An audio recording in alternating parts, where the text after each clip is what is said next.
Mr. Speaker.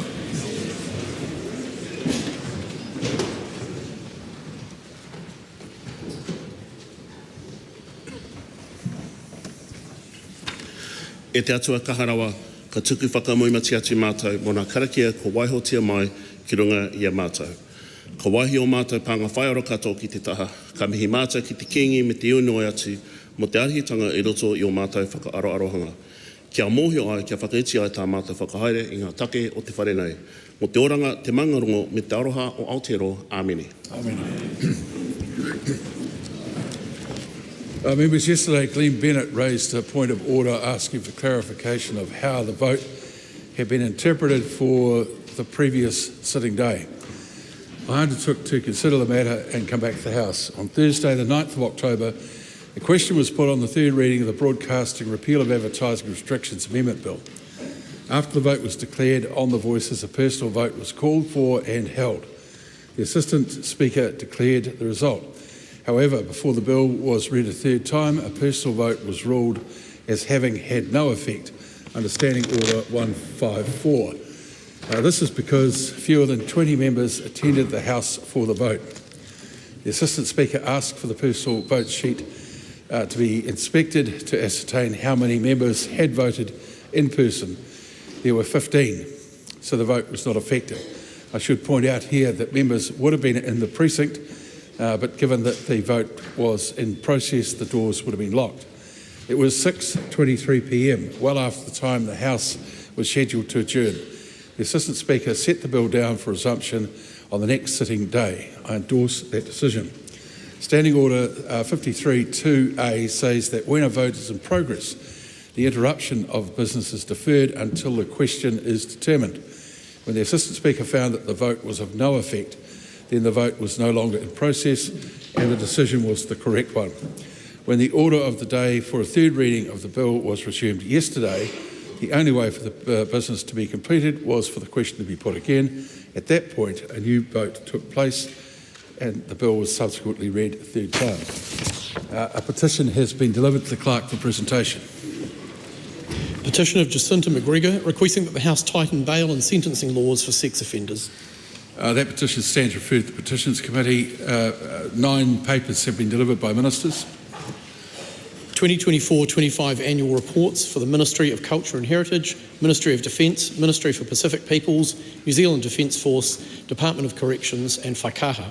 Reports on non-departmental appropriations for 2024-25 for the Emergency Management and Recovery Portfolio in Vote Business, Science and Innovation and the Minister for Culture and Heritage.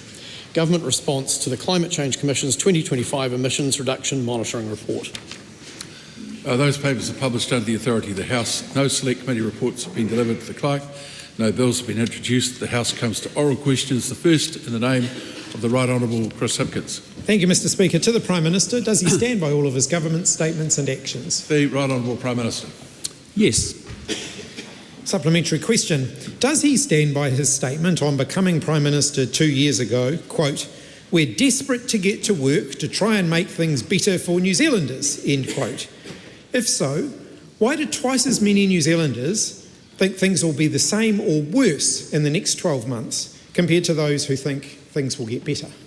Well, absolutely, and that's why you've seen this government restore law and order to this country. We had violent crime up 33%, gang membership up 51%, We had a 4-fold increase in ram raids and a doubling of retail crime.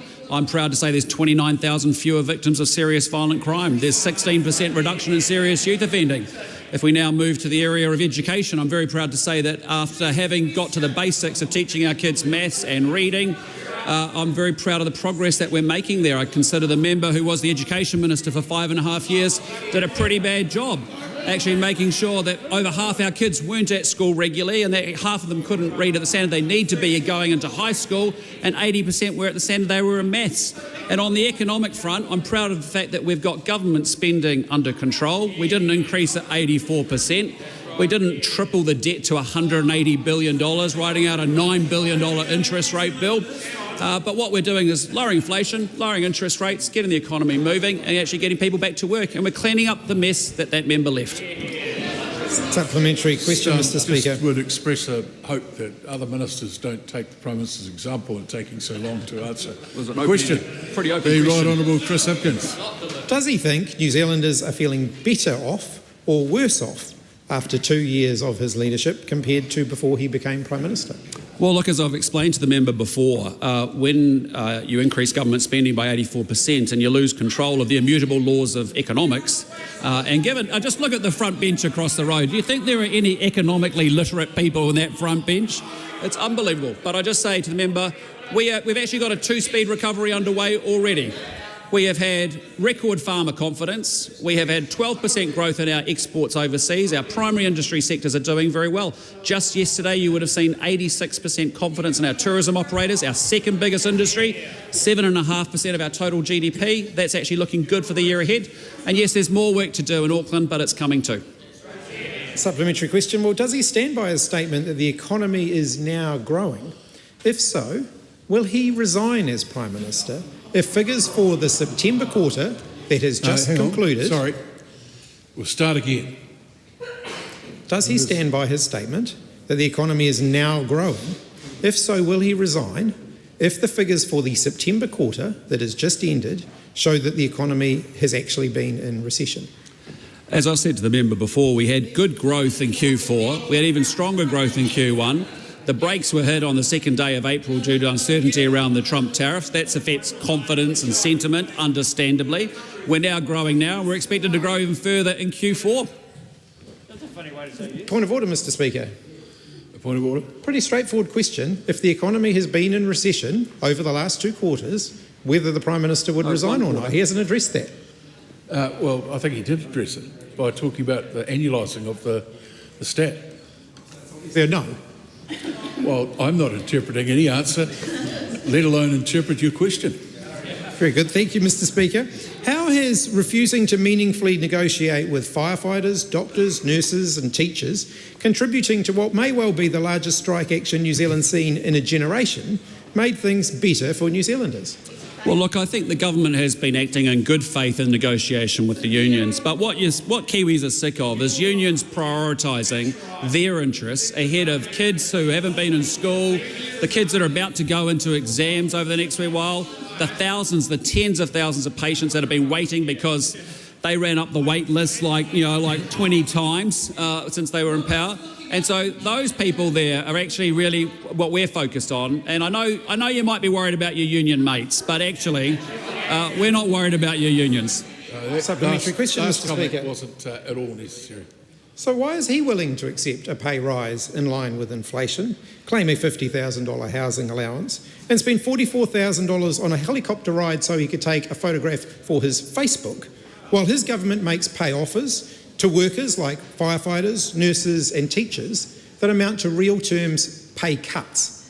Well, that's not true. I reject the characterisation of that question. Supplementary question. Does he stand...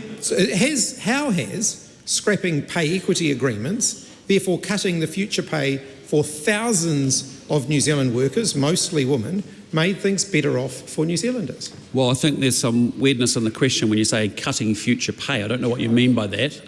But what I just say to the member is that this is a government that supports pay equity legislation. We supported the initial pay equity legislation that came through the House. But that member took a paper to Cabinet and blew the cost from $3.5 billion up to $12 to $13 billion. Not surprising, can't do math, so not a surprise, but we're actually making it workable given the complexities around that regime, and it's still available for people today, and we encourage unions and members to make claims under the pay equity legislation that's there.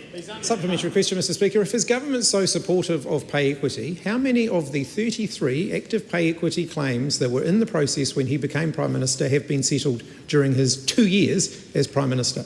Well, we have pay equity legislation that's there today. We have made it workable. It was unworkable and complex.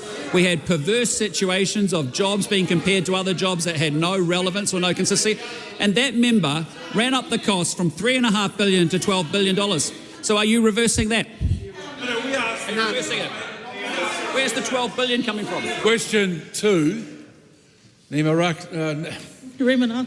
yeah, that's the one. Limanakle, sorry. It's okay. Point of order, sir.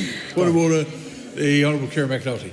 Mr Speaker, I've noticed a developing trend amongst government ministers, including the Prime Minister in this instance, that will end their response with a question. And successive speakers have made it very clear that it's not the government's job to pose questions of the opposition. That is quite true, and so I hope all ministers have taken that on board. Rima Narkley, question 2. Thank you, Mr Speaker. My question is to the Minister of Health and asks, what recent progress has been made on the government's commitment to extend free breast screening for New Zealand women? The Honourable Simeon Brown. Mr Speaker, good news. From this month, women aged 70 and 74 are now eligible for free breast screening. The first step in the government's nationwide age extension for all women aged between 70 and 74. This means more New Zealand women will have the opportunity to detect breast cancer early when treatment is most effective. Once fully rolled out, around 130,000 additional women will be eligible for free screening every 2 years. We're backing this up with real investment by training and recruiting more staff, purchasing new equipment, opening new screening sites and delivering mobile screening units. We're delivering practical, life-changing results for New Zealanders. Supplementary. How will this extension improve early detection and survival rates for women with breast cancer? Mr Speaker, early detection quite literally saves lives. By extending the eligible age range, women will have access to an additional 2 to 3 mammograms over their lifetime, giving them more chances to detect breast cancer before symptoms appear. Once the full extension is implemented, it is expected to result in around 60 more breast cancers being detected early every year. Those early detections mean more women surviving, more families spared heartbreak, and those women given a fighting chance. Tim Costley. How is the government ensuring that women across the country, including the Kapiti Coast, can access these breast screening services? Well, Mr Speaker, I thank the member for his question and for joining Minister Grigg and myself in Kapiti this morning. Access is at the heart of this program, and we know that not every woman lives near a major hospital or screening centre. That's why, as part of this rollout of the age extension, we're also opening new regional screening sites such as the Waikanai Breast Screening Centre I visited today, as well as delivering 4 new mobile screening units to serve our smaller towns and rural communities. We're also introducing a modern digital platform that automatically identifies eligible women, sends out the invitation and allows them to book their appointments online. We're making screening faster, simpler and more convenient whether you live in a city or a rural community, bringing this to people closer to home. What steps are being taken to ensure services can meet the increased demand for breast screening? Well, Mr Speaker, we're taking a carefully phased approach to ensure the system grows sustainably. Health New Zealand is recruiting and training more radiographers, technicians and specialist staff, investing in new mammography and ultrasound machines and expanding capacity across both fixed and mobile sites. This is a system that's being built for the future with smarter technology, stronger infrastructure and a clear focus on early detection, accessibility and quality care.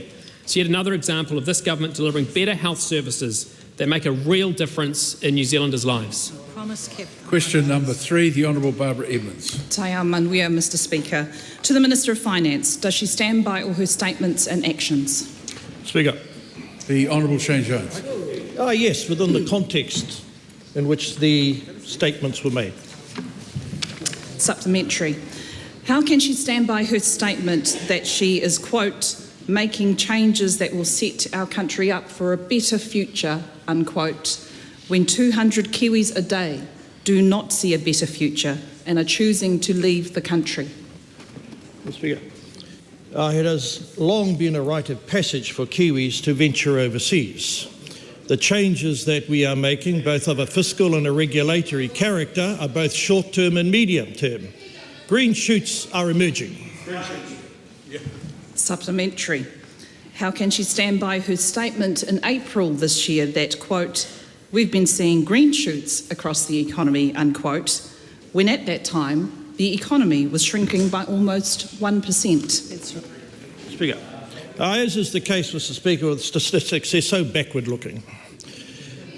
The actual truth of the matter is, with the reduction and the improvement in terms of monetary policy, more liquidity is coming into the economy, banks are more confident, and the market is talking about yet another further reduction in monetary policy standards from 2.5% to some other figure.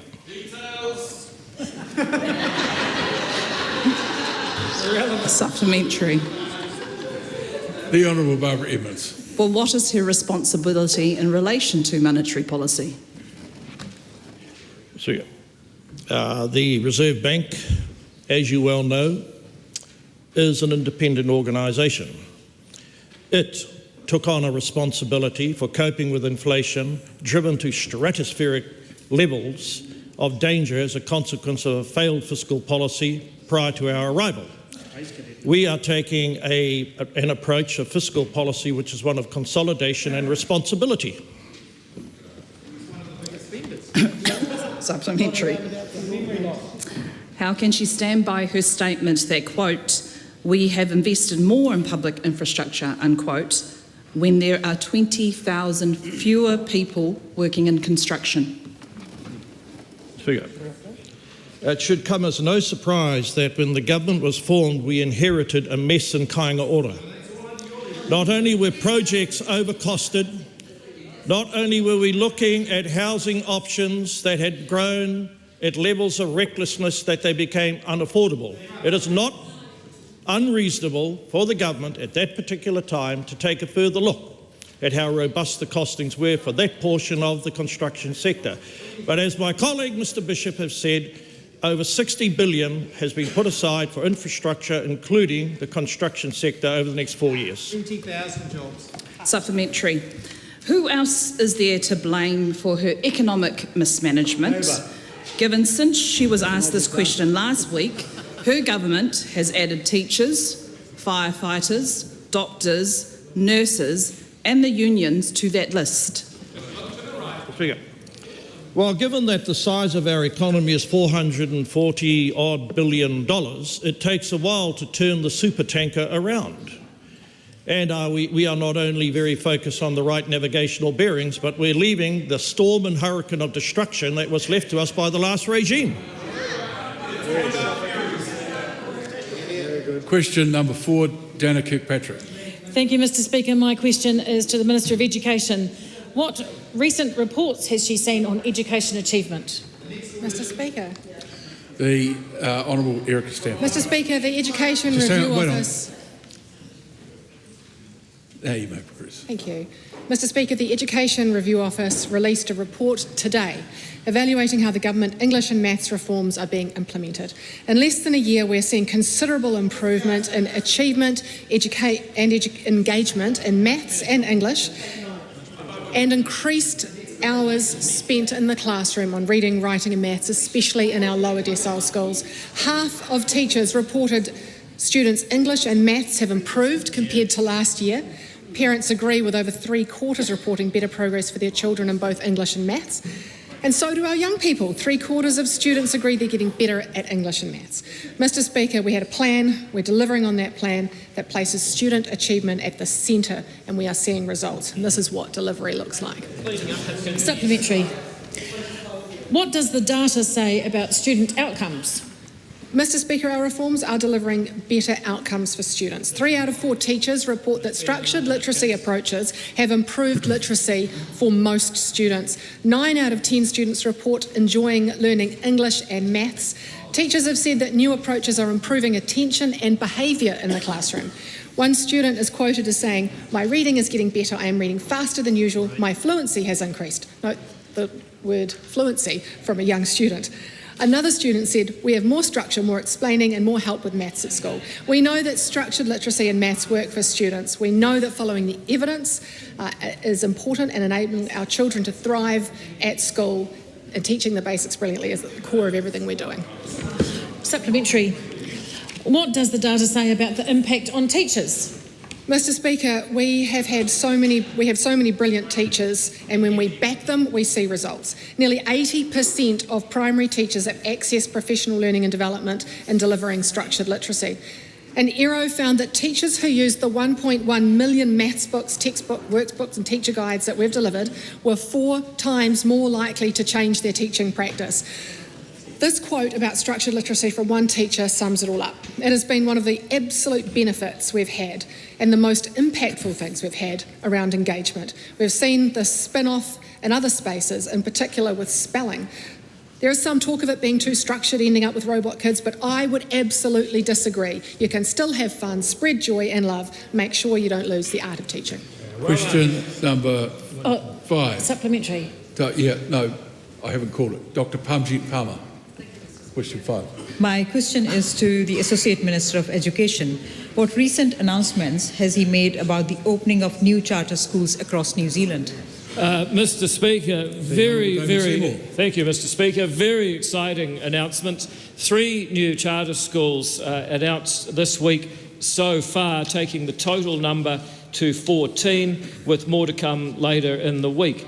These include Eltham in Wellington, a school focused on classical education, Aotearoa Infinite Academy, a school focused on remote education, and Te Arotika, a school in Hawke's Bay focused on giving vocational pathways to Māori and Pacific students who have been disengaged from education. Mr Speaker, that's 3 quite different aspirations and communities, all joined together by the simple idea that one size does not fit all. Many students would like school to be different, and the ideas that exist within communities can be harnessed within the charter school framework, which gives the same funding, much greater autonomy and much higher accountability for attendance and achievement, so that each child can realise their full potential. Supplementary, Mr Speaker. Who will benefit from the newly announced schools? Mr Speaker, it will be students who have aspirations not met by the system as we currently know it, because one size does not fit all. When I think about this policy, I'm always reminded of Clarence Beebe's quote that the government's intention, broadly expressed, is that every child, whether they be rich or poor, boy or girl, or from town or country, will have an education that extends them to the fullest extent of their powers. That was an Education Secretary under a Labor Minister, Peter Fraser, and I would love to see the Labor Party fulfil that kind of aspiration for the students of New Zealand rather than cuddle up to the unions. Supplementary, Mr Speaker. Supplementary. Point of order. I know what you're going to say, but make your point of order. So, this is a point that you have ruled on consistently. Yes, and I did yesterday. Yep. And yet it's occurring again. And the member himself actually pointed out to me that that was not acceptable. That last comment is not acceptable in an answer from a government. It's an accusation that shouldn't be made. Point of order, Mr Speaker. Speaking to the point of order. Yes. The standing order prevents members from asking questions with the intent of attacking the opposition. I don't believe there was any such intent on the part of the member asking the question, nor me, until I faced heckling from the other side, which I responded to very well, I thought. Well, you may think so, but I'm going to ask you to withdraw the comment. Mr Speaker, I withdraw any comment applicable. Pamjit Palmer. Thank you, Mr Speaker. Are charter schools addressing wider education problems in New Zealand? Mr Speaker, absolutely. The government has a range of programs to improve attendance at school, to improve, as we've just heard from the Minister of Education, the curriculum and the pedagogy, as well as the assessment in school, but we still see students who are disengaged. And in the case of charter schools, we are already hearing stories from students who had been disengaged, had not been going to school regularly, hadn't attended school, in some cases they say for years, and they report that suddenly they can see a pathway where they learn, they turn their learnings into qualifications, they turn their qualifications into careers which enable them to do what we all really want, which is achieve and feel good about themselves. That is the ultimate problem that we're tackling, and we're very proud to be doing it. Supplementary, Mr. Speaker. Supplementary. Yep. Will more charter schools be announced? Mr. Speaker, yes, many more charter schools will be announced. I anticipate as many as 3 more in the rest of this week, and they are very exciting prospects which continue the theme of communities up and down New Zealand demanding more choice. That's why we had 58 different applications for people to run new schools in this round, and I'm very much looking forward to announcing even more of these new schools, as well as a growing number of state schools converting to charter status as the year completes.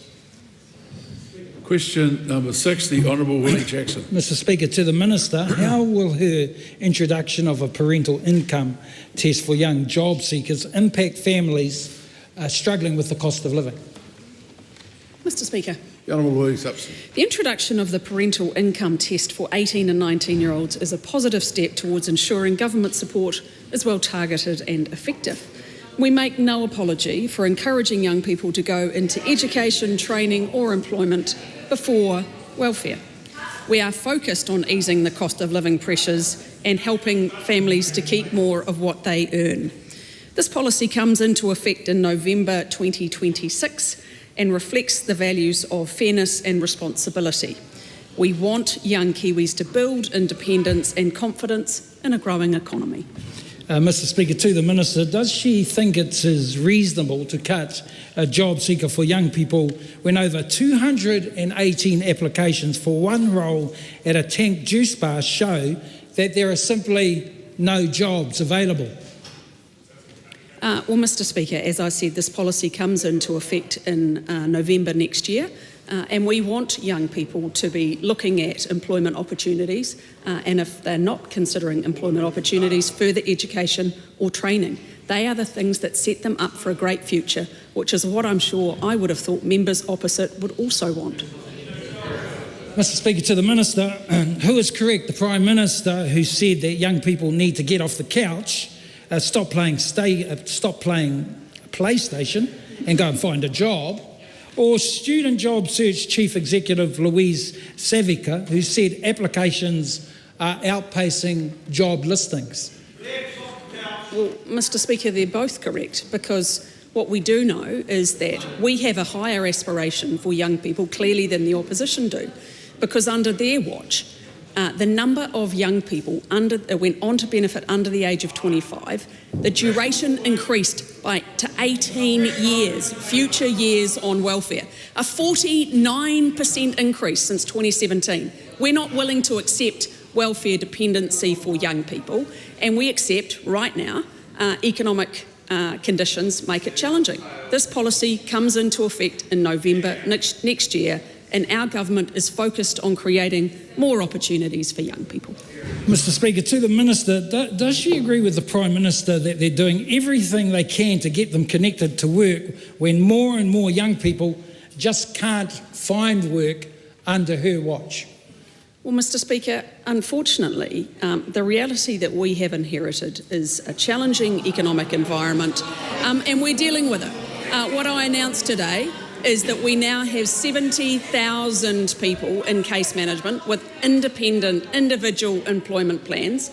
And actually what we've seen is a greater number of people exiting the job seeker benefit into jobs than a year ago. So despite it being challenging, we're seeing more people exit the job seeker benefit into jobs, including 14.4% under the age of 25.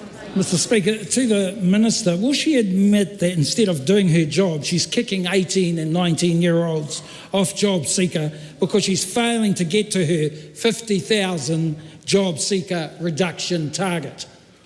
Definitely not, Mr Speaker. I look at every single one of those young people, 18 and 19-year-old. I want them to have a greater life. I want them to have greater opportunities. And I'm unwilling to tolerate that 18 future years on welfare is as good as it gets for them.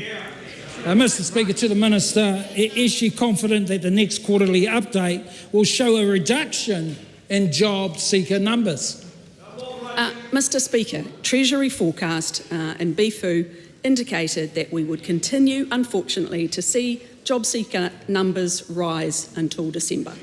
That is the reality of the trends that we have inherited, actually not far off the forecasts that were in place when that member left office. But we're not sitting around waiting and watching that to happen, which is why we've got 70,000 people in case management, the most effective intervention that is possible. We want to encourage more 18, 19-year-olds into further education, employment and further training. Question number 7, Maureen Pugh. Thank you, Mr Speaker. My question is to the Minister for Tourism and Hospitality. What recent reports has she seen on tourism in New Zealand? The Honourable Louise Upston. International visitor arrival numbers released by Stats NZ this week show a 5.5% increase compared to the same time last year. This means our international visitor numbers are currently sitting at 88% of our pre-COVID numbers. Tourism is New Zealand's second largest export earner and is a crucial part of our government's focus on economic growth. More visitors means more full tables in our restaurants, more bookings in our hotels, more people visiting our regions and attractions, and, Mr Speaker, more jobs being created. Supplementary. What recent feedback and indicators suggest growing confidence in New Zealand's tourism sector? Mr Speaker, the tourism industry Aotearoa survey, also out this week, shows 86% of tourism organisations feeling confident about the year ahead. This is an 11% increase on last year.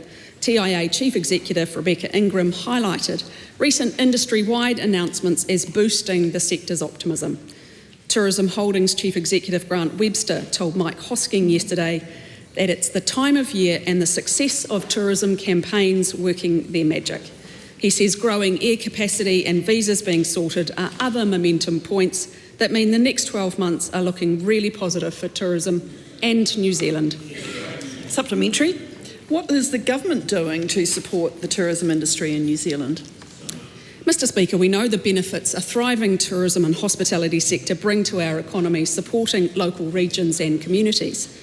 That's why our government has been making a series of investments this year to boost demand and position New Zealand as a go-to destination for people considering their next holiday. It's encouraging to see a bump in Australian visitors from across the ditch. These positive results show with the right investment in the right markets, we can drive economic growth. Absolutely. Supplementary.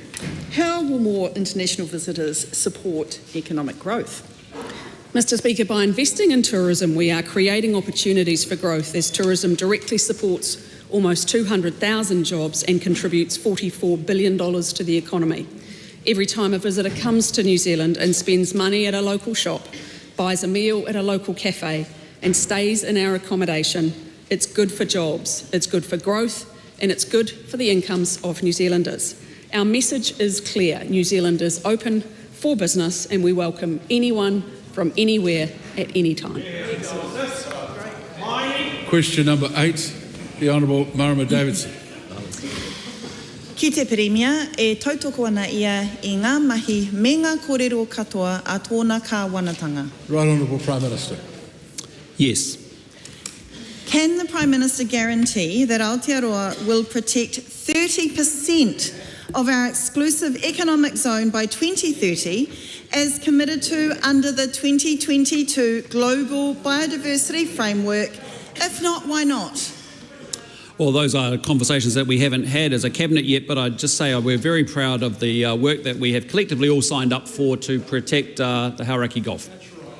How much of New Zealand's exclusive economic zone is currently highly protected? Well, again, I'd just say we have a lot of focus on making sure we protect our oceans. We're part of the Blue Pacific Ocean Initiative that we do through the Pacific Island Forum, and we continue to play our role in that and meet our obligations there. But again, this is a government that's very focused on economic growth, right? And we want to get things done and we want to get things built. What is his response to our New Zealand sailing great, Peter Burling, who said, quote, "We have much further to go to protect more of the coastal and deep ocean ecosystems we are guardians of. I hope this can inspire us to think about greater marine protection beyond the Gulf," end quote. And will he commit to more marine protected areas outside of the Hauraki Gulf, Tikapa Moana? Well, look, it was really great to see Pete's comments supporting the progress that we've made on protecting the Hauraki Gulf, and I just want to say to him thank you for his support and for the conversations that we've had over the last 2 years about this issue and many others. He cares deeply about the state of our oceans, he cares deeply about the state of the Hauraki Gulf, as do many other Kiwis, and it's been good that we've actually made a big step change and actually done something, not just talked about it, but delivered it. How does cutting fishing industry levies, enabling ring net fishing in high protection areas and blocking our own proposal to restrict bottom trawling show that his government is protecting our oceans in the interests of all New Zealanders rather than the interests of the commercial fishing industry? Well, we're getting the balance right, aren't we? I mean, we're making sure we can actually maximise the opportunity that exists for aquaculture. We've got an outstanding Minister for Fisheries who thinks about these issues very deeply. He's protecting different catches at different times, but he's getting the balance right between economic growth and protecting our oceans. What's more important to his government? Protecting the ability for the industry to harvest the last remaining orange roughy, or protecting the integrity of our vulnerable marine ecosystems? It's actually about helping New Zealanders get ahead by lifting the collective living standards of all Kiwis. That's what our government's focused on. That's why we see huge potential in aquaculture. We want to see it continue to grow very, very strongly like the rest of our primary industries. Question. Supplementary question, the Right Honourable Winston Peters. What does the Prime Minister think of the implicit suggestion in the questionnaire that independent Pacific Island nations be told how to use their waters and resources? I would find that somewhat paternalistic. Question number 9, Tim Costley. It's manga te whare to the Minister of Science, Innovation and Technology. What steps is the government taking to support science and innovation in order to grow the New Zealand economy? Dr. the Honourable Shane Retty. Mr. Speaker, there are enormous opportunities in New Zealand to utilise our scientific expertise to create higher paying jobs and to diversify our economy. That's why I have substantively accepted the recommendations of the Science Sector Advisory Group and am creating a single independent board, Research Funding New Zealand, which will replace the complex bureaucracy that researchers currently have to navigate. The message from the science and research community has been loud and clear. The current funding system is too complex, too bureaucratic, and takes time and energy away from actual research. This is about smarter investment in research that grows our economy, protects our environments, and improves New Zealanders' lives. Well, how does this new funding organisation differ from how science funding is currently delivered in New Zealand? Mr. Speaker, Research Funding New Zealand will consolidate the fragmented decision-making process we currently have. It will take on the Endeavour, Marsden and Strategic Scientific Investment Funds, currently administered by 3 separate funding bodies, as well as health research from the Health Research Council. We've seen in the past that there is too much duplication across these bodies with different application processes and unclear alignment with government priorities. Research Funding New Zealand will be simpler, faster and more focused on impact. Well, what areas of science will the new Science Funding Board focus on? Mr. Speaker, high quality science is critical to so many parts of our economy and communities. Under this new model, public investment in science will be focused across the economy, the environment, health and society, as well as emerging technologies, an area that we're falling behind in. High quality science will support our exporters, tackle the environmental challenges we are facing and improve the health of all New Zealanders. This is about getting the system working better, less bureaucracy, clearer priorities and a stronger focus on research that makes a difference. What other initiatives does the government have underway to grow the New Zealand economy through science, innovation and technology? Mr Speaker, we are currently undertaking the most comprehensive reform of our science sector in a generation. In the last 6 months alone, we have already set up new public research organisations. We're also branching out into new areas of research with 70 million committed to AI technology, 71 million for future materials and magnet technologies, 42 million to establish a biodiscovery platform, and more than doubled investment into our fast-growing gaming sector. We are committed to growing our economy, and thriving science and technology is a core part of that mission. Question number 10, the Honourable Ginny Anderson. Thank you, Mr Speaker. My question is to the Minister for Economic Growth. Does she agree with the statement of the Honourable Nicola Willis that on our watch there may be fewer people wearing lanyards on Lambton Quay, but there are going to be a lot more people wearing high-vis and hard hats? If so, why? The Honourable Shane Jones. Yes. How many of the 200 New Zealanders who leave our shores each day are qualified construction workers? Mr Speaker, no doubt their skills are in high demand over in Australia, and if she writes me a letter, I'll consider responding to it.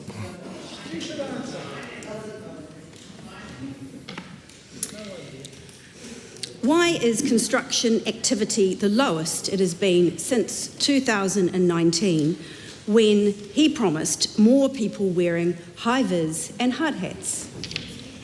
Mr Speaker, when you create a fiscal perfect storm and the cost of money, interest rates, becomes recklessly high, the Reserve Bank intervenes and increases the cost of money, the interest rate.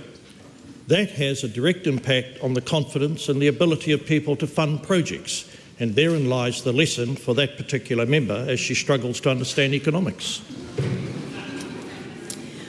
Why did the government promise more people wearing high-vis and hard hats when there has been $2.9 billion less spent on roads, housing and hospitals over the past year? Mr Speaker, on the matter of the hospital, it's this government that's actually accelerated the delivery of the Dunedin Hospital project. Not only did we resize the project within a defensible fiscal level, but we have, as has been announced, Mr Speaker, entered into a contract, and once again, this is taking some time because of the dreadful fiscal burden that was left on the current government due to the profligacy of the period of time between 2020 and 2023. Why did his government cut the apprenticeship boost for civil engineers? Mr Speaker, obviously the responsibility for boosting the number of apprentices, highly trained younger people, has to be shared between the public sector and the private sector. And we have been running a set of policies that have enabled society to see that we are bringing the books back in order.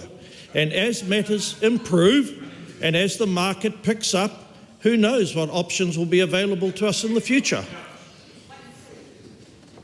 Why did he say that there will be, to New Zealanders, that there will be more people wearing high-vis and hard hats when there has been, under his watch, $2.9 billion less spent on infrastructure, that his government has cut the apprenticeship boost for civil engineering, there are 20,000 fewer construction jobs in New Zealand, and 760 construction firms have gone under his watch? I repeat, Mr Speaker, once inflation runs rampant, this is the devastating impact that inflationary policies have upon the confidence of investors, the ability of firms, and quite frankly, it shrinks the options that New Zealanders have. On the question of hard hats and high-vis, I can assure you coal mining is about to improve those statistics. Question number 11, Tiana Tiuiano. Thank you, Mr Speaker. My question is to the Minister for Oceans and Fisheries and reads, has he seen the Our Marine Environment 2025 report, which shows that New Zealand's oceans are warming 34% faster than the global average And if so, what actions is he taking to address this? The Honourable Shane Jones. Mr Speaker, yes, I am aware of that report, and we'll be sharing my thoughts with the Minister for the Environment on that matter. But I have to tell the member, 5.2 million people residing in the South Pacific with an economy of about 440 billion Kiwi dollars has zero control over the direction or the heat being generated by the Pacific Ocean. Supplementary. Does he accept the report's finding that climate change is driving significant changes in our oceans? And if so, does he believe that the attempts to drill for more fossil fuels will help or harm our moana? Well, obviously, Mr Speaker, our contribution to global emissions is 0.17%, less than 1%. It is the height of conceit to imagine that somehow by closing down New Zealand industry, we're going to save the planet. The planet is more than capable of saving itself, and we will adapt in good time. Point of order, Mr Speaker. I don't believe the Minister addressed the question. It was whether he believed that attempts to drill for more fossil fuels will help or harm. Well, I think he did answer it when he used some acceptably colourful language to describe what he thought of the question. I'm sorry to say. Yeah. Somebody question. I'll go one more here. Tiana. Does he accept that warming oceans pose supplementary? He sat down. I was waiting for him to talk. Yeah, sorry, wait on. With all due respect. You make them up all the time. With all due respect, I've called Tiana Tuiana. Point of order, the right on one. With all due respect, he had never asked for the supplementary question when you'd given it to him. How does that work? We'd like some old-fashioned rules restored to this place. Yes, good. And as the member will have listened carefully to what I said yesterday, all supplementary questions are at the discretion of the Speaker, not the person who wants them. Tiana Tuiana. Oh, thank you, Mr Speaker. Thank you. Does the Minister accept that warming oceans pose a risk to the sustainability of the fishing industry and fishers' livelihoods? And if so, what is he doing to ensure fishing in New Zealand can be a sustainable source of income for years and decades to come? Speaker, on the question of fisheries, the proposed mining, God willing, to proceed off the coast of Taranaki will have minimal impact on the strength or the vitality of fisheries. And sadly, fish do move around. Consequently, it behoves the government to change from time to time its regulatory approach so that the harvesters, the guardians and the regulators of our fisheries resource have multiple options in front of them to deal with the changing fortunes of the oceanic environment. But, sir, to suggest that a single minister or a government or 5.2 million people at the distant end of the South Pacific can effect change when larger climate change emitters are doing zero is fanciful. The Right Honourable Winston Peters. With respect to mining fossils, which is what 4 countries are doing, namely China, USA, India and Russia, and contributing to 60% of the emissions, what hope have we got to change that? Speaker, the hope is we will dig our own coal up, starting with 200,000+ tonnes to reduce our reliance on imported Indonesian coal. The hope is, with the $200 million allocated in the budget, sir, we will accelerate the development of the oil and gas industry. Sadly, we are unlikely to see unanimity until the former minister disappears from Parliament. Supplementary. Tiana Tuiana. Is the Minister at least concerned that warming oceans... Start again. Thank you, Mr Speaker. Is the Minister at least concerned that warming oceans pose a risk to human health due to toxic algae blooms, and if not, why not? Sir, it's really important that the Minister of Fisheries and Oceans deal in facts. And those facts have to be informed by rationality, science and technology. And then when those facts are evident, our society is more than capable, sir, of adapting to the challenges. But any suggestion that we're going to hollow out industry, including fisheries, to meet this dreamlike conception of how dangerous climate change is, it's never going to be agreed to by this minister. Supplementary. Does he stand by his statement from September that catch limits for Chatham Rise and southern New Zealand orange ruffy will be more than halved to support sustainability following a careful scientific assessment? And if so, what has changed about the best scientific information available since then? Speaker, thank the member for that question. Obviously, setting total allowable commercial catch limits for any fish species is a balance, as reflected in the purpose of the Fisheries Act. Not only do we have to be mindful of the scientific evidence and the pressure on stocks, we also have to take account of the statutory status of utilisation. I'm confident that the information fed into that decision will stand the test in good time. Question number 12, the Honourable, Jamie Arbuckle. Thank you, Mr Speaker. To the Associate Minister of Agriculture, what reports, if any, has he received regarding wool? The Honourable Mark Patterson. Mr Speaker, well, by far the most important reports I have seen are the weekly auction results, which are giving renewed hope to our long-suffering wool growers. Great news, Mr Speaker. There has been a resurgence in wool prices. Over the last 12 months, the strong wool indicator is up 32%, mid-micron up 41%, and fine wool up 35%. These are levels not seen in 9 years, and much of this increase has occurred in the last few weeks. Supplementary. What has contributed to the notable rise in strong wool prices? Mr Speaker, recently I travelled to China to attend the Nanjing Wool Conference as part of a New Zealand delegation. Nanjing is a major hub for international wool textile trade, and China accounts for approximately 40% of New Zealand's wool exports. It was evident there that there is a genuine shift in demand for New Zealand wool as part of a consumer global swing to natural fibres, combined with constrained supply out of New Zealand. Thank you, Minister. Supplementary. Can the Minister outline the actions being taken to support the recovery and growth of the wool industry?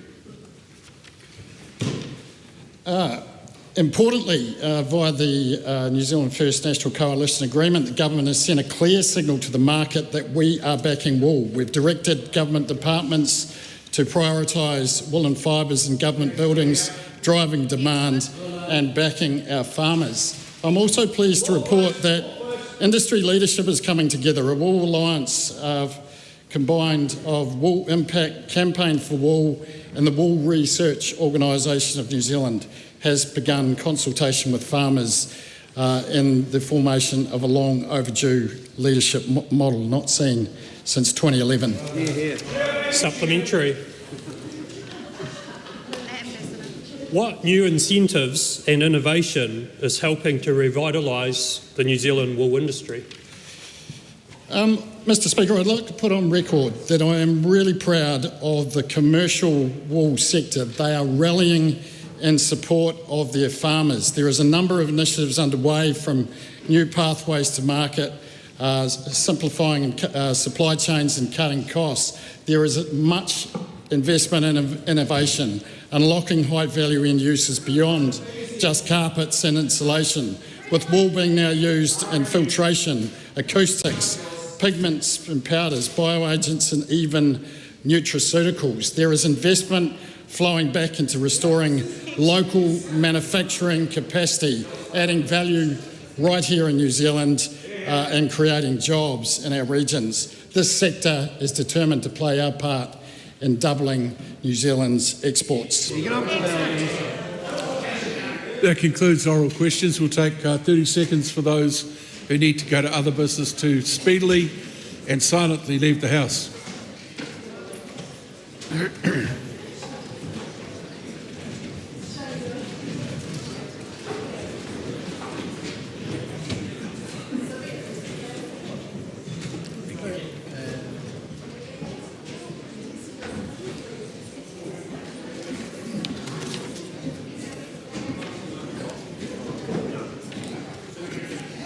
Would some honourable member care to ask the House to take note of miscellaneous business? Mr. The Speaker. Honourable Simeon Brown. I so move. Mr. Speaker, if you want to see what happens when ideology trumps competence, when virtue signalling replaces governing, and when chaos becomes policy, then look no further than the unholy alliance of the Labour, Greens, Te Pāti Māori. Let's take a tour of the unholy alliance, shall we? We'll start with the Te Pāti Māori, who've just had their reset. They thought they were doing a 180, but somehow they've turned a 180 into a 360. They don't even know basic maths. Mr. Speaker, they were doing a burnout, that's right. Lasting a whopping 3 minutes, their so-called reset was completely shut down from questions, started a half an hour late, and now they've got leaking members leaking against each other, with emails being fired off, making accusations. Mr. Speaker, that's Chris Hipkins' coalition party right there. That's Chris Hipkins' coalition party right there. And let's talk about Chris Hipkins, because he's got his own problems. The ship with no rudder, the ship with no rudder. When he's asked about the Te Pāti Māori and whether he will rule them in or out, what does he say? Well, I'm not sure exactly how many Te Pāti Māoris there are. Well, either that man doesn't know how to count, being a former Minister of Education, or quite simply, Mr. Hipkins is so committed to trying to do a deal that he'll do anything to try to get into government. That shows how desperate that man is. This is the same Chris Hipkins who said he'll work with anyone, if it means a sniff of the Treasury benches. Principles, well, they're optional. Standards, negotiable. Coherent partners, who cares? But let's get to the Green Party, shall we? Because we've got the unholy coalition of chaos on the other side, of course, relies on the Green Parties. And what have we seen from them? For the first time in 2 years, we had a question about the environment. It's like they've just remembered that they're actually called the Green Party. You could have thought, well, for the last few months, pontificating about Palestine, making sure they were chaining themselves to every protest out there with their selective outrage, but not one single word when it comes to the hostages who were released yesterday. The 20 hostages released yesterday. On this side of the House, we're grateful for the work done by President Trump and the coalition of nations to release those hostages, to have a ceasefire in the Middle East. But the selective outrage over there has shown that actually there's nothing but silence. And it all comes back to Chris Hipkins with his unholy trinity, the three parties, which he is desperate, of course, to try to stitch together. And of course, what do we know that this Chris Hipkins will have to do if he's going to try to get elected? There's three things which they are united on. They might not know how to do a reset. They might not quite understand whether their name's the Green Party and what that means they should focus on. But there's one thing that they're all united on, and that, of course, is increased taxes. Increased taxes for New Zealanders. Whether it's a savings tax, whether it's a property tax, whether it's a death tax, that New Zealanders can be guaranteed that behind the scenes, that's what they're cooking up to take to the next election. But, Mr. Speaker, there is hope for New Zealand, and that hope sits on this side of the House. While the opposition plays games trying to work out what they're doing, we are delivering results. We've got spending under control, inflation down to 2.7%, mortgage rates cut 8 times, delivered tax relief for the first time in 14 years. Ram rates down 85%. Gang patches banned, which I'm not sure what their position is on gang patches. Reducing wait lists for hips, knees and cataracts, all which went up under Chris Hipkins when he was Minister of Health. Delivered 33 new cancer medicines. Delivered the biggest funding boost for general practitioners, and just today announced an extension to breast screening, which, by the way, Labour promised in 2017 with their coalition agreement with New Zealand First, but failed to deliver. You cannot trust Labour when it comes to health. So, Mr. Speaker, the contrast couldn't be clearer. On that side of the House, chaos, coups, budget blowouts, selective outrage, internal warfares, Parties that can't even organise a press conference without imploding. And on this side, delivery for New Zealanders on the issues that matter. New Zealanders deserve government focus on the issues that matter, and that is exactly what this government is delivering.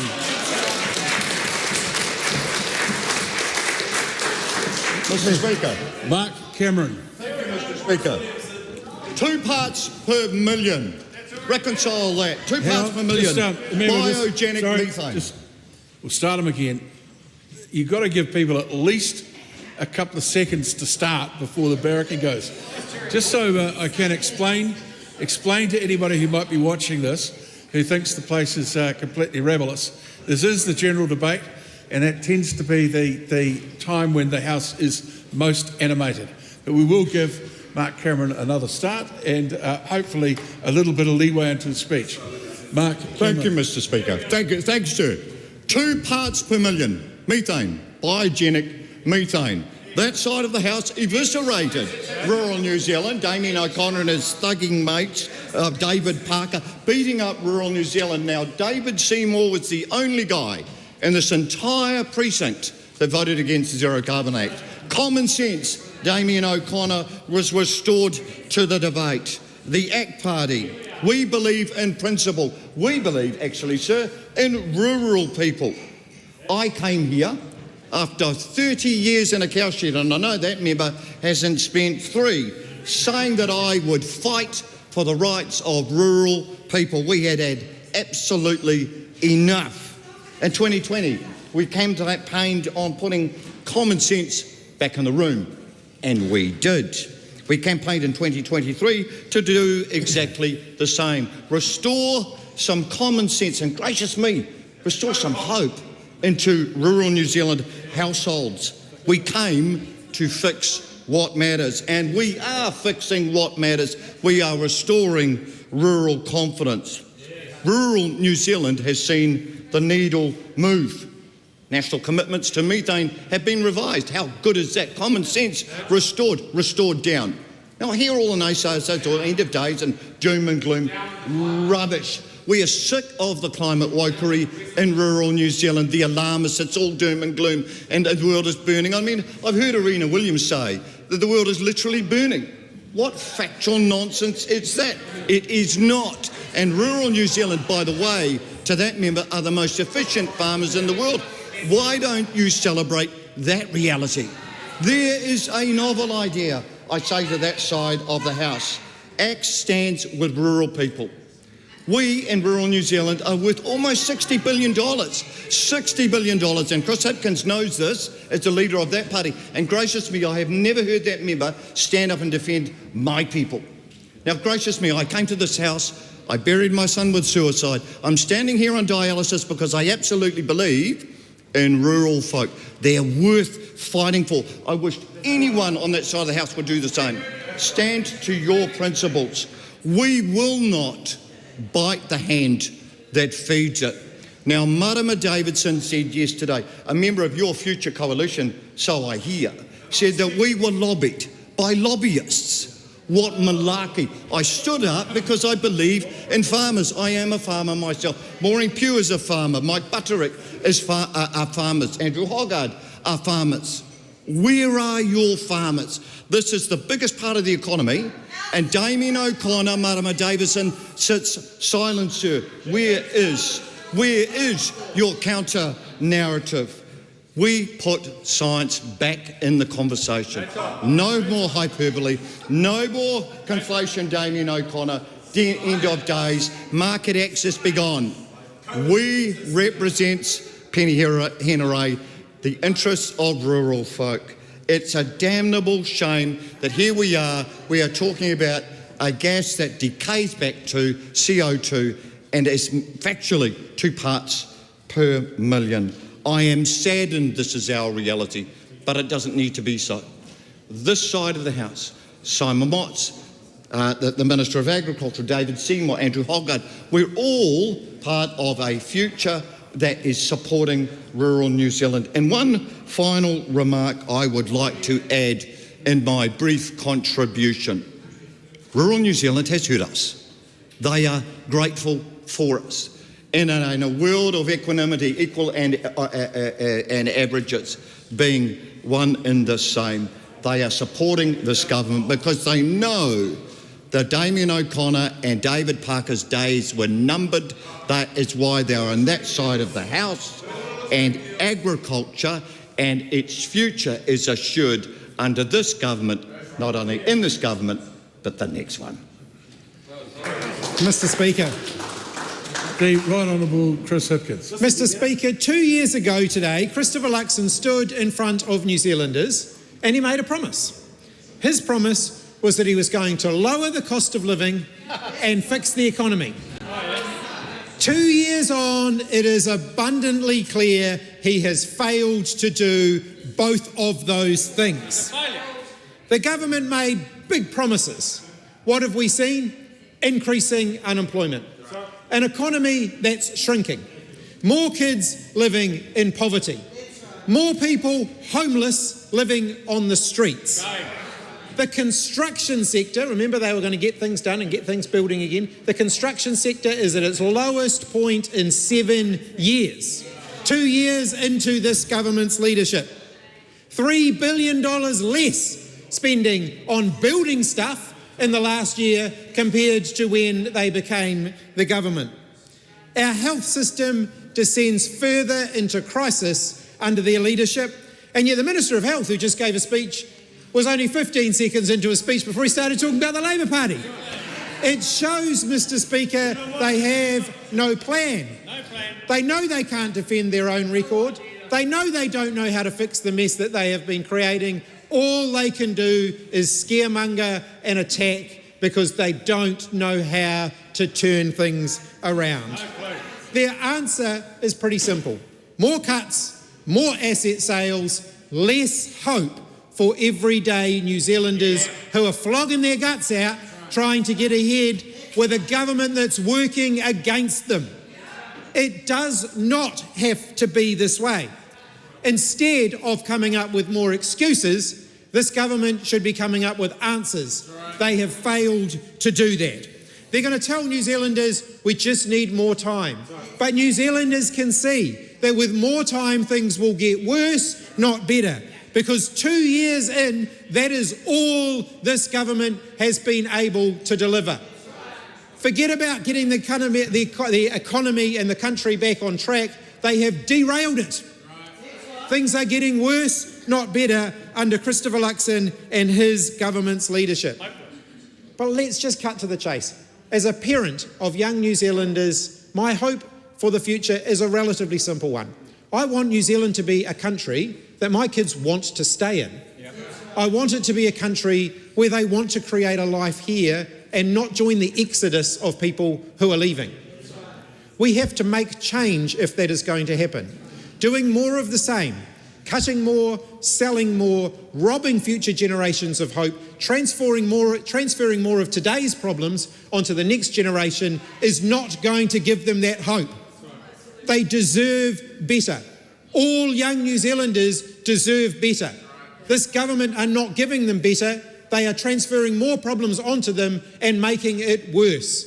We have to turn this around. We cannot sustain the exodus of talent that we are seeing under this government. There is one thing the government has broken records on, and that is the number of New Zealanders giving up and leaving.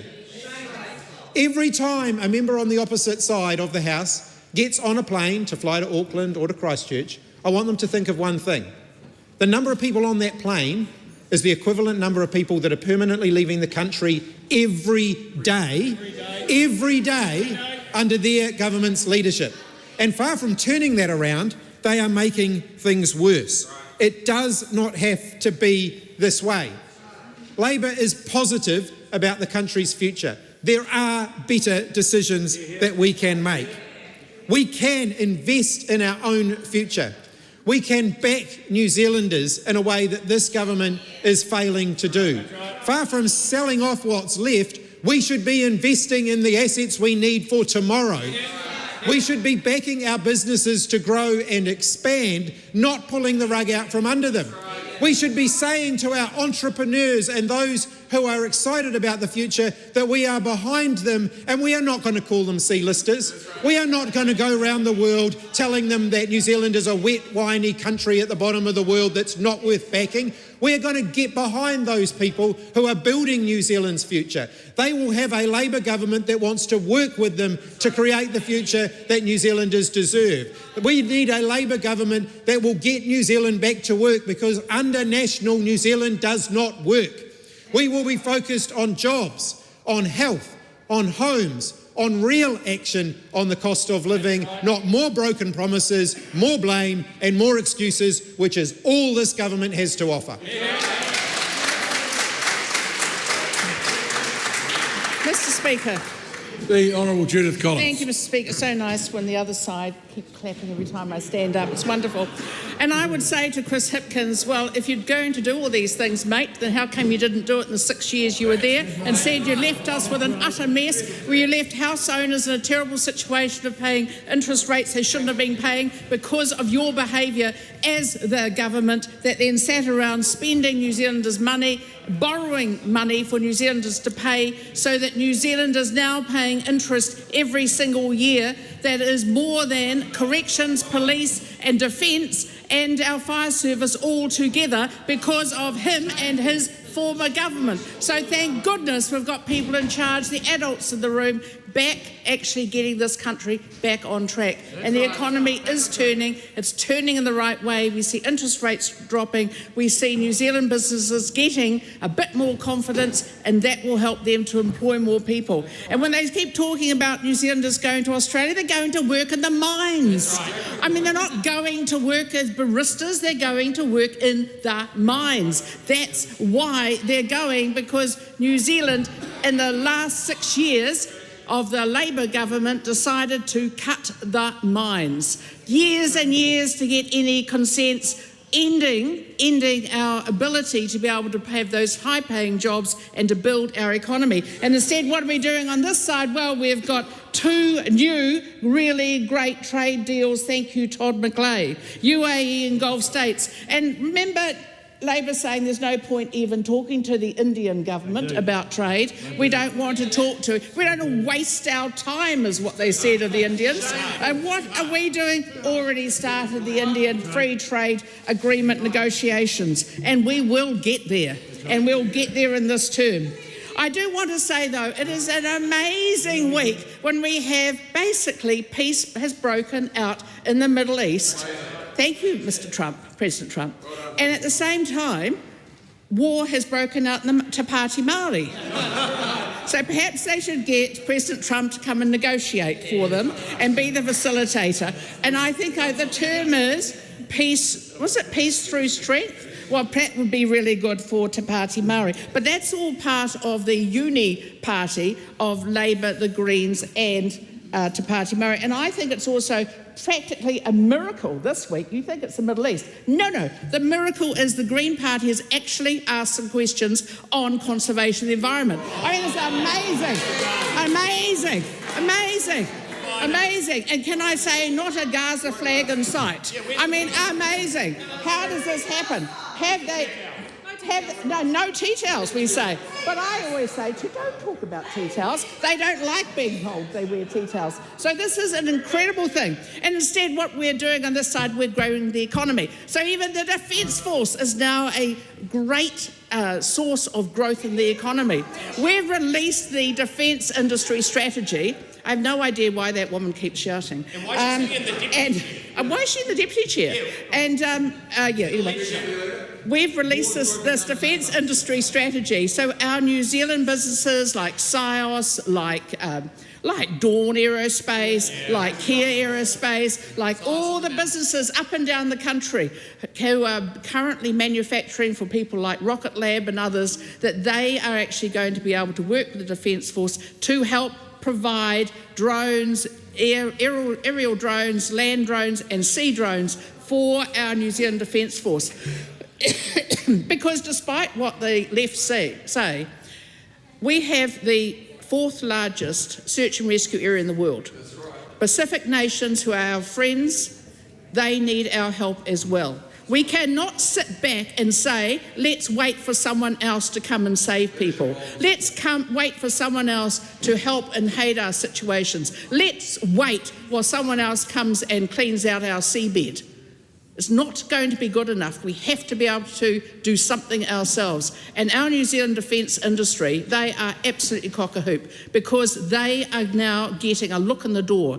We've worked out a portal for New Zealand Defence Force so they are getting people coming to them. That will be going live as later on this year. And already they're getting over 100 contacts a week. It will soon be a day. 100 contacts a week from industry wanting to work with them or working with them. This is going to be huge for our economy. And in the meantime, we just have to look at the space sector to show just how large this is. It's great, we're here, we're getting the job done, and we don't sit around whinging.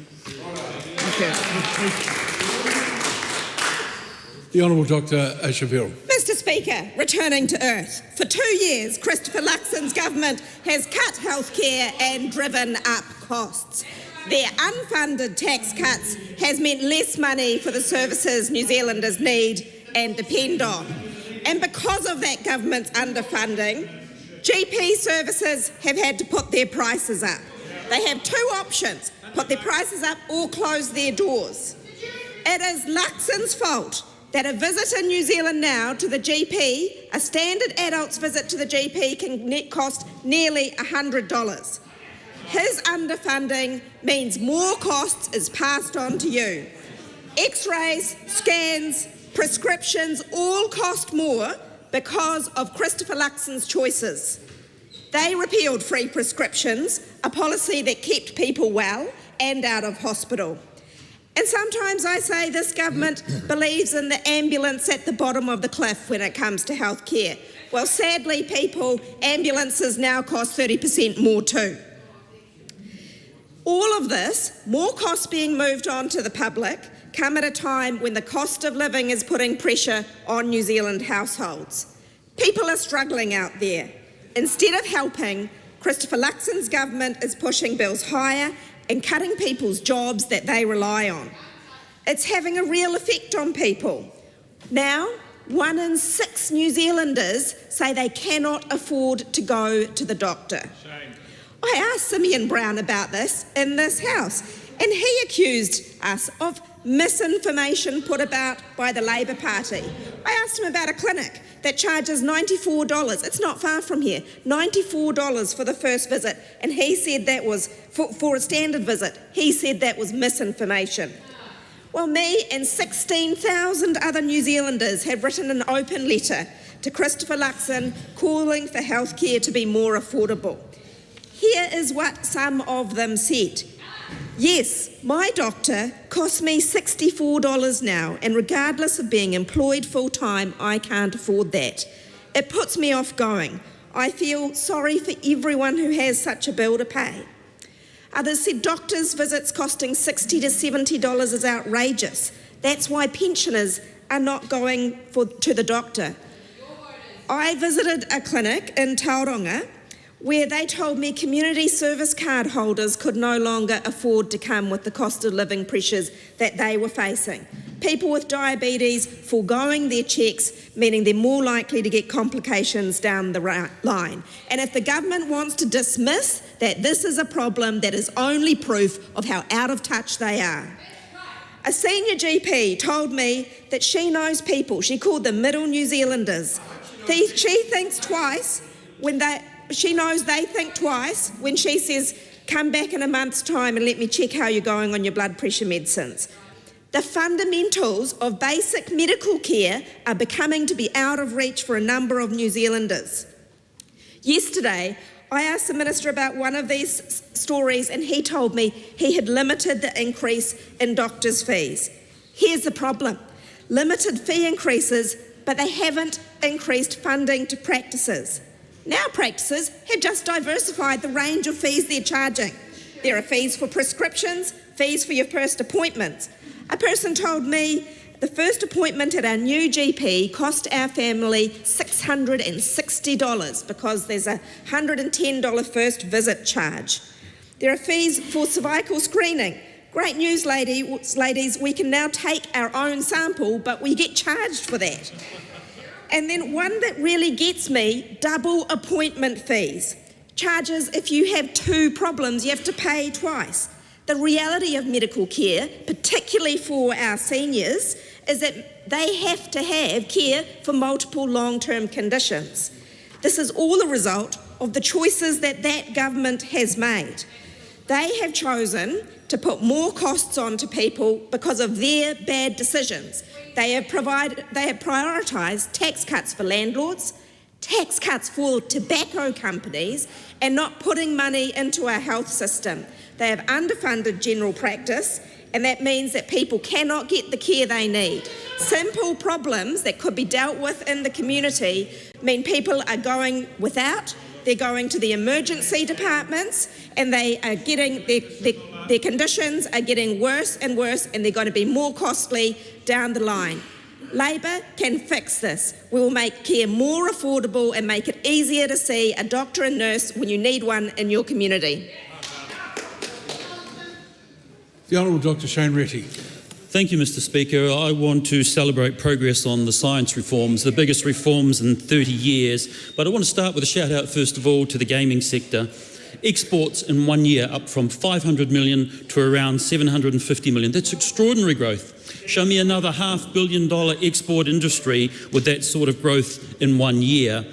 I recently spoke at the Game Developers Association annual meeting and announced a doubling in funding for CODE, which is the Centre for Digital Excellence. Now, that's responsible for building capacity in start-up gaming businesses through programs like Kickstart and Startup. Now, CODE was actually created by the previous Labor government in 2020, and I get a sense that maybe part of the initiative also involved naming rights to future games, sort of as a homage, if you like, to the government of the time, who are now in opposition. The connection with the current opposition, then, is in the gaming titles. Let me give you a few examples. The first is the video game Path of Exile, created by New Zealand firm Grinding Gear Games with a reported 1 million players a day. Now, this game is clearly an homage to the current opposition parties, with the game described as a dark, grim fantasy world where people are exiled to a place which is filled with monsters, political intrigue and a constant struggle for survival. Mr. Speaker, the second gaming connection is to the video game Super Monsters Ate My Condo by New Zealand gaming studio Pickpock. Now, this clearly refers to the previous government's explanation for the Kiwi build failure. Why did it fail? A super monster ate my condo. Mr. Speaker, the third example I'd give is the naming rights, also by New Zealand firm Pickpock, to the video game Cluster Duck. Carefully and eponymously representing in so many ways the collective opposition parties that we see today, to which we give them Cluster Duck. Mr. Speaker, I want to quickly move to a précis of what we've done in the science reforms to date. We've merged 7 CRIs into 3 PROs, creating some of the biggest research and development thematic institutions in the world. Now, I would put to you that this is somewhat a template for merging large government organisations, because I lived through the merger of Health New Zealand, didn't enjoy that actually. We all lived through the merger of Te Pukenga, we haven't enjoyed that either.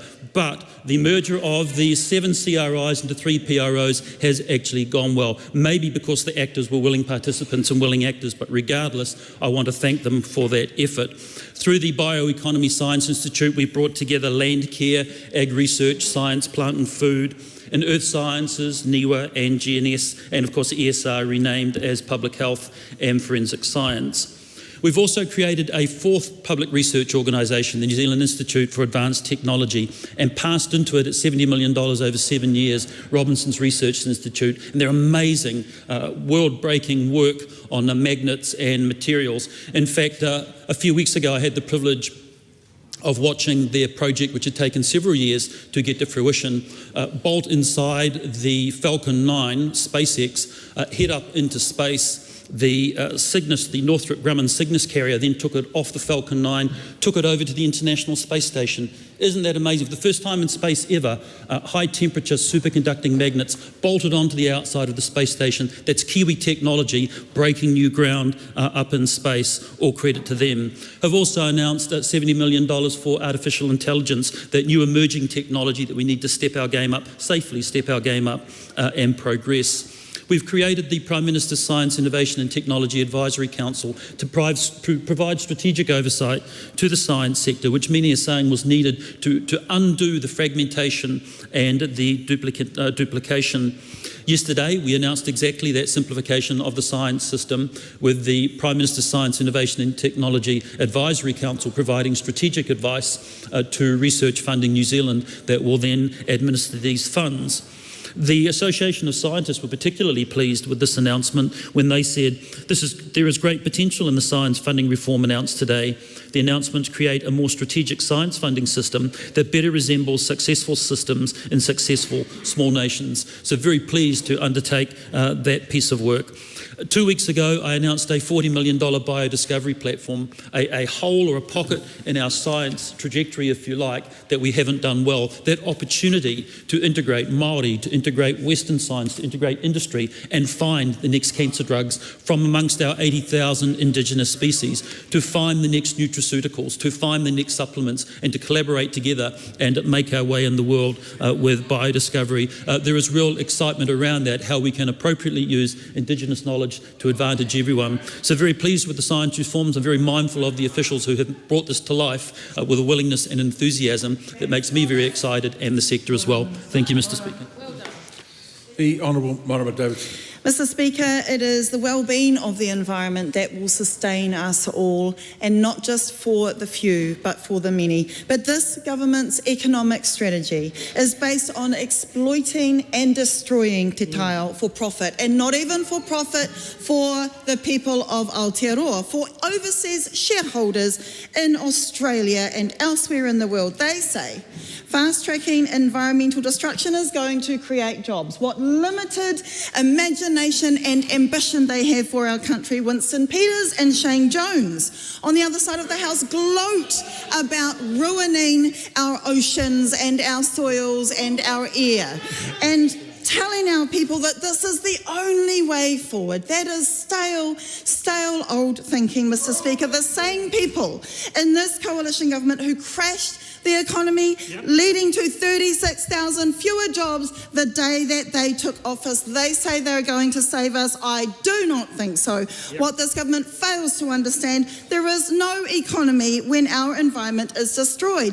Mr. Speaker, they are repeating the same old stale strategy, opening up precious conservation whenua for mining, 4-lane highways that still don't get through the traffic, literally at huge expense, allowing corporations to pillage our environment, while 1 in 100-year storms become several times a year storms where the people in our communities suffer. Shame on them, Mr. Speaker. That's why the Greens released our Greens Industrial Jobs Creation Plan, our green budget, to show people an economy that can truly support our country, our communities, our environment and our climate, like the Green Jobs Guarantee.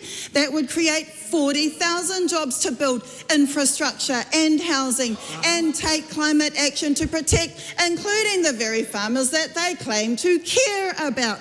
And a New Zealand owned by New Zealanders, not overseas corporates like Trans-Tasman Resources, seabed mining, overseas corporate who this government are wanting to approve a permit to destroy some of our unique taonga speakers and ecosystems like Waihi gold mined Oceania Gold, offshore corporate fast-tracking mining in Waihi, largely within Coromandel Beautiful Forest Park.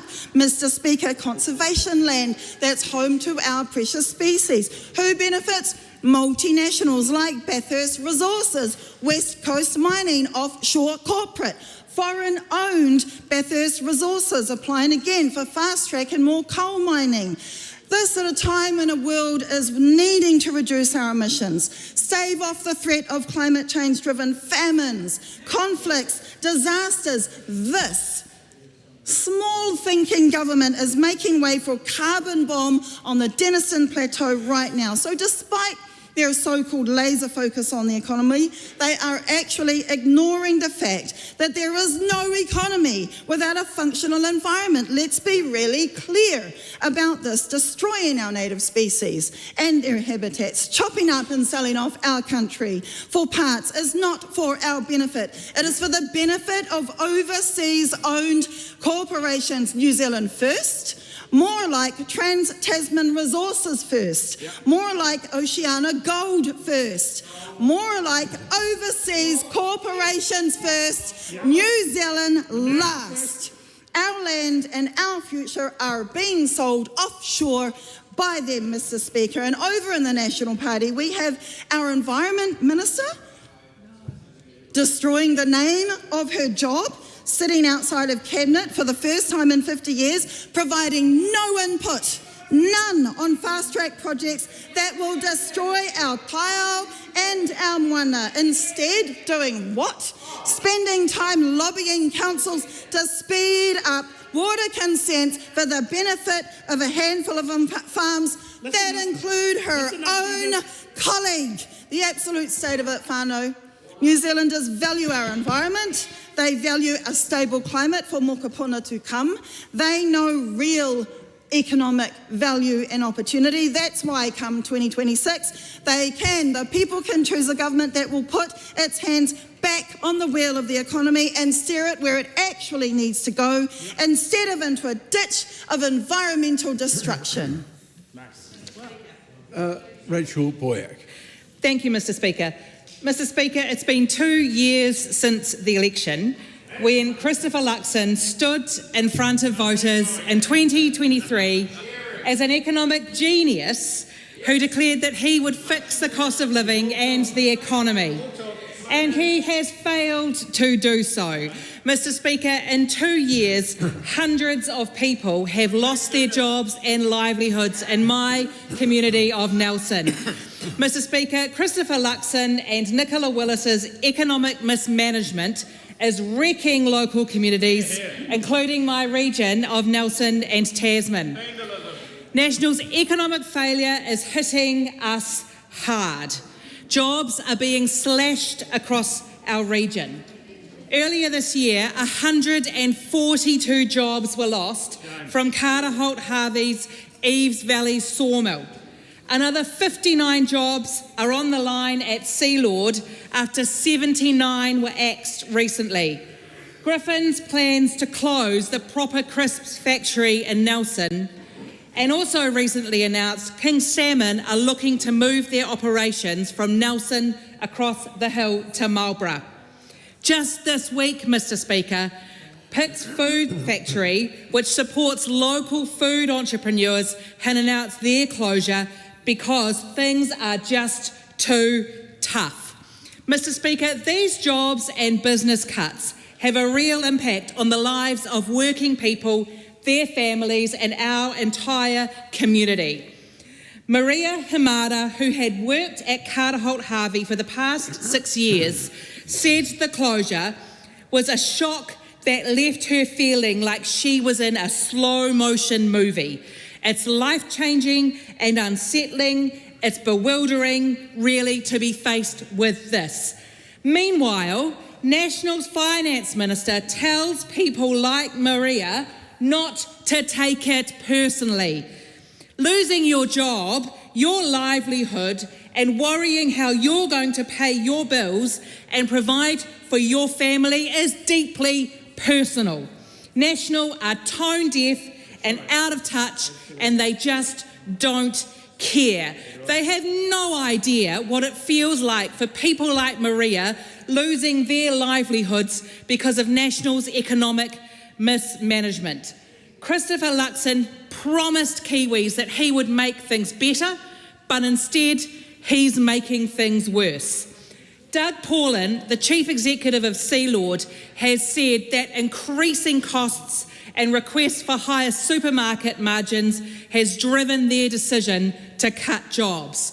Mr. Speaker, this is a government that has talked a big game about reforming supermarkets, yet food prices continue to go up, Companies like Sealord are pressured to reduce prices so that the supermarket duopoly can increase profits at the expense of local workers and their customers. Mr. Speaker, we need a real plan from this government now. We need greater engagement with local leaders to support the Nelson Tasman region to create more jobs. Instead, we've had radio silence from this government. In fact, Mr. Speaker, when I asked Nicola Willis in the House last week what she was doing about this, she claimed, Mr. Speaker, Nelson should be happy with the government because they're giving us half a hospital. They can't even invest in the full, complete hospital rebuild that our region needs, Mr. Speaker. National are cutting investment in Nelson when they should be properly investing in our region, and they are overseeing a wrecking ball to our local economy. New Zealand is going backwards under their watch, and they know it. And the consequences, Mr. Speaker, are real and they're damning. Businesses are closing, jobs are being lost, and families like Maria's are paying the price. Christopher Luxon promised Kiwis he would make things better. Instead, he's making things worse. Labor will focus on what matters most to people in New Zealand and Nelson: jobs, health, homes, and real action on the cost of living, and look for his announcement from Chris Hipkins tomorrow on all of that. Mr. Speaker, it's clear to the people of Nelson and the people of New Zealand that Nelson and New Zealand cannot afford another 3 years of national. Call on Suze Redmayne. Thank you, Mr. Speaker. Today I want to talk about International Rural Women's Day. It's a day celebrated globally on the 15th of October to recognise the vital contributions of rural women to agriculture, to food security and to rural development. A day to celebrate the extraordinary women who are the backbone of our rural communities. From the boardroom to the paddock, rural women are leaders, innovators and caretakers, driving our economy, nurturing our families and holding our communities together. It's mana ākitanga personified. Rural women are inspirational, innovative and resourceful. Mr. Speaker, I'm a city girl who saw the light in the mighty Tirakina. A proud farmer, I've raised 3 children in the heartland Rangitikei, and I get it. It's all about community. It's about getting stuck in good times and in bad, and I'm incredibly proud to stand here today in a house, as part of the National Party caucus that is literally stacked with amazing women. Rural women who are champions of rural New Zealand. We've got Nicola Grigg, our outstanding Associate Minister of Agriculture, Minister for Women, a farm girl from Mount Somers, a champion for rural women today and every single day. Just like Minister Louise Upston and Penny Simmons and Barbara Kuriger, Maureen Pugh, Dana Kirkpatrick, Catherine Wedd, Katie Nimmin and Vanessa Wennick. National has a proud history of backing farmers and farming. And our significant cohort of rural MPs, men and women, is a testament to this. But today, Mr. Speaker, it's all about the girls. That's right. Rural women have a voice in this government, especially Judith.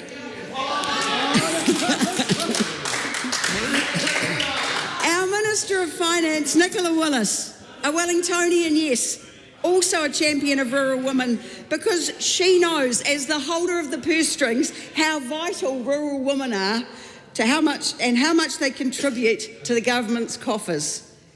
And I can't forget Nicole McKee, our shooting and hunting legend, which affords her honorary rural status.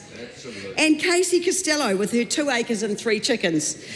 Together, we stand alongside all the rural women out there who play a critical role in New Zealand's $60 billion food and fibre sector, often the unsung heroes, women who balance farm work, family and community roles, quietly leading the charge in education, healthcare, community connection and local resilience. I get it. It's great we're also seeing more women in rural leadership roles than ever before, making a tangible impact in business, innovation and community. This year marks the centennial of Rural Women New Zealand, an organisation that stood the test of time by adapting to the evolving needs of rural women and their communities. Chair Sandra Matthews said on Radio New Zealand this morning that rural women are the beating heart of rural New Zealand. She acknowledged rural women face unique challenges such as access to services, connectivity and leadership representation, and like our government, she knows they should be supported to lead and to thrive. That's why in Budget 2025, the government committed $250,000 to support rural New Zealand's grassroots work. We're backing initiatives that support leadership development and economic empowerment, because when rural women thrive, New Zealand wins. And it's why we're also backing the Agri Women's Development Trust and Dairy Women's Network to deliver coaching and training for young and established rural women leaders. There's huge opportunity to inspire women into long-term fulfilling careers in the food and fibre sector, and the government is committed to backing that growth.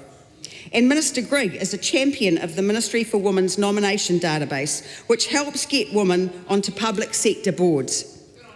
By supporting leadership development programs, mentoring networks and pathways into governance, we can ensure that rural women are not only heard, but are directly involved in shaping the future of our regions.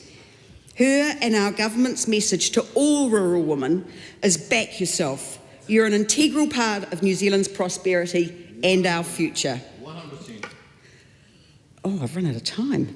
While it's hard to quantify just how much rural women do across New Zealand, International Rural Women's Day is a chance to honour its strength, resilience and leadership of rural women across New Zealand. Aruna Williams. Thank you, Mr. Speaker, and good on that member. I guess that is the point. Kiwis are fair-minded people. New Zealand women are known for being fair thinkers and reasonable, and so when National promises at the election to lower the cost of living, people go, yeah, good on them, give them a go. That's important to me. And then things are going badly. New Zealanders, wherever they are around the country, we'll give these guys a go. People said, we can survive till 2025. That was the phrase. You might have heard it out there. It was pretty popular in Auckland. And then it became just survive 2025. And then every day, as costs go up under Christopher Luxon's government, and he's not helping with the rising cost of living, and he's more interested in protecting the big banks and tax cuts for tobacco companies, Kiwis aren't seeing any of that correction they were promised, and they're not seeing the growing economy that they thought they were going to get. It's not Survive 25 anymore out there, it's Pack Up Sticks in 2026. Everything is going up. Transport, power, phone bills, the cost of study. And that's pushing more and more personal debt onto people, and household debt and consumer debt. And more people are withdrawing their KiwiSaver because of hardship. That's the effect that this government is having out there. It's because of decisions that they have made and the mismanagement of the government's books that this has happened in New Zealand. Housing, utilities like rates and electricity, they're rising even faster, and food and essentials continue to relentlessly rise week on week. Every family in New Zealand is seeing that at the grocery checkout. Every pensioner in New Zealand is seeing that in their power bills.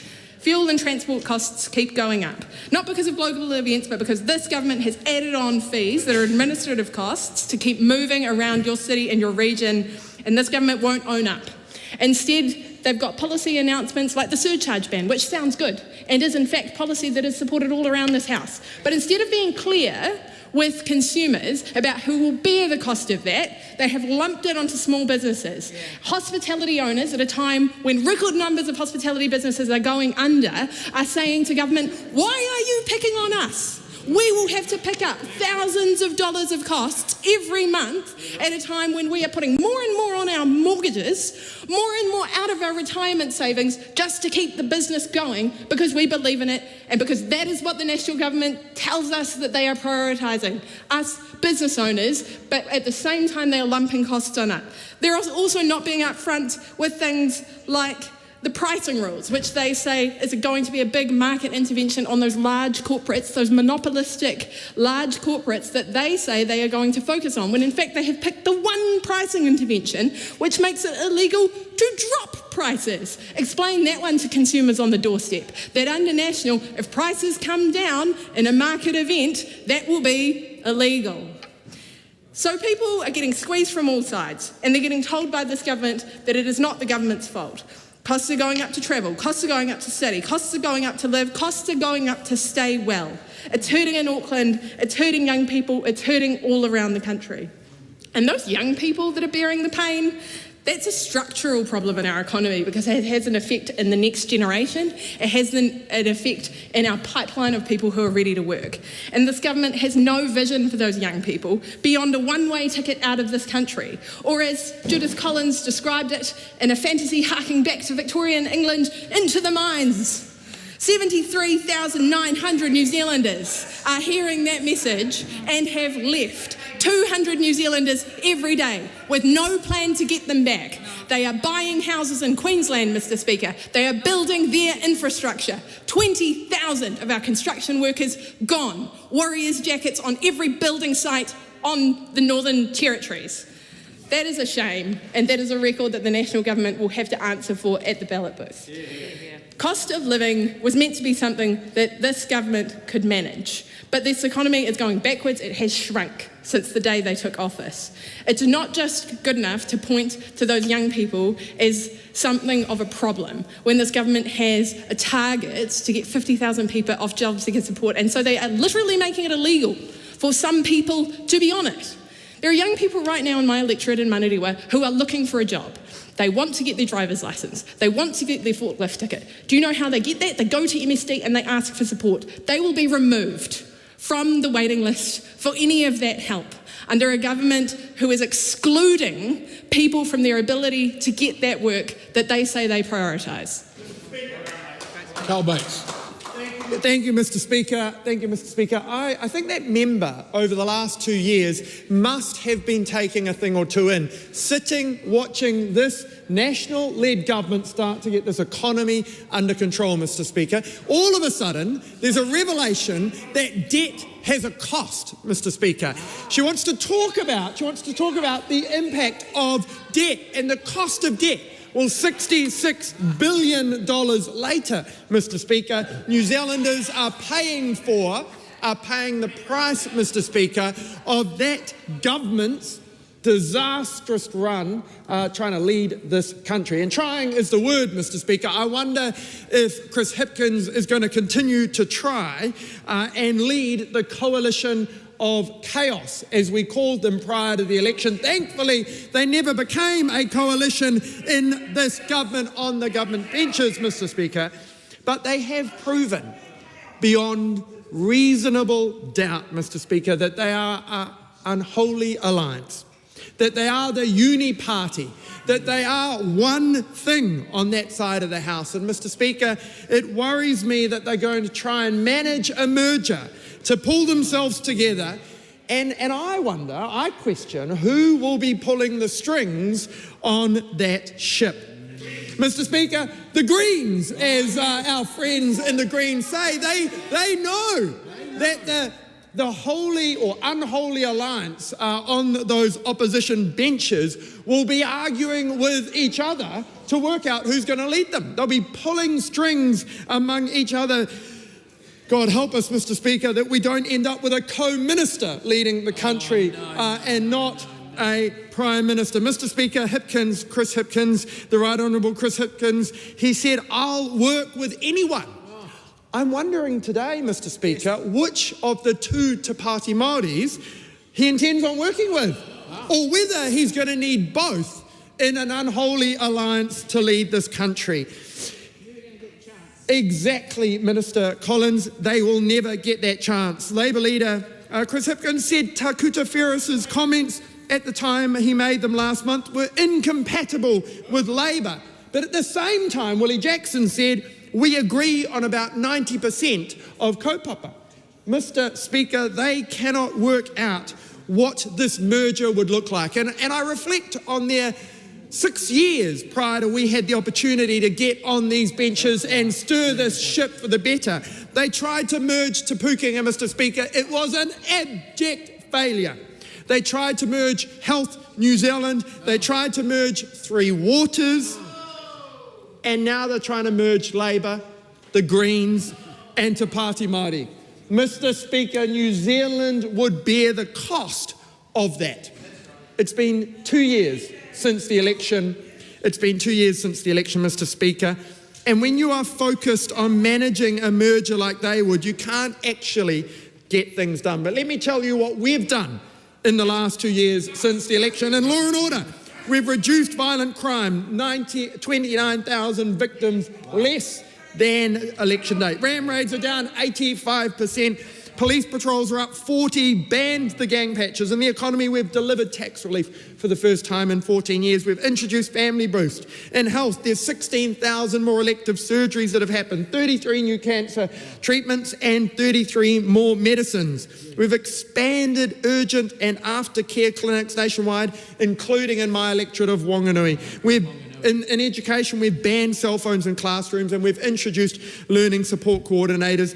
Over the last 18 months, we've rebuilt the confidence of farmers and we're just hoping that the Greens do not get that opportunity to destroy it with a 33% tax on farmers. You see, you'd have to choose, Mr. Speaker, do you want a national-led government as a country that got inflation down from 75% into the 2s, or a Labour Greens Te Pāti Māori plus that would give us another $100 billion plus of debt? Would you want a Prime Minister that can actually deliver? Or whoever wins the Hunger Games on that side of the House? Marama has already indicated she wants to be in Cabinet. Do you want Willis, who delivers investment boost, or Swarbrick, who delivers 33% inheritance taxes? Do you want Stanford, who delivers results in education, or Willow Jean Prime, who can't manage her emails? Do you want law and order with a reduced in ram raids and up with the confidence, or Tamitha Paul, who wants to defund the police? Mr. Speaker, the delivery of this government is clear. Wow, very good.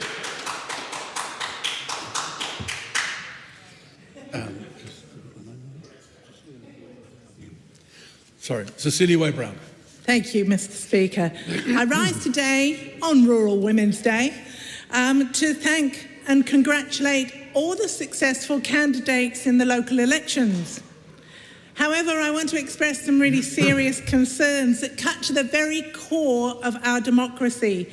We have just witnessed another round of dismal turnout, missing details of Māori ward candidates, and a growing unease over the role of private companies running our electoral processes.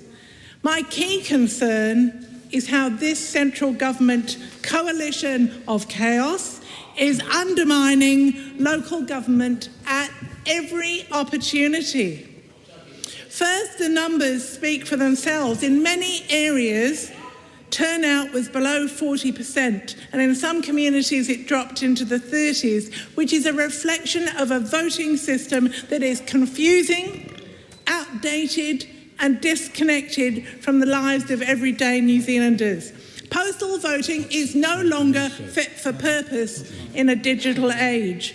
Many young people don't check their mailboxes, let alone know how to post something. Some don't even have a mailbox.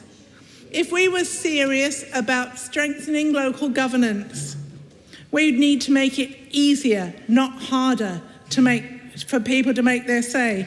In September, I asked the Minister of Local Government this question: will he consider amendments to the Local Electoral Act to bring the administration of local body elections away from private companies and under the Electoral Commission? What did he say? He said no. This directly contradicts the Prime Minister in Monday's post-Cabinet, saying he's discussing Electoral Commission running the local elections with Minister Watts. Secondly, the voting process has been underfunded and under-resourced. In Mount Albert Library, people waiting 2 hours to cast their special votes. With a more transient population, also thanks to this government's rental rules, how many people have got 2 hours to wait to cast their special vote?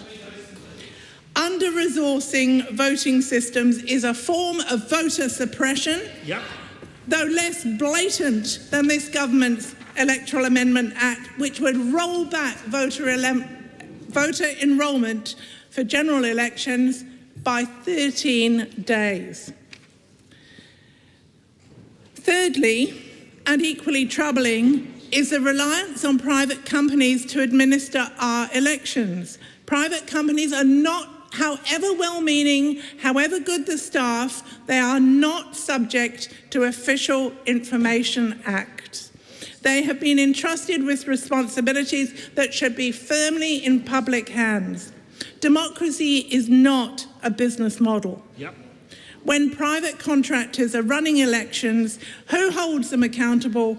Where is the transparency? But let me finish this speech about local government on a more heartening note. Despite the attacks on te reo, te treaty and Māori customary rights by the coalition partners, a strong majority across the country, as of today, 520,113 voters voted to keep Māori wards. I would like to table the graph that shows the margin of more than 60,000 people supporting Māori wards. And who knows, by the time the specials are counted, there may be more councils keeping Māori wards. That's a huge step up from the first couple of decades of this century when only Wairoa got through. If we want to rebuild trust in local democracy, we need reform backed by the Greens, Labour and National. And if any of the other smaller parties want to join us, that would be good. No going from 4 well-beings to no well-beings and back again. Thank you, Mr. Speaker. May I table this? I'm seeking leave to table this. I did in my speech. And what is that It's a document graph that's available? been compiled and designed and is not in the public sphere. All right, leave is sought for that purpose. Is there an objection? There's no objection. Thank you.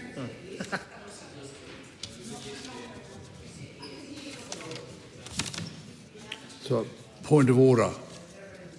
Oh, sorry, was there objection? Sorry, there was a peer that from the depths of the House there was an objection, so there is publicly available information.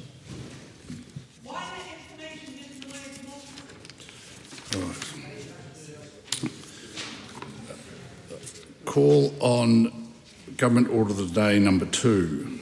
Number 1? No, sorry, number 1. Education and Training Bill, Training Amendment Bill number 2, interrupted debate on second reading. The question is that the motion be agreed. Shannon Halbert. Thank you, Mr. Speaker. Mr. Speaker, this bill covers a number of issues and items in the Education and Training Act. The purpose of this bill is to make amendments across a range of matters in the Act to give effect to new policy decisions and to make other minor and technical changes.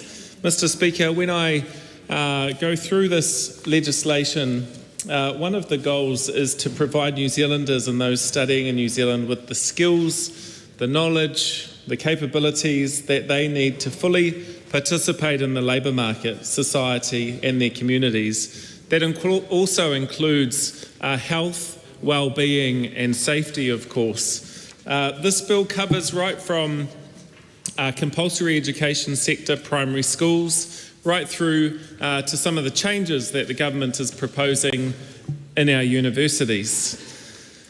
Mr. Speaker, this bill, in my view, and I lean heavily into the university tertiary education component, is an absolute government overreach, no matter which way that you look at it. It will enable ministerial micromanagement and undermine the teaching profession and the academic profession in our universities. When the government has made such big promises on change to our education system, the slogans that they've put out there, here is a bill of bits and pieces that is simply unnecessary, with several of the amendments already in practice, Mr. Speaker. These things already exist or can already be done. The bill removes some of the key parts of the Act that aim to promote and protect the rights of our tamariki and young people, such as those rights under Te Tiriti o Waitangi and under NALPS. School strategic plans will no longer be required to be holistic approaches to educating our tamariki and young people from complex and, in many cases, diverse backgrounds. This bill, Mr. Speaker, it deprioritises Te Tiriti o Waitangi. And I think this is actually maybe our third or fourth example of legislation under the national government where they do this once again. Here we are. It removes local curriculum, and this is incredibly concerning, knowing the work that educators have done in our local schools to understand local contexts, whether that be in a regional or an urban setting or within a historic setting. Those things are important. Mr. Speaker, schools already have attendance management plans. Anyone that's visited a school, and I know many MPs in this House visit schools, know that every single school has attendance management systems online, that they look at their data, that they use that, and here we have a bill that enforces this to happen. That reads to me as low trust of the sector and low confidence in our teachers and schools and Board of Trustees' ability to educate our kids, to ensure that they are in school learning in the best way that they possibly can.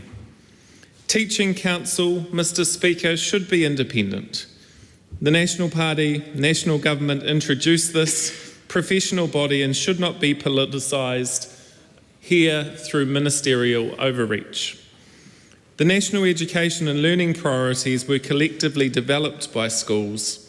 Removing these now create a narrowness in the curriculum offerings that we see that are offered in our schools and to our children and tamariki learning in those environments. So that's my summary, Mr. Speaker.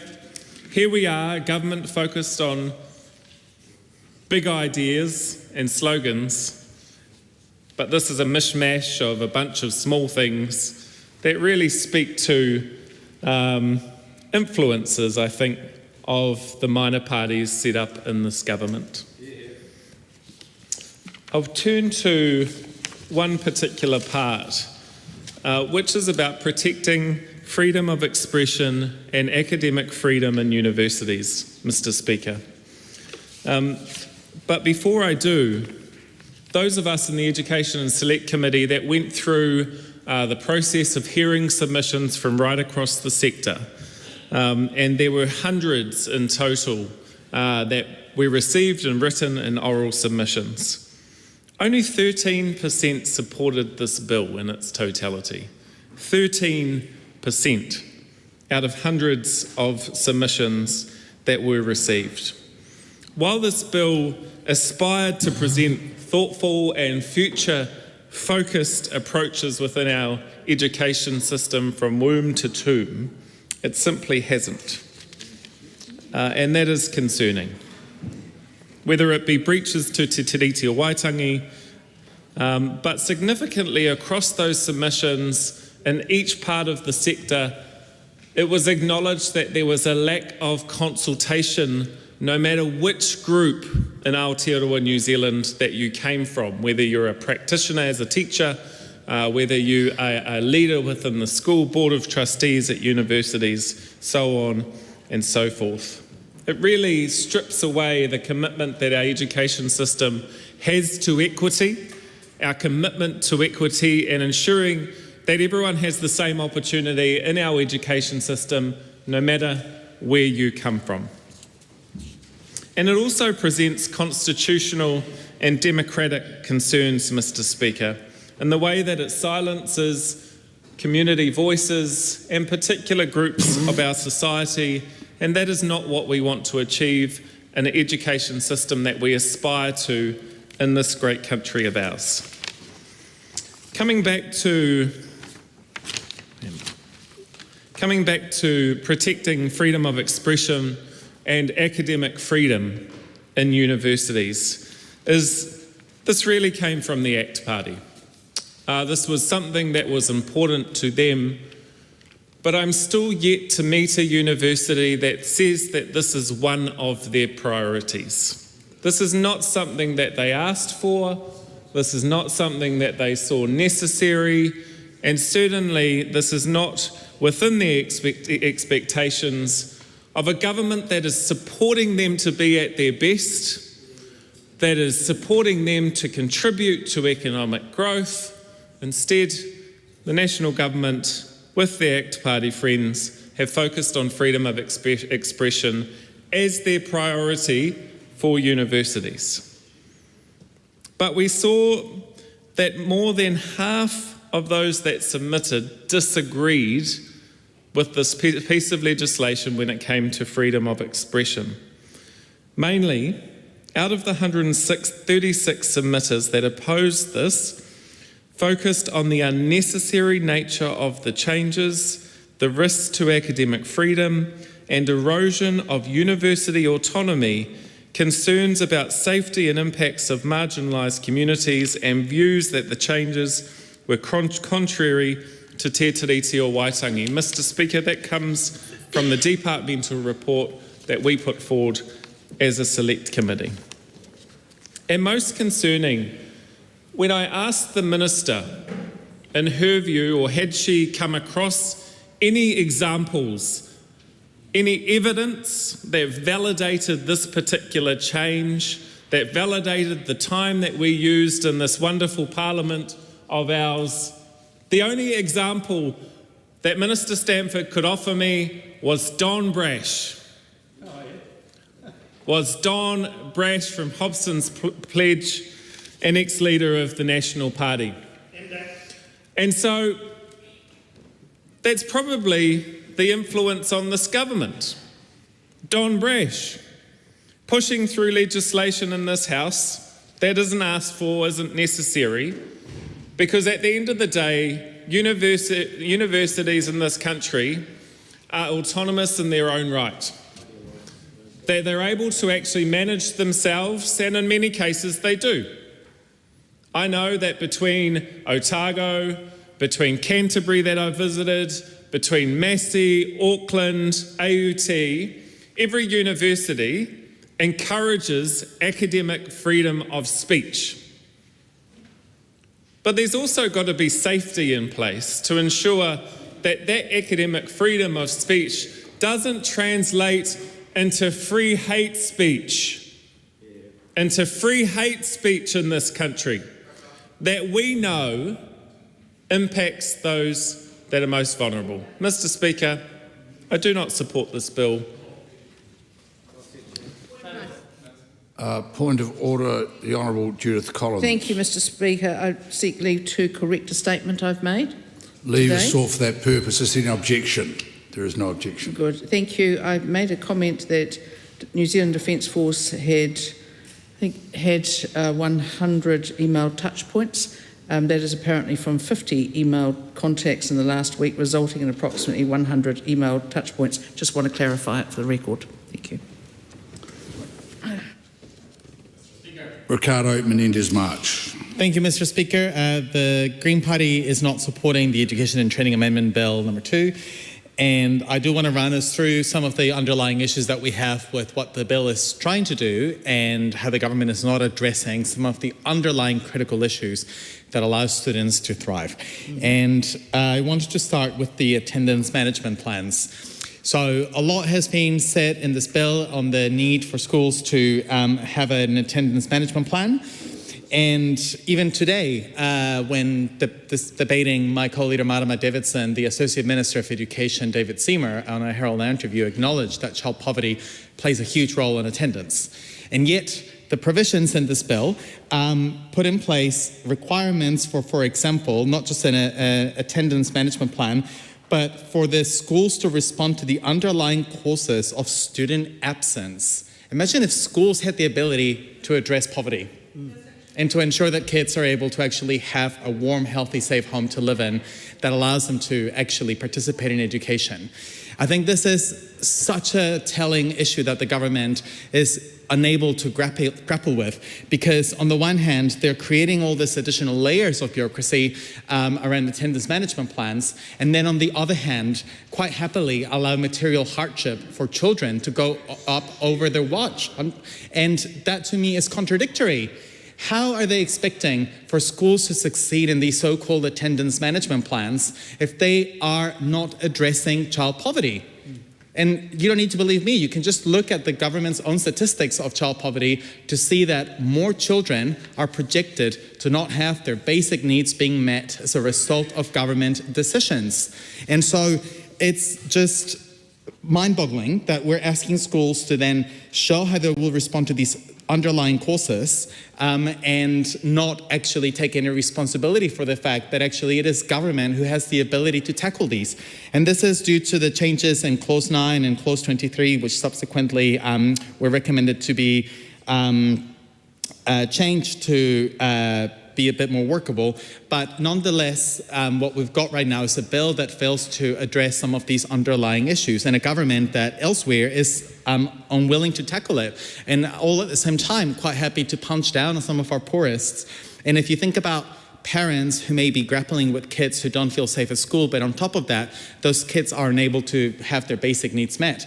They're faced with a government that is providing lower quality school lunches, a government that is not tackling the underlying causes of school attendance, and a bill that is claiming that by putting in place a management plan, suddenly all those things will miraculously disappear.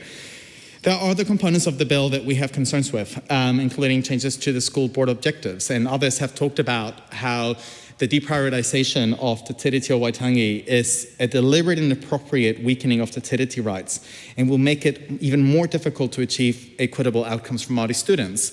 And once again, in the context of everything we have seen, even just today in the House, with the MACA legislation being pushed through, it's really telling that the government takes a very, very narrow approach to education and treats education as simply a pathway into the labour market, as opposed to a place where we can develop critical thinking skills, where we can actually allow people to develop themselves and their full potential, and not just simply learn very specific, narrow skills that have a very specific and narrow outcome in mind.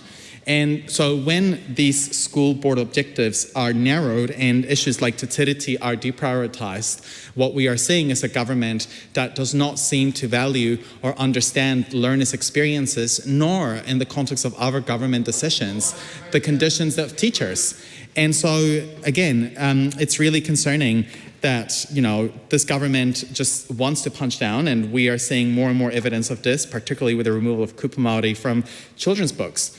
Again, what is that supposed to do if not to narrow the actual scope of learning that children can be exposed to? And in my view, once again, that diminishes the quality of our education and undermines actually the government's attempts, if they even believe that they want to attempt this, of narrowing the gap between students who have been left out of the education system and those who are currently thriving within the current settings. And the bill also contains other concerning provisions, including the removal of the national education and learning priorities. And as others have noted, many of these provisions were not supported by submitters at the select committee stage. And this isn't the first bill that we've seen that the public overwhelmingly rejects. And the way that the government has often responded to the overwhelming rejection of provisions in bills like this one and in others is to, and they've said it in the chamber, is to then, talk about diminished submitters by saying that, there are people who just had a lot of spare time, who had no jobs, who used, I've even heard heckles from our left side talking about, the use of AI. And instead, what I think the government should be paying attention to is the fact that in this bill, as well as with others, members of our communities are telling members of the government that their bills do not achieve what they set out to do. And so, again, whether it is issues with, for example, the that parents may have had with some of how these boards are run, like removing this isn't the answer, it's to simply improve accountability. And we've also seen how the ACT Party has had a free ride in their importing of culture wars and the provisions around freedom of expression. Others have noted that the issues of freedom of expression in universities are not real issues that universities are genuinely having to grapple with. Yeah. And I actually think it's huge overreach to decide how universities, as paragons of freedom of expression, should be able to conduct debate within their institutions. Like, allow universities to make decisions on how these debates are going to be carried out. And for a so-called libertarian party, I find it really contradictory that at the same time, they want to dictate how freedom of expression occurs at universities.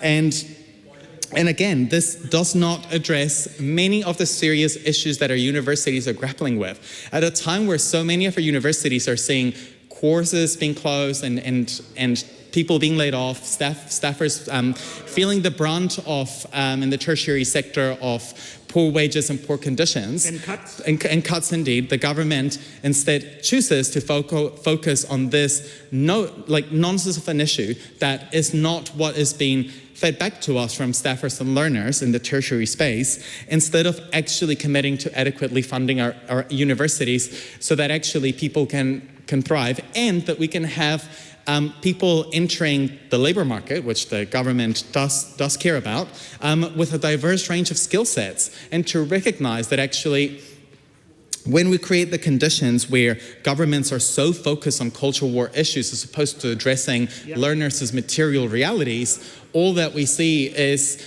oxygen being taken away from the real issues that matters to our communities. And this bill is just such a great example where the material conditions that lead to poor attendance are not being addressed. Instead, we just have a bunch of extra bureaucracy being thrown into schools, where issues around, for example, critical thinking skills not being adequately supported and developed at universities, and instead we just want to bring this Americanized debate on the freedom of expression. And again, all that we will see is our universities continuing to drop in some of those international rankings when it comes to how they're perceived internationally. And that is a direct result of government underfunding and undervaluing of our universities and vocational education institutes. If the government was serious about educational achievement, they would be putting their energy into addressing poverty, into addressing house prices, into addressing violence, into addressing the lack of inclusion that disabled students have told us time and time again they face in schools. And they would not be importing these culture wars into the legislative chamber. It's really clear to me that the ACT Party at no point in their negotiation agreement thought of issues like the underlying causes of school attendance, like hardship, inequality, the housing crisis, and instead are quite happy to use time in this chamber to debate issues that actually will not lead to better educational achievements. This is an absolute joke of a bill. And again, I go back to the earlier example, requiring schools to show how they're addressing the underlying causes of lack of attendance without actually taking responsibility for government policies that have made it worse is a passing on of those issues to our educational institutions. So we call on the government to take serious issues with the evidence that they deserve to be evaluated by, and not go through this bill and instead address the stuff that students have told us for many, many years, which is fix poverty, fix the housing crisis, address violence within our communities, and take absentees seriously. Parmjit Palmer. Thank you, Mr. Speaker. Mr. Speaker, I'm taking this call on behalf of the ACT Party to support the Education and Training Amendment Bill number 2. Mr. Speaker, this bill is really important, a very, very fundamental bill, because this bill is about our education system. This bill is about setting some guidelines for our education system. This is from school to university, to ensure that schools and universities are delivering what they should be delivering, that is education. And in the select committee process, a number of amendments have been made to this bill, but I won't go through all the amendments, but I would like to highlight some amendments. And I would like to talk about 3 areas in this bill which are so important to us, the ACT Party.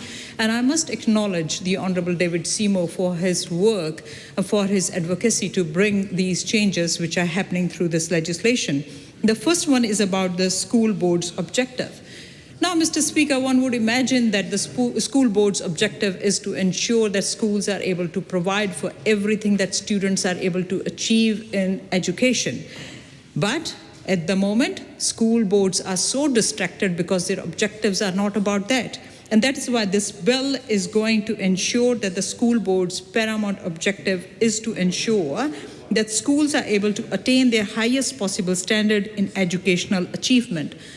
Other objectives are going to become supportive objectives. Yes, other things can be done, but the main objective should be educational achievement, because we want to see that students are able to attain skills so that they are not able to just compete here in New Zealand, but all around the world. So the skills we are talking about is real science, maths, reading, writing, or any other subjects that they choose to study, they should be able to choose to study. The school boards are not a place for ideological activism. And we don't want to see that every subject is filtered through that lens of culture and ideology.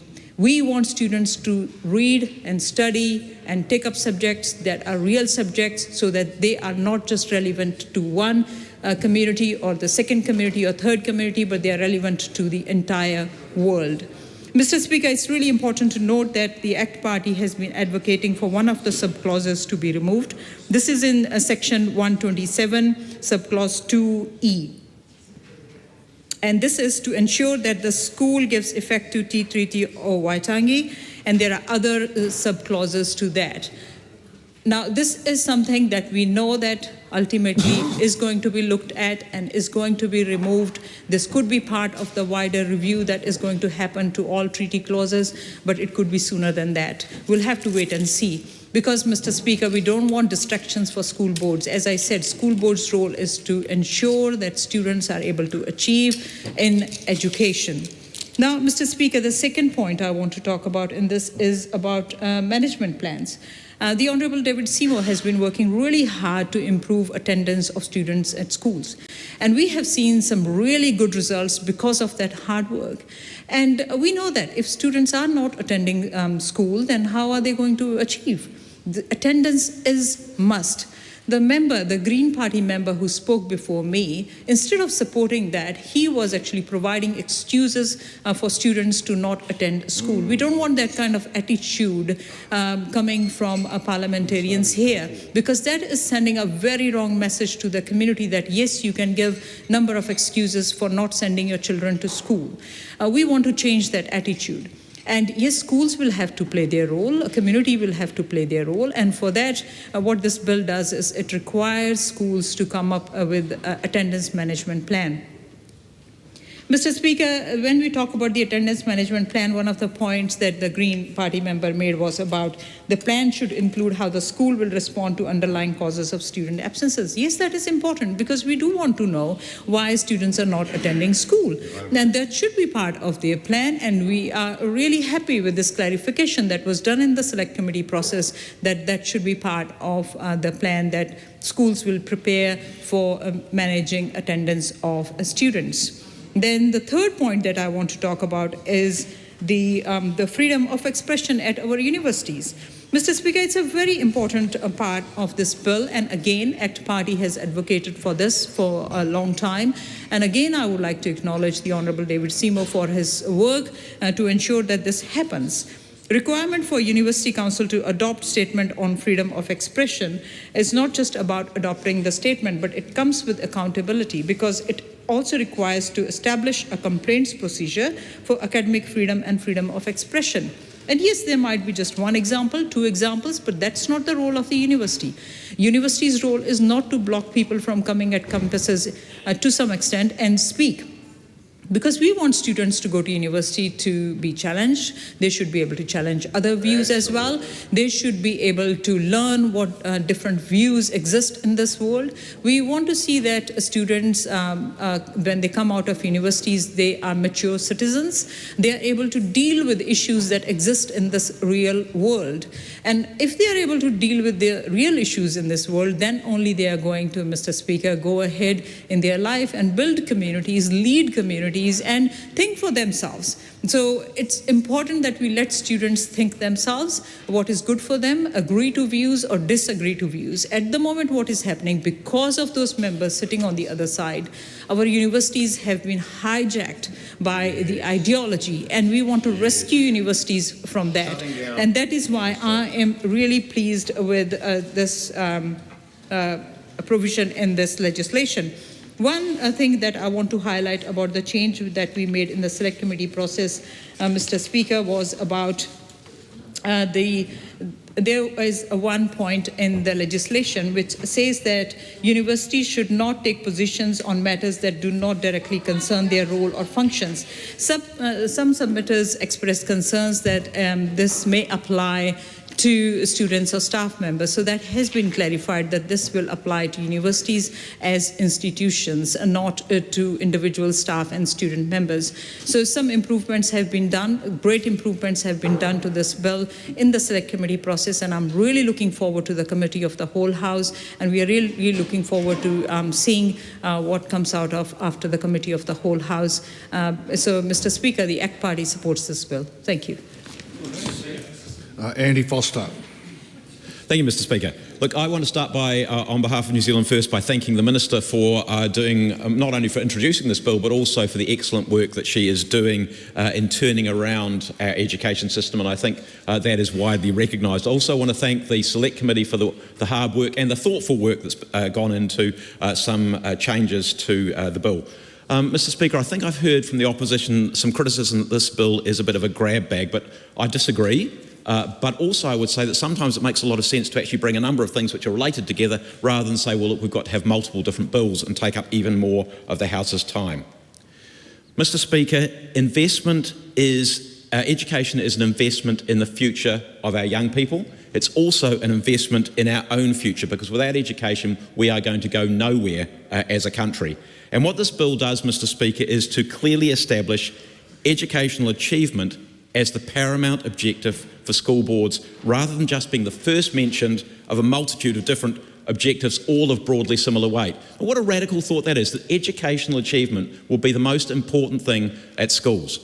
What a radical thought. And I think that's a really good thing to put in there, because at the moment, Mr. Speaker, all it is the first one mentioned of several different, potentially competing, and sometimes they are competing, objectives. Now, Mr. Speaker, I read the opposition party's differing view. We don't have a member on this select committee, but I read the opposition party's differing view, and they say that the focus here is narrow and antiquated. And they say that, quote, together with educational achievement, boards must ensure schools are emotionally and physically safe. Yeah, all good. Give effect to rights-based legislation. Yeah, all good. Protect children from all forms of discrimination at school and give effect to the Te Tiriti o Waitangi. All of those things are good, but all of those things are still in the bill. All this bill does in this context is to say that educational achievement is the number one. It's not equal with all the others, it's the number one objective that we've got. That is a simple concept, it's a radical concept, it seems, to the opposition, but I think it is the right concept. Now, Mr. Speaker, I've been to quite a number of prize givings over many, many years, and often I'm deeply impressed by the quality of the students who are graduating from some schools in particular. What they've learned, their capabilities, their aspirations, and that they are fitted so clearly to be citizens of the world, because that's what we want. We want our young people to be coming out of schools fitted to be citizens of the world, whether they're going on to tertiary education or whatever they might be going on to. They need to be fitted to be citizens of the world, and unfortunately so often that is not the case. Education in the school context is the passing on of knowledge from one generation to another. There are many key skills, and obviously as a government we've been very focused on some of those, like core skills, the ability to read, to write, to command numbers, to be numerate. Those things are very, very important. I would also add, Mr. Speaker, an understanding of the world that we live in and the ability to think for themselves, not to be told what to think, but the ability to be able to think for themselves. Education should not be indoctrination, and I think there are times when we stray into that space, and that can't be the case. However, Mr. Speaker, what is very, very clear is that far too many of our young people are nowhere near where they need to be in terms of their core skills, the ability to read, write and be numerate. And it has got markedly worse in recent years. And again, I want to pay tribute to the Minister who's doing a great job in systematically starting to turn that around and focusing on what matters. So what needs to be turned around, Mr. Speaker? Well, I want to start by looking at this year's, earlier this year's, Year 8 achievement data for maths. For all students, only 23% were at the level that they were supposed to be. 23%. 62% were at least a year behind where they should be. Now, that is not success. What I heard effectively from the opposition is everything's fine. No, it's not fine. That's for maths. For writing, pretty much the same. For all students, 24% at level, 61% more than a year behind. That is utterly unacceptable. And then there's our PISA scores. This is the OECD program for international student assessment. It tests 15-year-olds. The performance is measured every 3 years, and we've been involved in this since 2000. And every year, pretty much, every time we've been assessed, we have gone backwards. So it's not just recent, this has been happening over an extended period of time. In the last assessments, that's 2022, 2023, before this government took office, reading has dropped in that time from 2000 to 2022, 2023 by a full year. So what a 15-year-old, where a 15-year-old is now, was where a 14-year-old was in 2000. If you look at science, it's the same. Where a 15-year-old was now, when science came into the program in 2006 in the PISA program, that's where a 14-year-old was. And in maths, it's even worse. Where a 15-year-old is now, a 13-and-a-half-year-old was in 2003 when maths came into that program.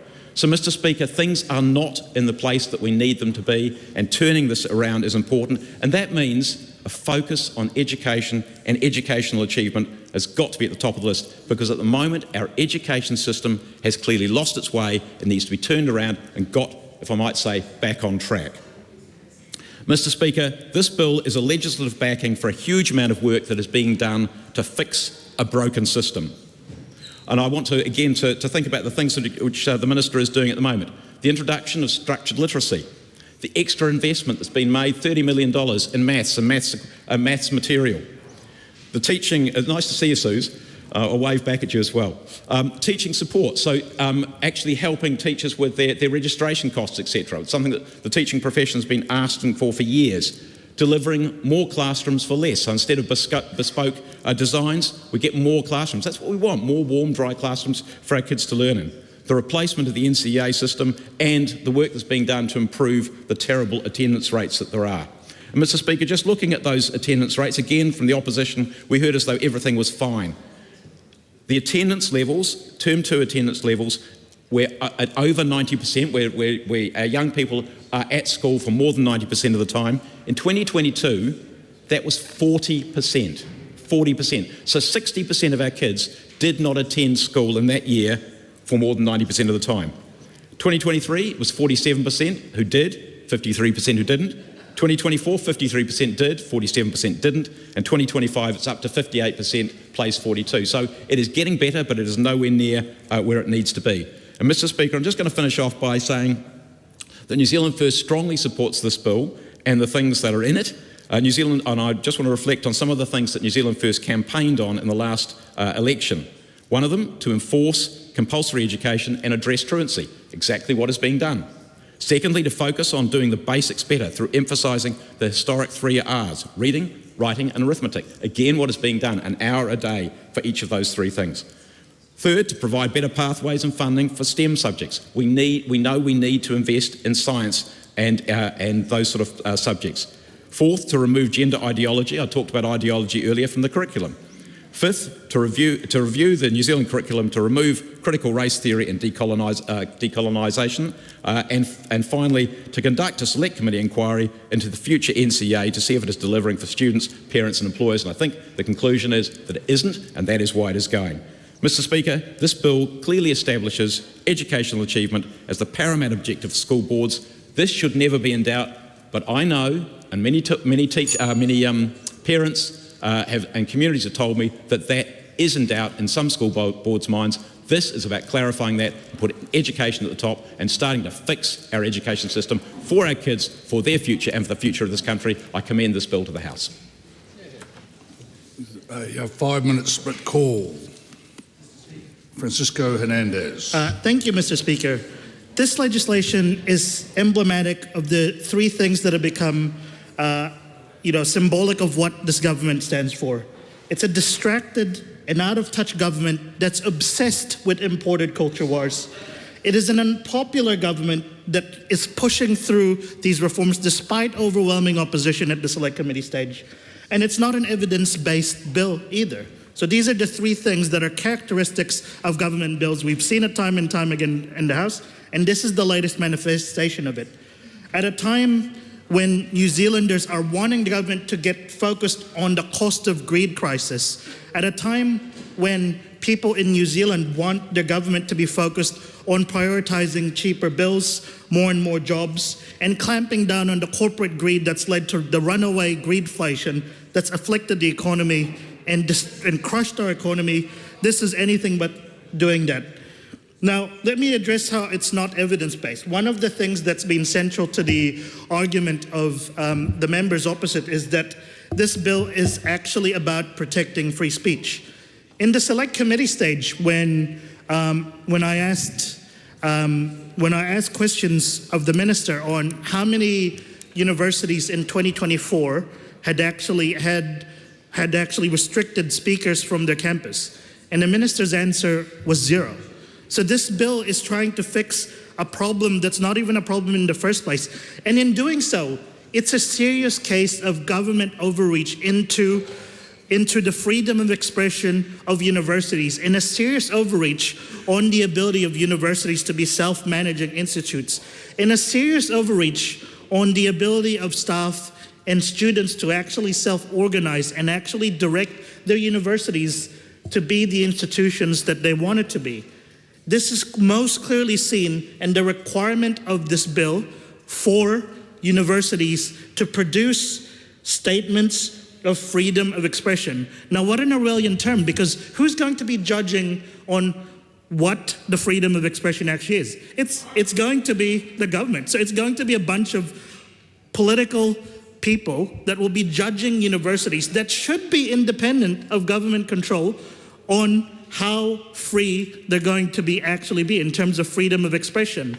This is a very dangerous pathway that actually sets universities on a path of being government-controlled institutions and of government dictating what universities can and can't teach, and what universities can and can't prescribe. Now, this is most evident in Clause 281A 2D, where it says that universities as institutions should not take public positions on matters that do not directly control their role or function. And this is when what the actual government's agenda around the universities is most clear. Because we know that a lot of the policies that they're pursuing, whether it's increasing the amount of fossil heating gas in the atmosphere, whether it's increasing the amount of drilling and mining, which is going to release these fossil mining gases in the atmosphere. This is about the bill. This is actually about how the government is restricting universities from taking positions, public positions, on a lot of things that the government has actually submitted. If you look at the submissions of a lot of the universities, they've taken quite strong positions against things that this government has advocated for. For example, on Te Tiriti legislation, I saw submissions on the regulatory standards bill from institutions. So it's really clear what this government's agenda is not actually about protecting free speech. It's about crushing dissent from universities and setting them up to be government-controlled commissariats, controlled by David Seymour, who will be prescribing his vision of ideology on what free speech actually should be. And it's really unacceptable that this government has overreached to this extent. And it really speaks to the fundamental nature of how this government has been wagged by the two dogs that have been driving this coalition. Act the New Zealand first. It's really ironic that in the general debate speech that they were talking about how this opposition was controlled by the Greens and Te Pāti Māori, when they're actually just projecting how they in government has acted and how this, as a bill, is actually about, and it literally says so, that this is about advancing an agreement in the policy clause in the coalition negotiations between ACT and New Zealand and National Party. So we do not agree with this bill. Carlos Chung. My beautiful electorate, Mount Roskill, is home to hard-working families who value education and see it as a key to a better future. They want stronger school, clear pathways, and real opportunity for their children. This is what the school should be focused on, to ensure every child learns, progresses, and success.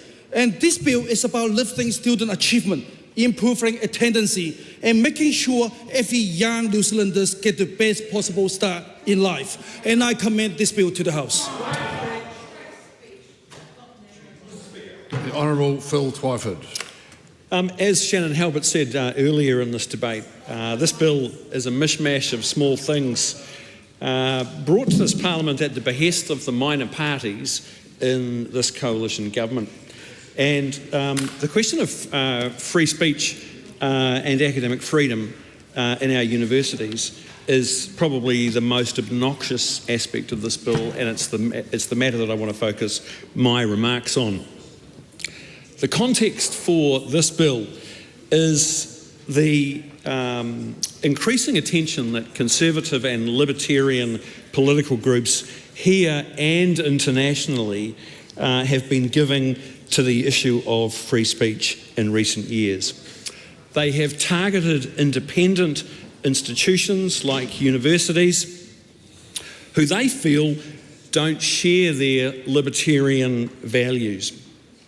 And initiatives like the provisions in this bill are an attempt to break down the gates of academia and use the power of the state to force independent academic institutions to give platforms to the peddlers of hate speech, white supremacists, Islamophobes, racists, anti-trans activists, and Holocaust deniers, to give their views respectability by giving them access to independent academic institutions.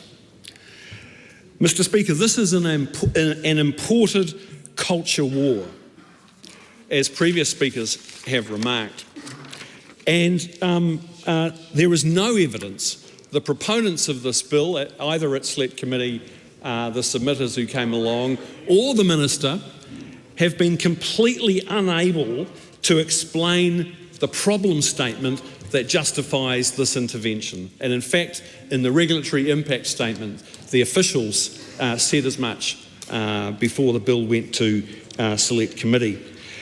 The government's own assessment of the proposed amendments here to mandate free speech on campus show the manufactured nature of this crisis. Officials acknowledge having, and I quote, limited evidence on the actual extent and impact of freedom of speech concerns in New Zealand, unquote. And as colleagues have already pointed out, the only example that the Minister could come up with when asked at Select Committee was of the notorious incident of Don Brash, I think, being denied the opportunity to give a Hobson's Pledge speech at Massey University. That, Mr. Speaker, is not a crisis that justifies this kind of heavy-handed intervention in cherished autonomous academic institutions that we should be taking care to look after. One of the problems with this debate is the confusion of free speech with academic freedom. And I want to quote Professor Joan Scott, who put it this way: free speech makes no distinction about quality. Academic freedom does. And the difference between those two concepts is foundational to why universities exist in the first place. Academic freedom protects rigorous inquiry conducted according to scholarly standards. It shields researchers pursuing evidence-based knowledge from political interference, no matter where that interference comes from. And by contrast, free speech makes no quality judgments at all. It protects all expression equally, regardless of whether it meets any scholarly criteria or contributes to a greater public purpose. The other problem with this debate is that the notion of free speech espoused by the advocates of this bill is that it is divorced from the idea that with freedom comes responsibility. It fails to balance the right of an individual to say whatever they like with the consequences of their speech. And Mr. Speaker, I believe that in New Zealand, unlike this imported culture war, unlike the chaos of the United States right now, in New Zealand we have a history of taking care of our society, of thinking about the consequences of what we say and do, in the knowledge that in this small collection of islands at the bottom of the South Pacific, we have to learn to live with each other. We have to get on, and that we have to balance these things, albeit imperfectly, but always with an eye to taking care of our society, our ability to get on together, and taking care of the vulnerable. The other thing that I think is bad about this bill is that, and this is ironic that it's given that the impetus for these provisions has come from the libertarian part of this parliament. And the irony is that it is the long arm of the state protruding into somewhere where it should not go. Universities are autonomous, self-governing institutions with an academic freedom tradition that is hundreds of years old. And I want to quote Peter Davis, who wrote a very good piece about this. He said that universities have used their independence judiciously to protect the freedom of their staff to push the boundaries of research, to encourage and manage debate on campus and public debate through civil, constructive and evidence-based contributions. And Mr. Speaker, using the law, as this bill will, to force our universities to bend the knee to the state through these provisions, I think sets a very unfortunate precedent. It undermines the autonomy that is central to the status and credibility of our universities. This bill is a distraction from the very valid and urgent concerns of ordinary New Zealanders who right now want a government focusing on jobs, the public health system and housing. They want a government that focuses its energy on easing the cost of living crisis.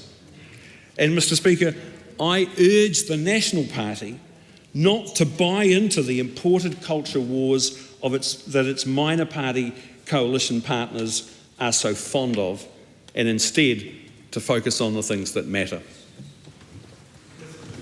Carl Bates. Thank you, Mr. Speaker. Mr. Speaker, it must be difficult being on the opposition benches today as we put this piece of legislation through the House this afternoon. I have 72 schools across the mighty Whanganui electorate, Mr. Speaker, and to teachers and principals and parents and students, Mr. Speaker, it's pretty simple. It's pretty simple. They go to school to learn. That's it. Get in there. A board's paramount objective in governing a school is to ensure that every student at the school is able to attain their highest possible standard in educational achievement. Pretty simple, Mr. Speaker. Look at the results this government is achieving by focusing on the simple things in education and getting them done. I commend this bill to the House. Very good, Carl. A 5-minute split call. Anna Williams. Thank you, Mr. Speaker. Who's correct? The National Party Leader's Office speaking notes, which have been read to us dutifully, that this bill is about educational achievement, or the ACT Party members in this debate and in their heckles who are gleefully celebrating the demise of academic freedom and welcoming in an era where institutions will have to sign up to a free speech statement, which is in fact in line with the government's priorities for their free speech. This bill guarantees that academics and students within universities will have free speech, but that academic freedoms will be limited, and that universities themselves will not in fact be able to have any free speech on issues that the ACT Party don't want them to be talking about. Political issues, social issues, cultural issues, those issues that are preserved in our law and are hundreds of years old, that come from a tradition of the 1500s, where universities were thought of as respected and trusted institutions, and that there was a civil contract. Remember that sort of deal between governments and their citizens? Remember that one? Yeah, it's a really important part of our law, but whatever we're getting over there isn't quite that. But that is part of a contract that people sort of sign up to when they engage in a society and they think will be honoured by governments, and part of that is that institutions, independent institutions like universities, will be able to take positions, will be able to advance freely informed, thoughtful inquiry and test ideas, that they might be a forum for debating issues and thoughts. And that is something that the ACT Party is meant to stand for, but instead this bill is an imported culture war straight from the US, lucky us in New Zealand, and we will have to deal with the consequences of this for many, many years. That the idea that universities will not be able to take a stand that the government doesn't agree with is simply not part of what New Zealanders would expect, and most New Zealanders think they are getting from this government, that they want to be focused on the real issues like the rising cost of living, like the economy that is shrinking, and like the 73,000 New Zealanders who have left under their watch. This is a bill which makes a number of pernicious changes mixed in with all the little sort of smaller amendments. One, just to give you a flavour of what they're focusing on, is an amendment to make it harder for unions to give notice of school strikes and require longer days. I mean, what has this government got? One trick: bust the unions, bust the teachers' unions, bust the universities. What is the point? Other than to make a sort of political stab at the supporters of the traditional supporters of the ACT Party. I mean, who does this help?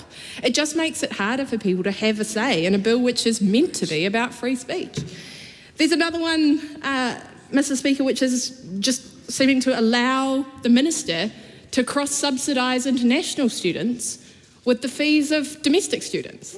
Why is it helpful to the training and learning of New Zealanders that a previous rule that required universities to fully cost recover from international students? Fair enough, international students are good, that's an important export for New Zealand, good. Why is it useful for the minister to say we're going to cross-subsidise these international students now with the fees that are paid by domestic students? Who was asking for that? The point is that these sort of grab bag of things which are from the deep, dark right-wing playbook are also mixed in with some things which will really hurt the independence of our institutions and the ability of academics to make their point.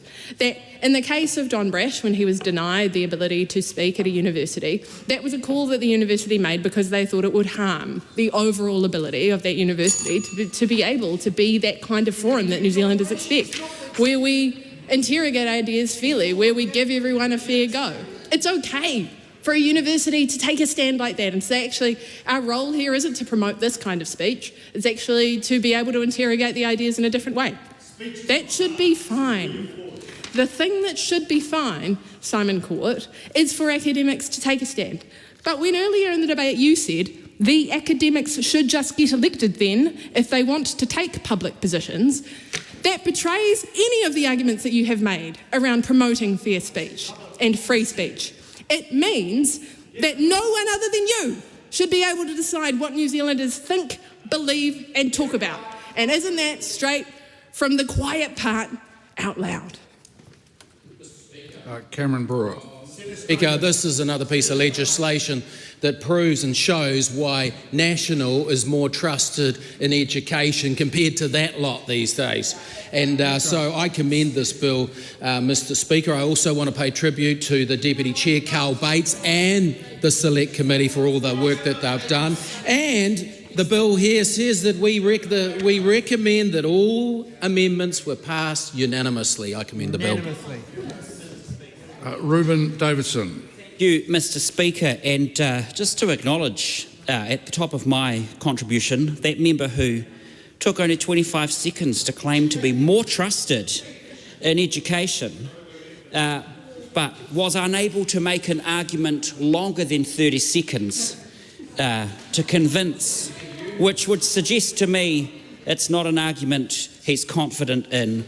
Neither is it an argument he's prepared to make on the record in the House. Just a spurious claim. But, Mr Speaker, it is good to be able to take the full 10 minutes to be able to make my contribution on the Education and Training Amendment Bill and to confirm that Labor does oppose this bill because, as you've heard from a number of my colleagues on this side of the House, this is government overreach, and it's a grab bag of a bill that is bungled and messy.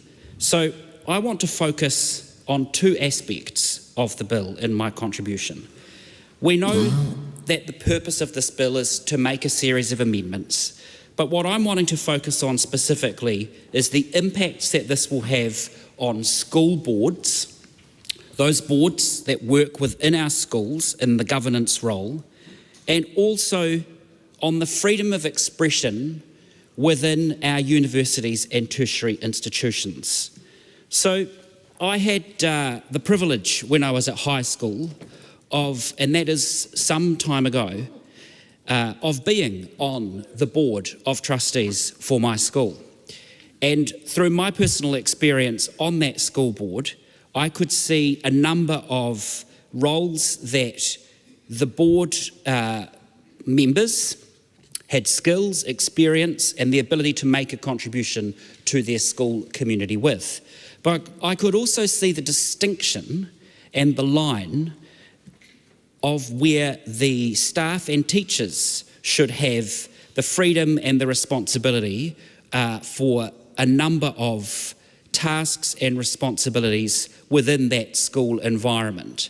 And I think one of the issues that is confused in this grab bag bill is the distinction around the role of a school board.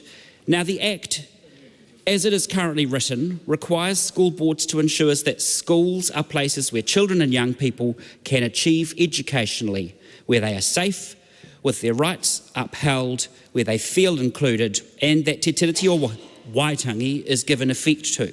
These four objectives are equally weighted and interconnected to create the optimal environment for children to learn and develop. Now, making the three objectives of safety and rights, inclusion and giving effect to te tiriti o waitangi, subsidiary to one primary objective, is contrary to the purpose of Education and Training Act, which is to establish and regulate an education system that does four things: that provides an educational experience that gives people with the skills, the knowledge and the capabilities they need to fully participate in society, at work and in their communities. Because when we're talking about schools, we are talking about the hearts of our communities.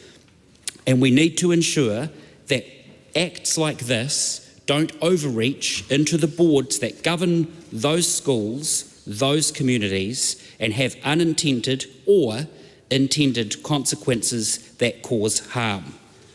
The second is to support the health, safety and well-being of those people in the school community. The third is to assure quality education, and the fourth is to honour te tiriti and support Māori Crown relations. Now, making these supporting objectives implies that they are not as important and necessary in and of themselves. Further, these objectives are in place to require school boards to create an environment that is supportive of every learner. Demoting these undermines the efforts to increase attendance. There are a number of reasons students don't attend, and often it's because the school environment is not a welcoming environment. Now, I want to give a shout out to a specific school in the electorate I'm lucky enough to represent, the mighty Christchurch East, that has Te Hiwa Shirley Primary School, where a special welcome party is held every Monday, or has been previously, held every Monday at the school gate to encourage attendance and to welcome children into that school environment and into that school community. That's the kind of thing that I think schools should be encouraged and empowered to do within their school communities. And when we become as didactic and as dictatorial as some of the steps in this Act are, we risk taking away the autonomy that schools should have to create the right kind of environment to provide the curated education and community experience for every student in their community to flourish, for every student to learn, and to recognise that not every student is the same and the needs of every student differs. And this cookie cutter approach in this bungled bill loses sight of that, significantly loses sight of that. Now, the other point that I wanted to speak to was around the supposed free speech issue.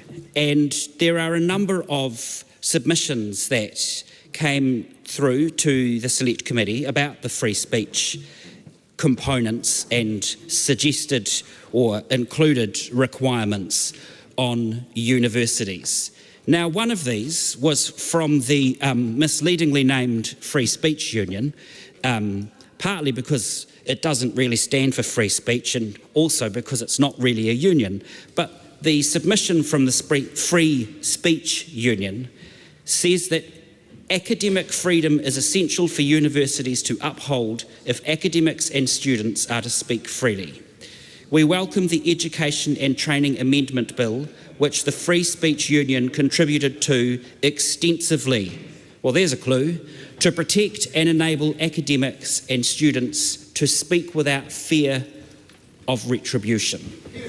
So that was the opinion of the Free Speech Union, who claim authorship for large parts of the bill and who received a resounding hear, hear from ACT Party member Simon Court in the House. So you can give that submission the kudos that those clues might deserve. The Law Society, on the other hand, the Law Society told the committee the bill created needless complexity because freedom of expression was already protected by law. So the very party that talks about wanting less government is in fact, from the very respected Law Society, being told that they are adding needless complexity. And whilst needless might be a word that we use to describe the ACT Party from time to time, needless complexity is not a term that we should see in our bills. Exactly. A member on this side of the House, Member Twyford, calls for us to send this to the Ministry of Regulation. I think that is a good idea, although judging from the costs at the Ministry of Regulation, it would be an expensive exercise. Paul Rishworth, KC, said freedom of expression is of the utmost importance, but the bill is not necessary. Academic freedom was already protected in the Education Act, and the Bill of Rights protected free speech.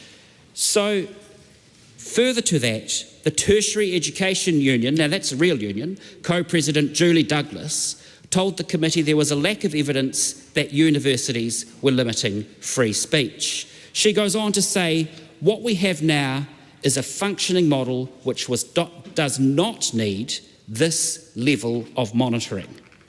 So, on the one hand, you have a organisation who claim to have authored large parts of the bill, saying that they think it's a great idea, surprise, surprise.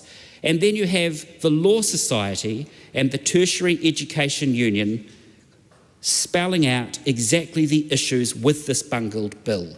It's a grab bag of a bill. It addresses issues that do not need a new act. They are already covered in existing regulation or law. But instead, today, at a time when New Zealanders are facing a cost of living crisis, when we are seeing day after day people leaving New Zealand, people losing their jobs, this government is choosing to waste their time with overreach into this area where the experts are telling us it is not required. Dr. Hamish Campbell. Thank you, Madam Speaker.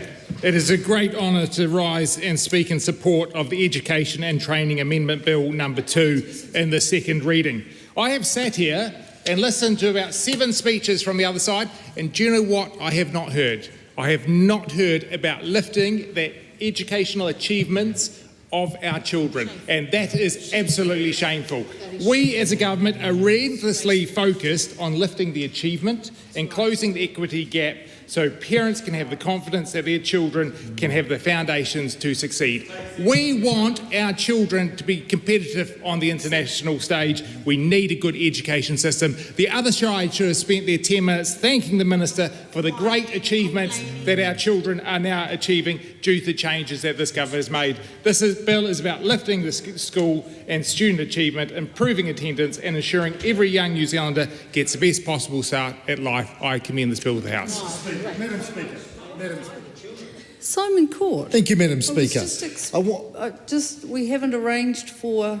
Madam no, Speaker. it's just written here and I just want to double check, but you called, so Simon Court has the call. Thank you, Madam Okay, Speaker. Thank you.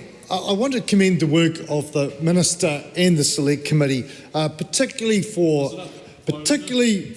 attendance management plans. New Zealand's children cannot learn if they are not in school, and this bill delivers a much improved approach to attendance management. I also want to rebut some of the claims made by Labour and Green MPs about this bill when it comes to statements on freedom of expression. The committee reported back that actually diverse opinions should be expressed in a respectful manner, consistent with any statutes made by a university. And what we heard from Labour and the Greens is their contention that hearing different opinions is akin to some kind of violence. It might be dangerous for students. It was quite a remarkable proposal from Aotearoa Williams. She quoted the very dangerous former governor of the Reserve Bank, an elected member, a member of this parliament, Don Brash, who the most frightening thing I've ever seen Don Brash try and do is get into a speedway car or try to walk down a gangplank and get on a boat. Now, anyone who's ever seen that will know that that is the limit of how dangerous Don Brash is. But apparently, according to Aotearoa Williams, he's too scary to be allowed to speak at a university.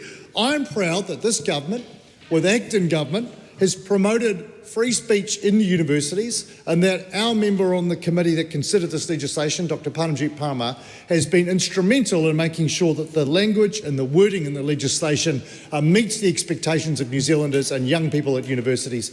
Madam Speaker, I commend the bill to the House. The question is that the motion be agreed to. Those of that opinion will say aye. To the contrary, no. The ayes have it. A party vote is being called for. Clerk, please conduct a party vote. New Zealand National. 49 votes in favour. New Zealand Labour. Tori te kaumawha e whakahe. Green Party of Aotearoa, New Zealand. Te kaumārima ngā pōti e tino whakahe ana. Act New Zealand. 11 in favour. New Zealand First. 8 votes in favour. Te Pāti Māori. E ono ngā pōti e whakahe ana.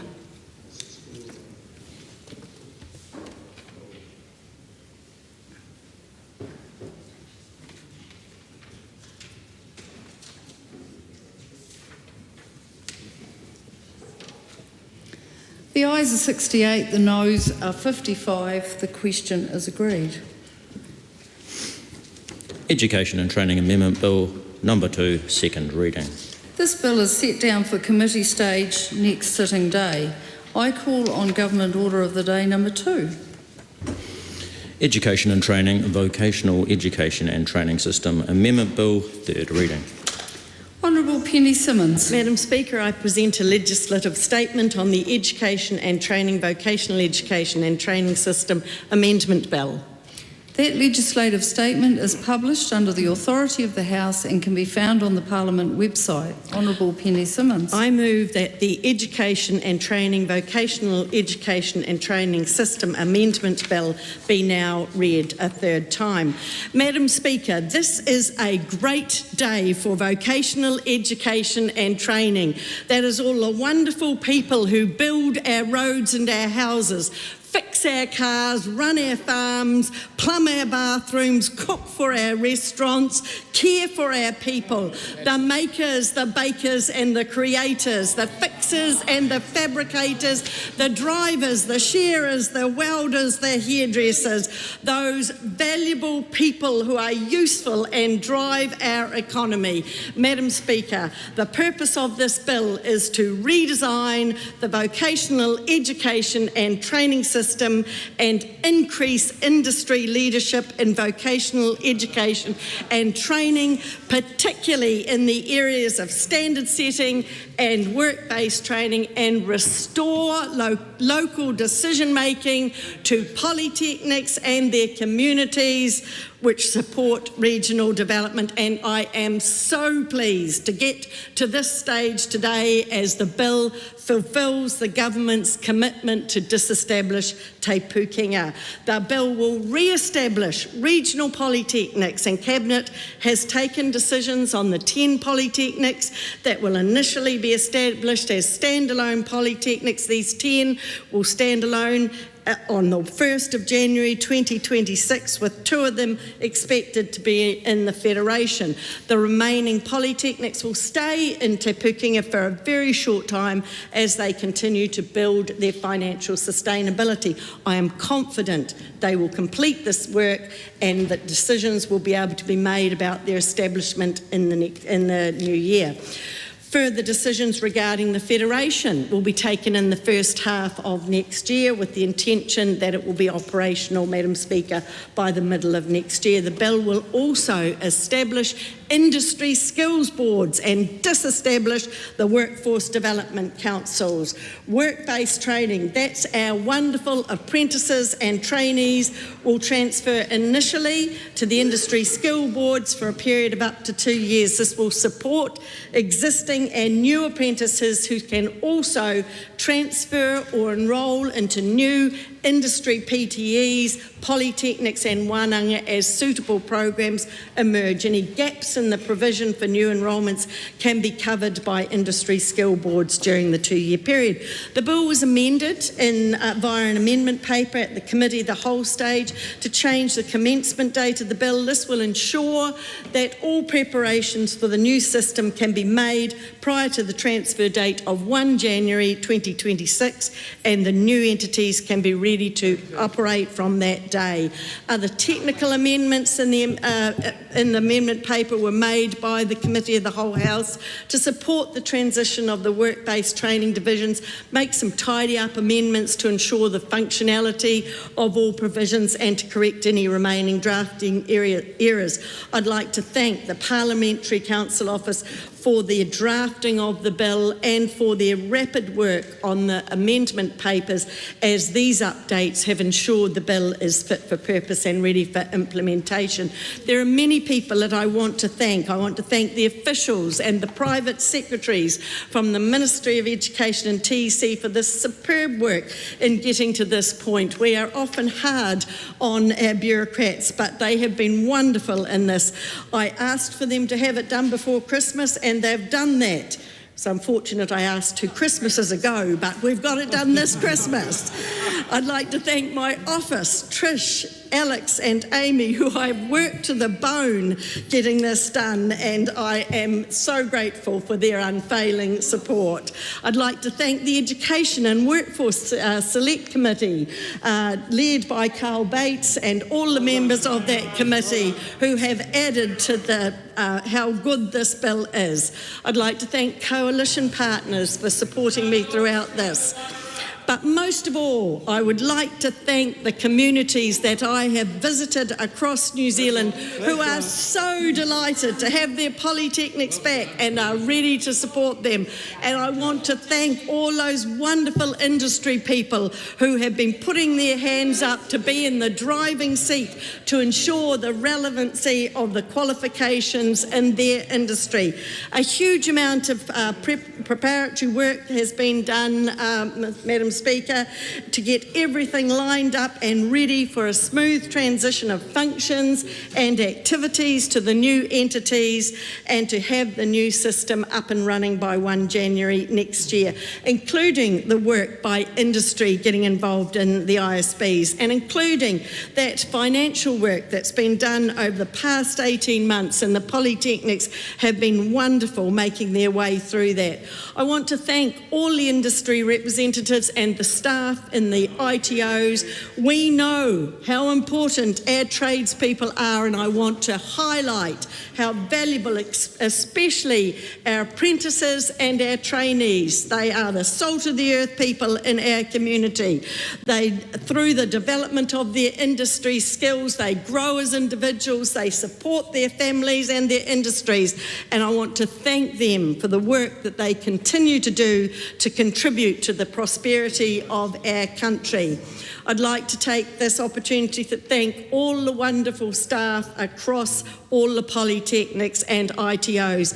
They have had a tough time of it for the last few years, and I really want to thank them for their professionalism. I want to thank them for how well they have looked after students during this time, and I acknowledge them, and I look forward to us being able to work together and grow this important vocational education and training sector. In closing, I just want to say, Madam Speaker, I am incredibly pleased and humbled to have had the opportunity to lead the bill to this stage. But I am looking forward, Madam Speaker, to the progress that we can now make together across that whole vocational education and training system as the new system beds in next year and beyond. And I'm especially looking forward to achieving parity of esteem for our vocational education learners, our apprentices, recognising that the work that they do is so important, showcasing how valuable they are to our country. Madam Speaker, I commend this bill to the House. The question is that the motion be agreed to. Shannon Halbert. Thank you, Madam Speaker. I don't know if anyone else in this room today thought that sounded somewhat like a valedictory speech, Minister, when you go around thanking every single person in this House. And I know why that is. I know why that is. Is because the promise that the national government sold last election in reintroducing regional autonomy for polytechnics, this bill does not achieve that. It may give people, the right to think that suddenly they have regional decision-making again. But what does that mean if you only have half of what you had? What does that mean if you only have half of what it had? What is the real cost of this national government's vocational reforms? The cost is jobs. Hundreds of jobs in the vocational sector gone. Campuses gone. Courses and access to learning in our most regional communities gone. The Minister says an extra 20 million going in. And the Minister knows that reports and the advice that she has had is that she needs at least $200 million to stand up 16 polytechnics. And herein lies the problem with this legislation. Because the problem that we have collectively, consecutive governments have been trying to solve is how do we make a vocational polytech system financially viable for the future? That's right. Because over decades, it's lost money, and it's required governments, consecutive governments, to bail them out. And at no point throughout this process of this piece of legislation have we seen the financials. Have we seen the cost-benefit analysis that tells us that this is a financially viable plan? It is not here. And so we can make all the promises in the world. But the reality of this legislation is it has come at the cost of jobs, of courses, and of campuses. And anyone that sits in this room that comes from those regional communities, from Northland through to Otago, through to Tairāwhiti, you've lost out in this bill. Our young people have lost out, our communities have lost out, because there is less and less opportunities, particularly for our young people. And when we look at the numbers of NEETs increasing under this national government, under Christopher Luxon, this does not take responsibility of that problem. It does not take responsibility of that problem. Because at the very heart of it, this also doesn't address the lack of provision and access to provision that we have in foundation learning. So when Christopher Luxon tells young people to get off the couch, stop playing PlayStation and go and find a job, not only are there no jobs, but even if they're trying to get into foundation learning, they can't get in. They're getting turned away. And that is shameful. This bill is not going to fix it. Where have you been? Where have you been?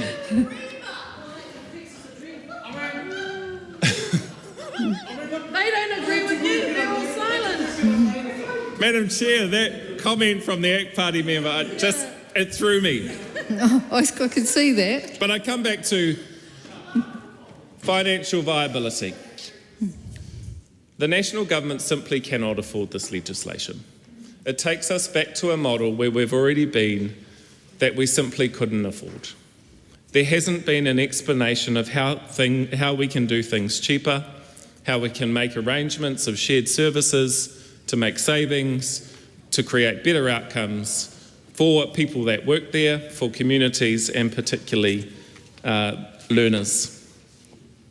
I come to the part because I don't believe we had the opportunity to have a robust discussion about the industry skills boards in our debate this morning. And if anything, it's a part of this conversation that hasn't been as easily explained as our local polytechs, the federations, because we know under this government thousands and thousands less apprentices are graduating under their watch. Thousands, 20,000 construction workers have gone off to other parts of the world, and thousands of apprenticeships aren't graduating and enrolling under their watch. And that becomes problematic for our workforce, and it becomes problematic for our economy overall. But the thing is that the Minister promised industry that they would have more leadership under this piece of legislation. She hasn't achieved that, and industry has been very clear with the Minister that this legislation falls well short. They are not happy with this, they are not satisfied with what this legislation offers, and they simply do not believe that the way it's been structured or the plans that are in place are going to train in the skills areas that we desperately need for workforce shortages in this country. This bill does not have industry backing. It does not have industry backing. And it came through clearly in the submissions that were made and that our select committee heard from. The WDCs were a successful, the Workforce Development Councils were a successful part of the previous Labor government's reforms. The industries were very clear on that because they developed qualifications, micro-credentials that people were able to train with, that were put together by a group of experts. But instead of continuing that on, because I appreciate that sometimes this is political, but in education we can also be sensible. And the shortcoming of the minister when it comes to WDCs is that she should have just transitioned them over. The industry skills boards do not offer anything new or additional in form and function that the Workforce Development Councils didn't do. It doesn't make sense to disestablish Workforce Development Councils and re-establish a whole new entity while giving them only half the funding that they used to have under the old model. How is that setting industry up for success? How is that setting learners up for success? But most of all, how is that building a workforce that our economy needs?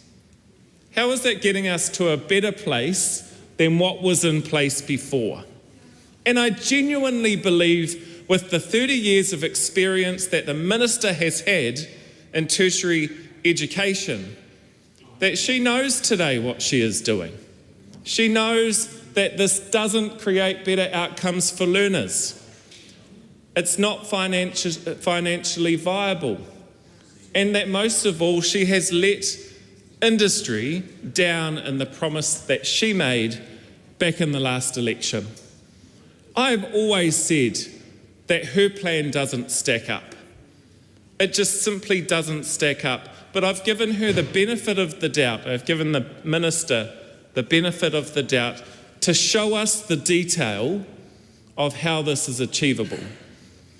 We haven't seen the finances on our polytechs. We still have no details on the federations, and that is a good example of the emperor with no clothing, Minister. And we still don't have a viable transitional plan around the Industry Skills Board. I expect a high level of legislation coming in this House, but particularly when it comes to our education sector, I believe that this is a space that we can work in a bipartisan way to address the systematic challenges that are in front of us. Because if every young person in this country does well, if they have access to education and higher learning, then that will benefit our country and our economy. I do not commend this bill to the House. Francisco Hernandez. Thank you, Madam Speaker. I rise to take a call on the vet bill, the final one. It's in its third reading stage. Finally, we're grinding to the end. I want to begin by acknowledging the people that I've always acknowledged at the start of all my debates in the readings, except for the Committee of the Whole House stage where it'd be impractical. That's the learners and the students and the communities that have undergone nearly a decade of disruption in the polytech sector. With nearly 1 in 7 jobs lost, with campuses closed across the board, and with programs disestablished, it's hard to see that this is what success looks like for this national government. It's hard to see that all this pain is being undergone with the ultimate conclusion of the Treasury that the viability of the new institutions would be the same, if not worse. But almost contradictorily to my first point, I also want to thank the Minister for her engagement on this bill. I think democracy is best served when ministers are engaged and active in the subject, and Minister Simmons, with her 3 decades of experience and her clear passion for the polytech sector, we appreciated your engagement during the Committee of the Whole House stage, and you're correct to thank your office. They've been very active in engaging through the PWQ process, and we thank them for their work. I want to turn to the reasons why we do oppose this bill, in spite of my kind words for the minister. And they're rooted around three concerns: around representation, around the federation model, and around the viability of the future pathway for the polytechnics. And I'll go through them one by one. And I want to begin my contribution around the representation part by reading of an unlikely subject's speech during the Committee of the Whole House stage on the bill that established Te Pukenga. And that member is, surprisingly, Simeon Brown. And Simeon Brown at that speech said that other options at which the staff of students are able to have their voices heard, rather than a central planning where the minister essentially has control, essentially retains control. And Seymour Brown was then complaining about the lack of staff and student representation provisions on the bill that established Te Pukenga. And I do agree that there was insufficient staff and student representation. There was only one staff and one student representation.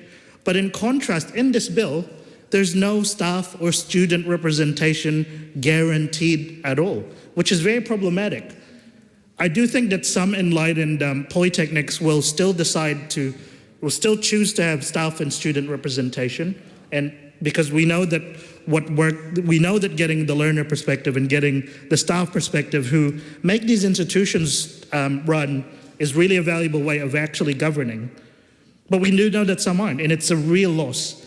And I also want to talk about the stripping down and watering down of the Te Tiriti clauses and the requirements for Māori representation, which is another loss of the bill and another big omission of what could have been a bill that could have endured the test of time in a cross-party way. I want to talk about the federation model, which the minister in her committee of the whole house stage advocated for it being a positive thing. If it was such a positive thing, why are polytechs required that are consulted to be part of it, but not required to be consent to it? If the federation model was going to be so successful, then logically polytechs would want to be a part of it, and they wouldn't need to be forced to be part of it. But unfortunately, the government voted down my amendments, which would require the consent of the communities, which required the consent of the polytechnics to actually be part of the federation. Now, the minister said that in some cases, some polytechs don't actually know that they're drowning, that they'll be in denial on this issue. But that's where the mechanisms around Crown observers and could come in to rescue them from essentially their own delusion. So the excuse of not actually requiring the consents of communities to be part of the federation does not wash. I'm also really concerned about the lack of mechanism for anchor polytechnics to exit the federation. And this is something that I did have a back and forth with the minister, and this is something that I was going to bring up later during the debate around section 380 of around the clauses of the Industry Skills Board. Now, like with anchor polytechnics, Industry Skills Board are also established via order in council. And the minister said that it was not necessary to include provisions to require exit clauses for anchor polytechnics because they're being established by order in council. But ISB boards are also being established by order in council. But section 380 also makes provisions to disestablish the Industry Skills Board via order in council. So there's some inconsistency in the legislation, and I do worry that the government is opening itself up to potential legal challenges as a result of this inconsistency in drafting. We're also really concerned around essentially the lack of the potential for ministerial overreach in the governing councils of these new ITPs, where there's provisions in there that the minister could dismiss. The only people that the minister had to consult with when appointing or removing the chairperson or deputy chairperson is the chairperson or the deputy chairperson themselves. It doesn't require the consent of the ITP councils that she's already appointing half of. So our view is that it unduly concentrates power at the hands of one person.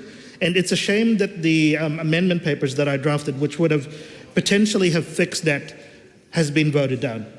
I want to turn to the idea of sector viability, because this was something that this bill was intended to fix. And again, I keep coming back to the words of the Treasury advice that the ITP sector would essentially be the same, if not worse, than they would be coming into coming out of the Te Pukenga as they did before Te Pukenga was established.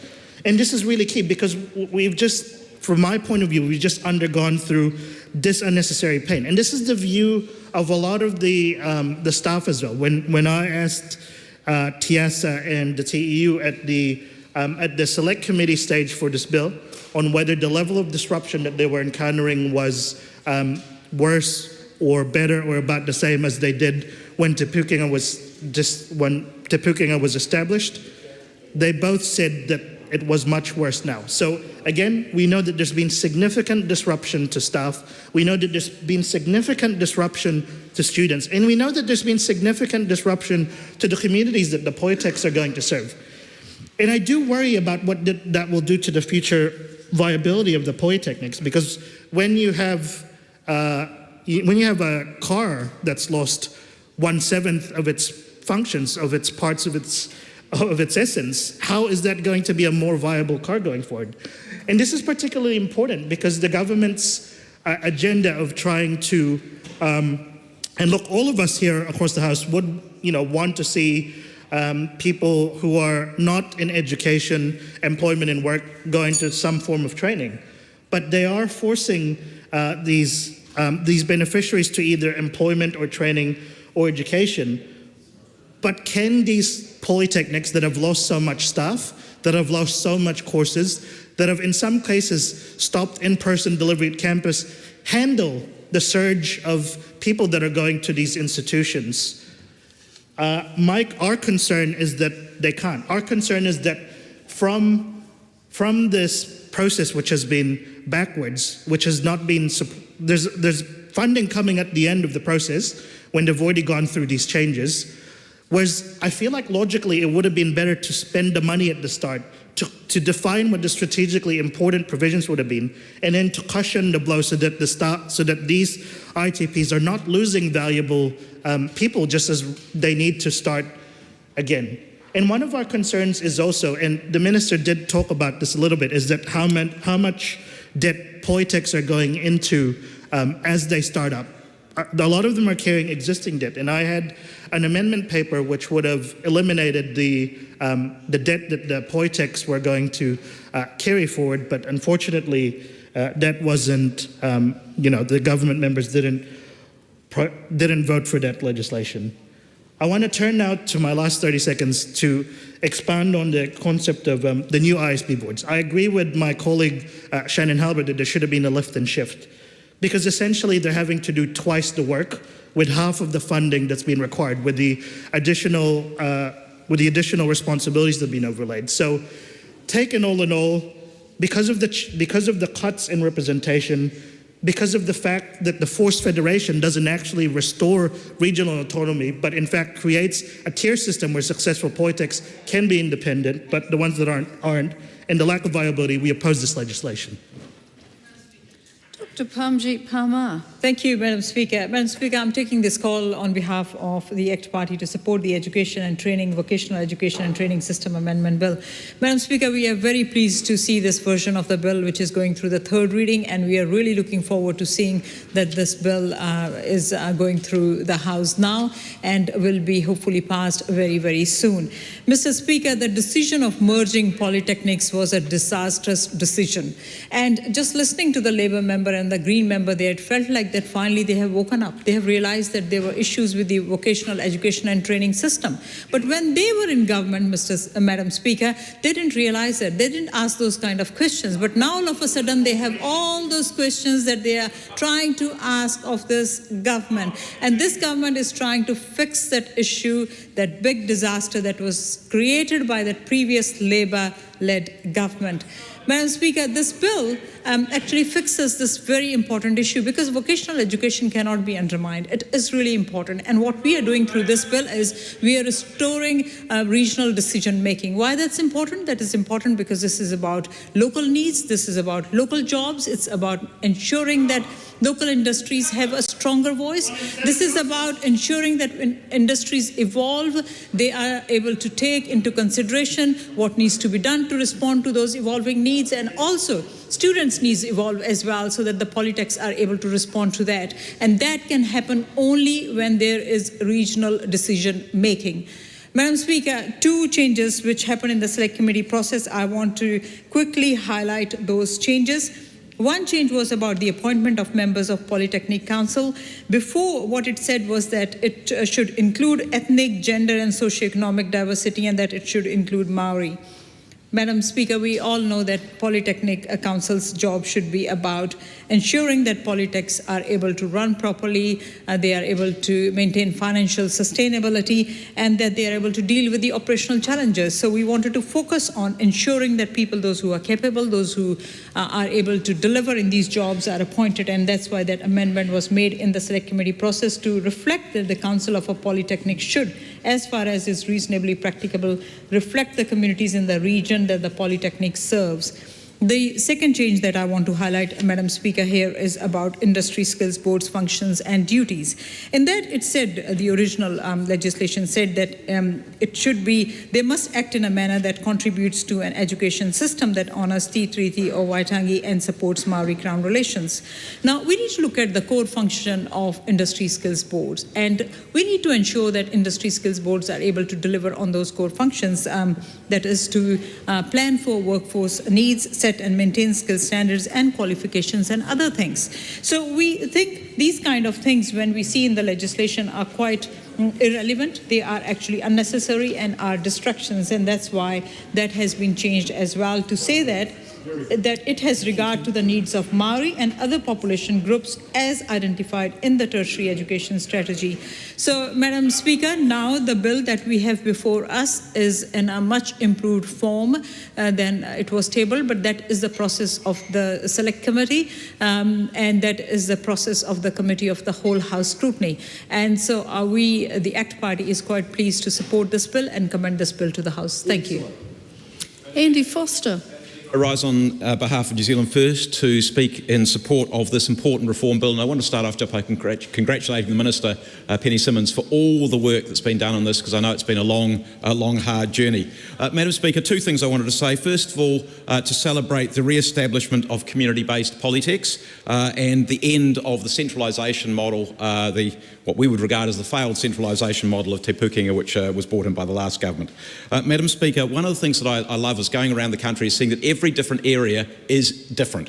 All of them have their own aspirations, all of them have their own needs, and what is really exciting is to see each different community working with its local polytech already, and I think that's great. Madam Speaker, there are some of those regional polytechs in particular where there are far-flung parts of the district, and I particularly think about North Tech and the areas like the Kaikois and Kaitaias and Kirikiris of the world that they need extra support, and that is being acknowledged there as well, Madam Speaker. And Madam Speaker, I would say that sometimes it is more expensive to deliver things into those far-flung areas, and therefore they do need more resource. I don't think the Green Party's actually been listening to the answers that the Minister gave on those particular questions. Madam Speaker, one other thing I would say in that area, the dropout rate, if you are a long way away from your polytech, the dropout rate and the inability to complete is much, much higher than it is if you live in the area very, very close to it, in the town that is there. So there is an extra need not only for extra resource, or maybe hybrid models, but also for extra pastoral care. And I did note the question that Francisco Hernandez asked about that a while ago. Madam Speaker, New Zealand First strongly believes in regional empowerment. And as I said, in education, different areas, different regions have different needs. And so I would advocate that we need to be wrapping these things up in regional deals, and that's something that New Zealand First very strongly supports, that we need more work in regional deals, and we encourage the Minister to get on with those regional deals. In this case, it's a different Minister, of course, but that is very, very important. The final thing I wanted to say, Madam Speaker, is this also frees up ITOs, which had effectively been nationalised into the Te Pūkenga by the last government. They become ISBs, as we've heard. They're not exactly the same as the workplace development councils, particularly because they also deliver educational outcomes, and that is a significant difference. And the final thing I wanted to say about those is the idea is to establish those the ISBs by 1st of January next year, and then to transition them through to being their own standalone entities. Some of those are ready to go. The Minister knows that, and I hope that as soon as possible, even possibly before they become ISBs, that some of those entities are able to be freed to go and do their own thing because they are ready or very close to ready. And she knows that I'm talking about Connexus, that's the civil construction area, MITO, the motor trades industry, and BCITO, building and construction. So I hope that we can get to there as fast as possible. Madam Speaker, this bill is about strengthening regional responsiveness, improving industry alignment and delivering the skills that our country needs. I commend this bill to the House.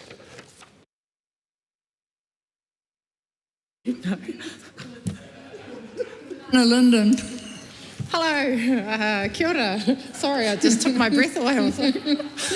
I took a double take too. Tēnā koe, Madam Speaker. I'm speaking on behalf of Te Rōpū Kākāriki, who of course object to this legislation, and bringing the voice of an informed Northlander who is of the North, who's connected in the North, and who actually talks to the community. I am here to share the actual issues in community, because maybe this House didn't know that none of the iwi of Taitokerau actually knew that these changes were coming and that North Tech was going to have to cut back so much. That's some of the problem, is that the communities have been left out of the conversation. We have seen that clearly in Taitokerau, whereby the iwi have been chasing for connection to the change, have been chasing to understand what is happening on the ground. And there is impact right now in our ITP sector. We can't ignore the fact that there are staff on the line right now that don't know whether they will have a job by Christmas, because that's what these changes are bringing. The independence that we're hearing in terms of regionalisation and giving the rangatiratanga back to the communities, well, there's a good number of staff that have their jobs on the line right now in North Tech, and they are support services. They are the admin staff. They are the marketing staff, the pastoral support people that apparently some members in the House reckon we need more of. Their jobs are on the line. Even student voice, the coordinators of student advocacy events and tautoko for students, their job's on the line too. So what's the remedy for Northland? What's the remedy for Wit? What's the remedy for Toi Ohomai? All of these regional campuses that are being given back their rangatiratanga, but forced, really, it's a forced thing, Because we weren't asked whether we were going to join a federation or shared services, because there hasn't been sufficient community engagement on any of these changes proposed. Rather, it has been creeping along quietly, and the staff particularly have been muzzled.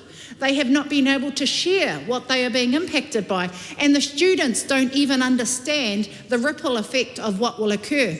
Because when enrolments and the registrar and the marketing team and the ICT teams are all getting cut back, who's going to keep the lights on? Who's going to do the facility maintenance? Because those teams are all being cut back in regional New Zealand. So what will Christmas look like?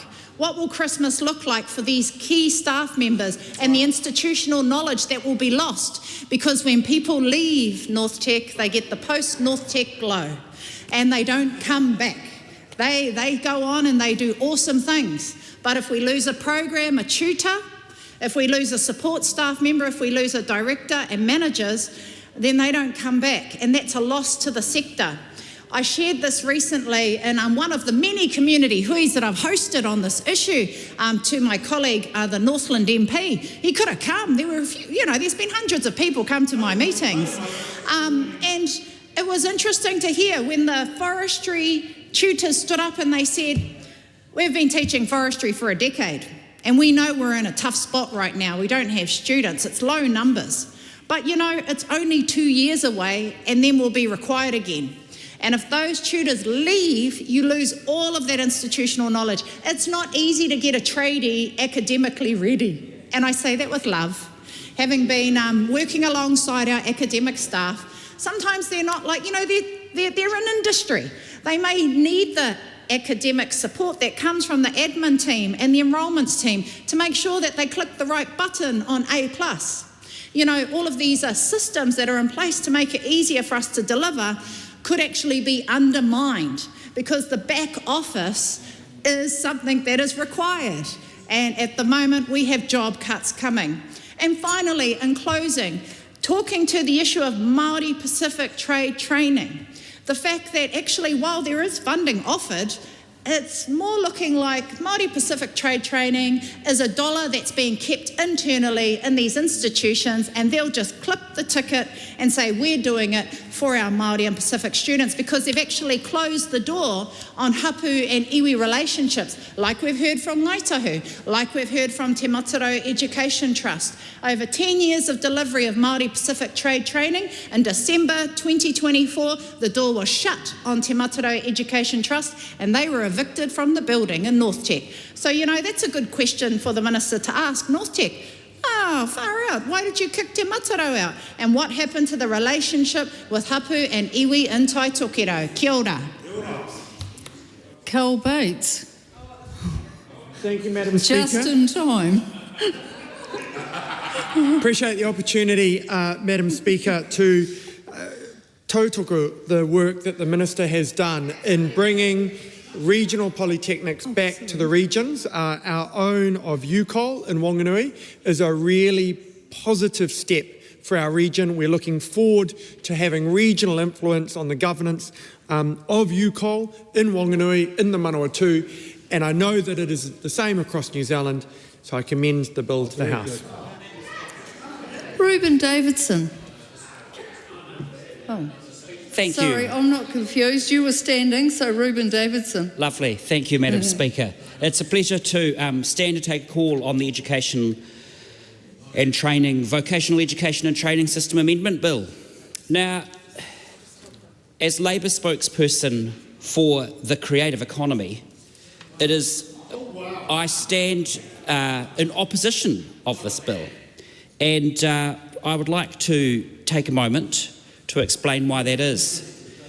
So earlier this week, I had the privilege of visiting Aotearoa Community College, a fantastic school in the Christchurch East electorate. And that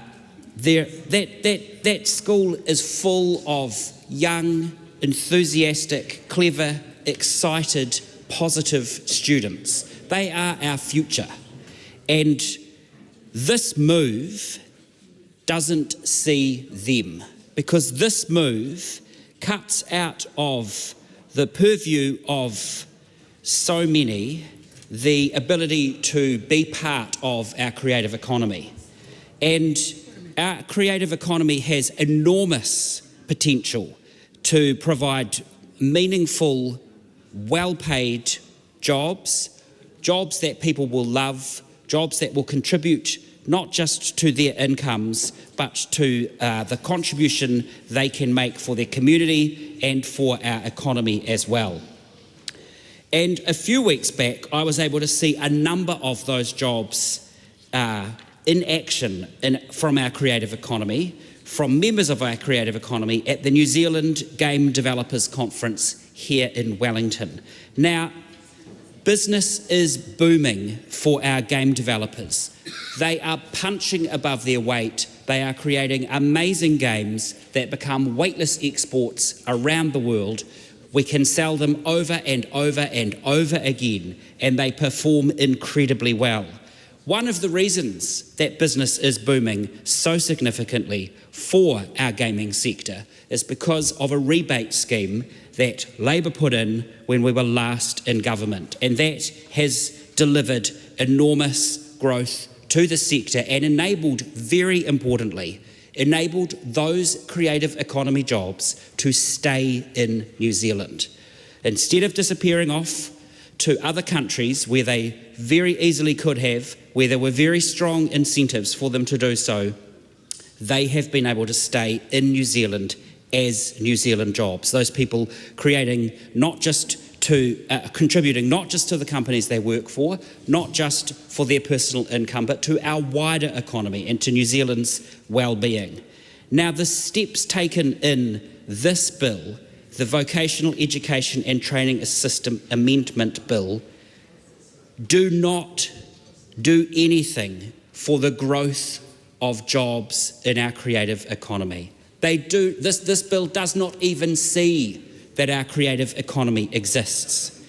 And I want to look at three specific parts of, or three specific ways in which it doesn't see our creative economy. So the most significant of that, and I'm taking these from the submission that was made to the Select Committee from We Create, which is a fantastic organisation that brings so many people in our creative economy together to represent them with one voice. The loss of the industry leadership role. So a core function was to have a industry leadership voice from the creative sector into our tertiary and education and training institutions. That voice is lost. Further, the education, it's no longer required to give effect to advice from our ISBs. So previously, where they were obligated to, now they are no longer required under this bill to take advice from our ISBs. But the thing that I have found most astounding, and just as a point of clarification, do I have the full 10 minutes or do I only have? I do have the full 10. You do. In that case,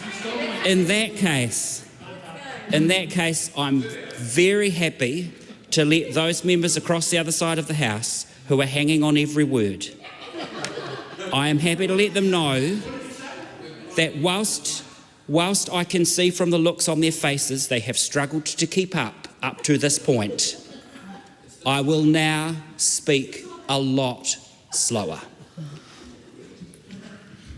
The biggest concern for me, and this is also in the submission from We Create, is the reduced focus on equity and sustainability. There are 5 points here. The first is that they are no longer required to consider specific consultation with Māori and underserved population groups. Let that sink in. No longer required to consider specific consultation with Māori and underserved population groups. And just to remind you, this is in New Zealand. No longer required specific consultation with Māori and underserved population groups. Second, ISBs are no longer required to consider a transition to low emissions and a climate resilient New Zealand. Third, they are no longer required to consider global sustainability goals. Fourth, no longer required, join in, you're getting the lines, no longer required to consider new global challenges and emerging technologies. Carl Bates, you'll find emerging technologies, no longer required to consider emerging technologies. I don't know if you've been keeping up. But artificial intelligence is moving at a great speed. And ISBs are no longer required to consider emerging technologies. That seems beyond bizarre. And they are also no longer required to consider the changing nature of work.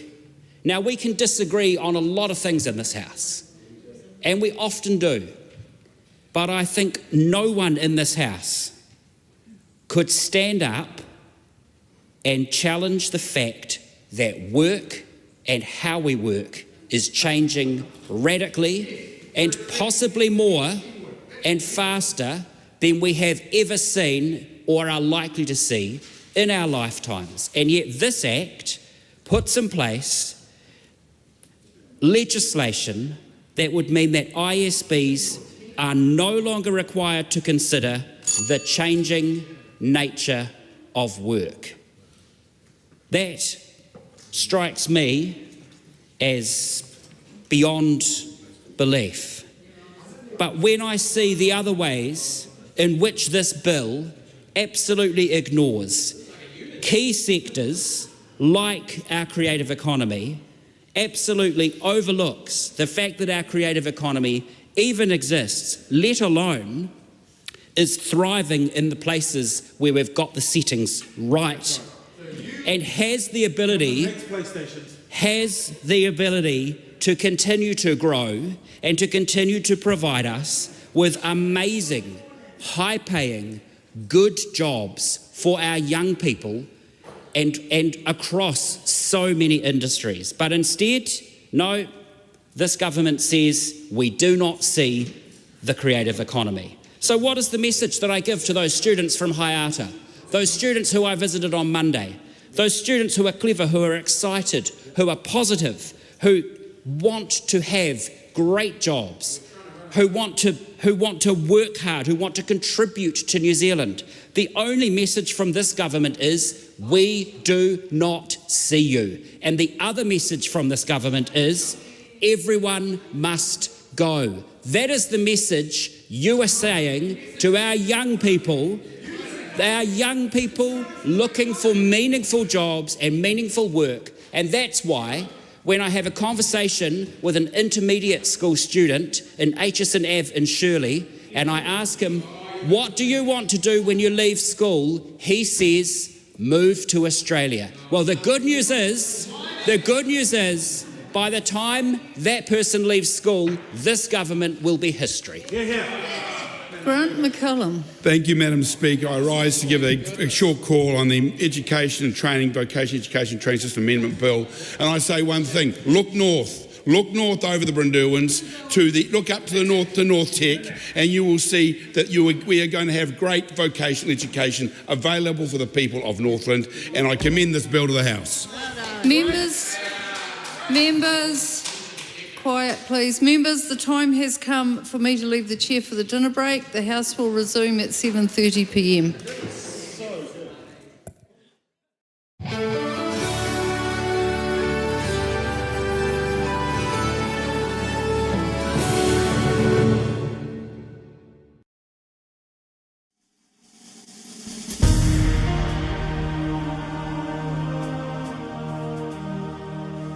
Coming up at 6 p.m. is a repeat of some of today's earlier proceedings.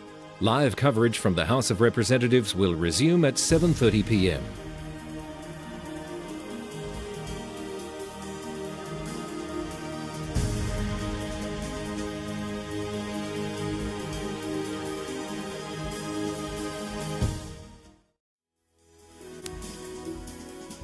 Live coverage from the House of Representatives will resume at 7:30 p.m. Until then, some of today's earlier proceedings will be repeated.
Mr. Speaker.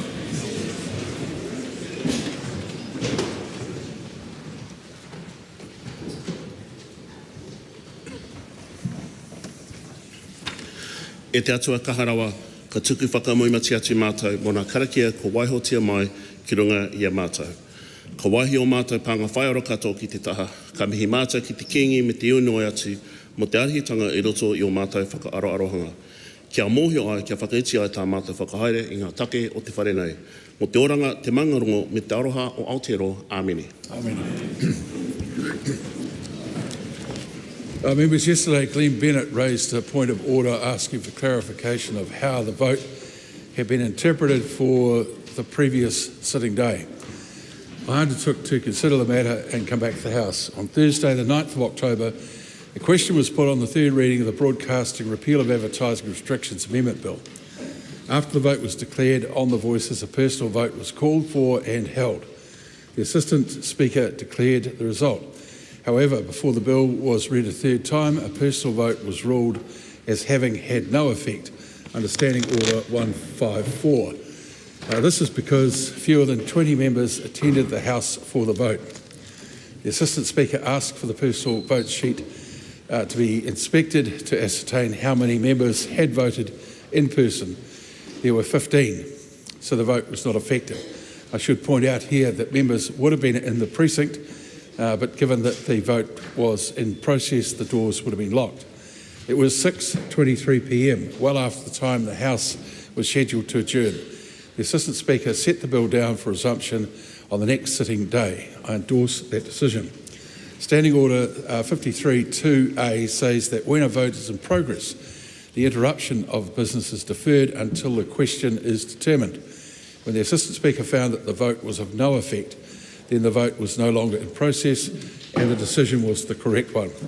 When the order of the day for a third reading of the bill was resumed yesterday, the only way for the business to be completed was for the question to be put again. At that point, a new vote took place and the bill was subsequently read a third time. A petition has been delivered to the Clerk for presentation. Petition of Jacinta McGregor requesting that the House tighten bail and sentencing laws for sex offenders. That petition stands referred to the Petitions Committee. 9 papers have been delivered by ministers. 2024-25 annual reports for the Ministry of Culture and Heritage, Ministry of Defence, Ministry for Pacific Peoples, New Zealand Defence Force, Department of Corrections and Whakaha. Reports on non-departmental appropriations for 2024-25 for the Emergency Management and Recovery Portfolio in Vote Business, Science and Innovation and the Minister for Culture and Heritage. Government response to the Climate Change Commission's 2025 Emissions Reduction Monitoring Report. Those papers are published under the authority of the House. No select committee reports have been delivered to the Clerk. No bills have been introduced. The House comes to oral questions. The first in the name of the Right Honourable Chris Hipkins. Thank you, Mr Speaker. To the Prime Minister, does he stand by all of his government statements and actions? The Right Honourable Prime Minister. Yes. Supplementary question. Does he stand by his statement on becoming Prime Minister 2 years ago, quote, "We're desperate to get to work to try and make things better for New Zealanders," end quote? If so, why do twice as many New Zealanders think things will be the same or worse in the next 12 months compared to those who think things will get better? Well, absolutely, and that's why you've seen this government restore law and order to this country. We had violent crime up 33%, gang membership up 51%. We had a 4-fold increase in ram raids and a doubling of retail crime. I'm proud to say there's 29,000 fewer victims of serious violent crime. There's 16% reduction in serious youth offending.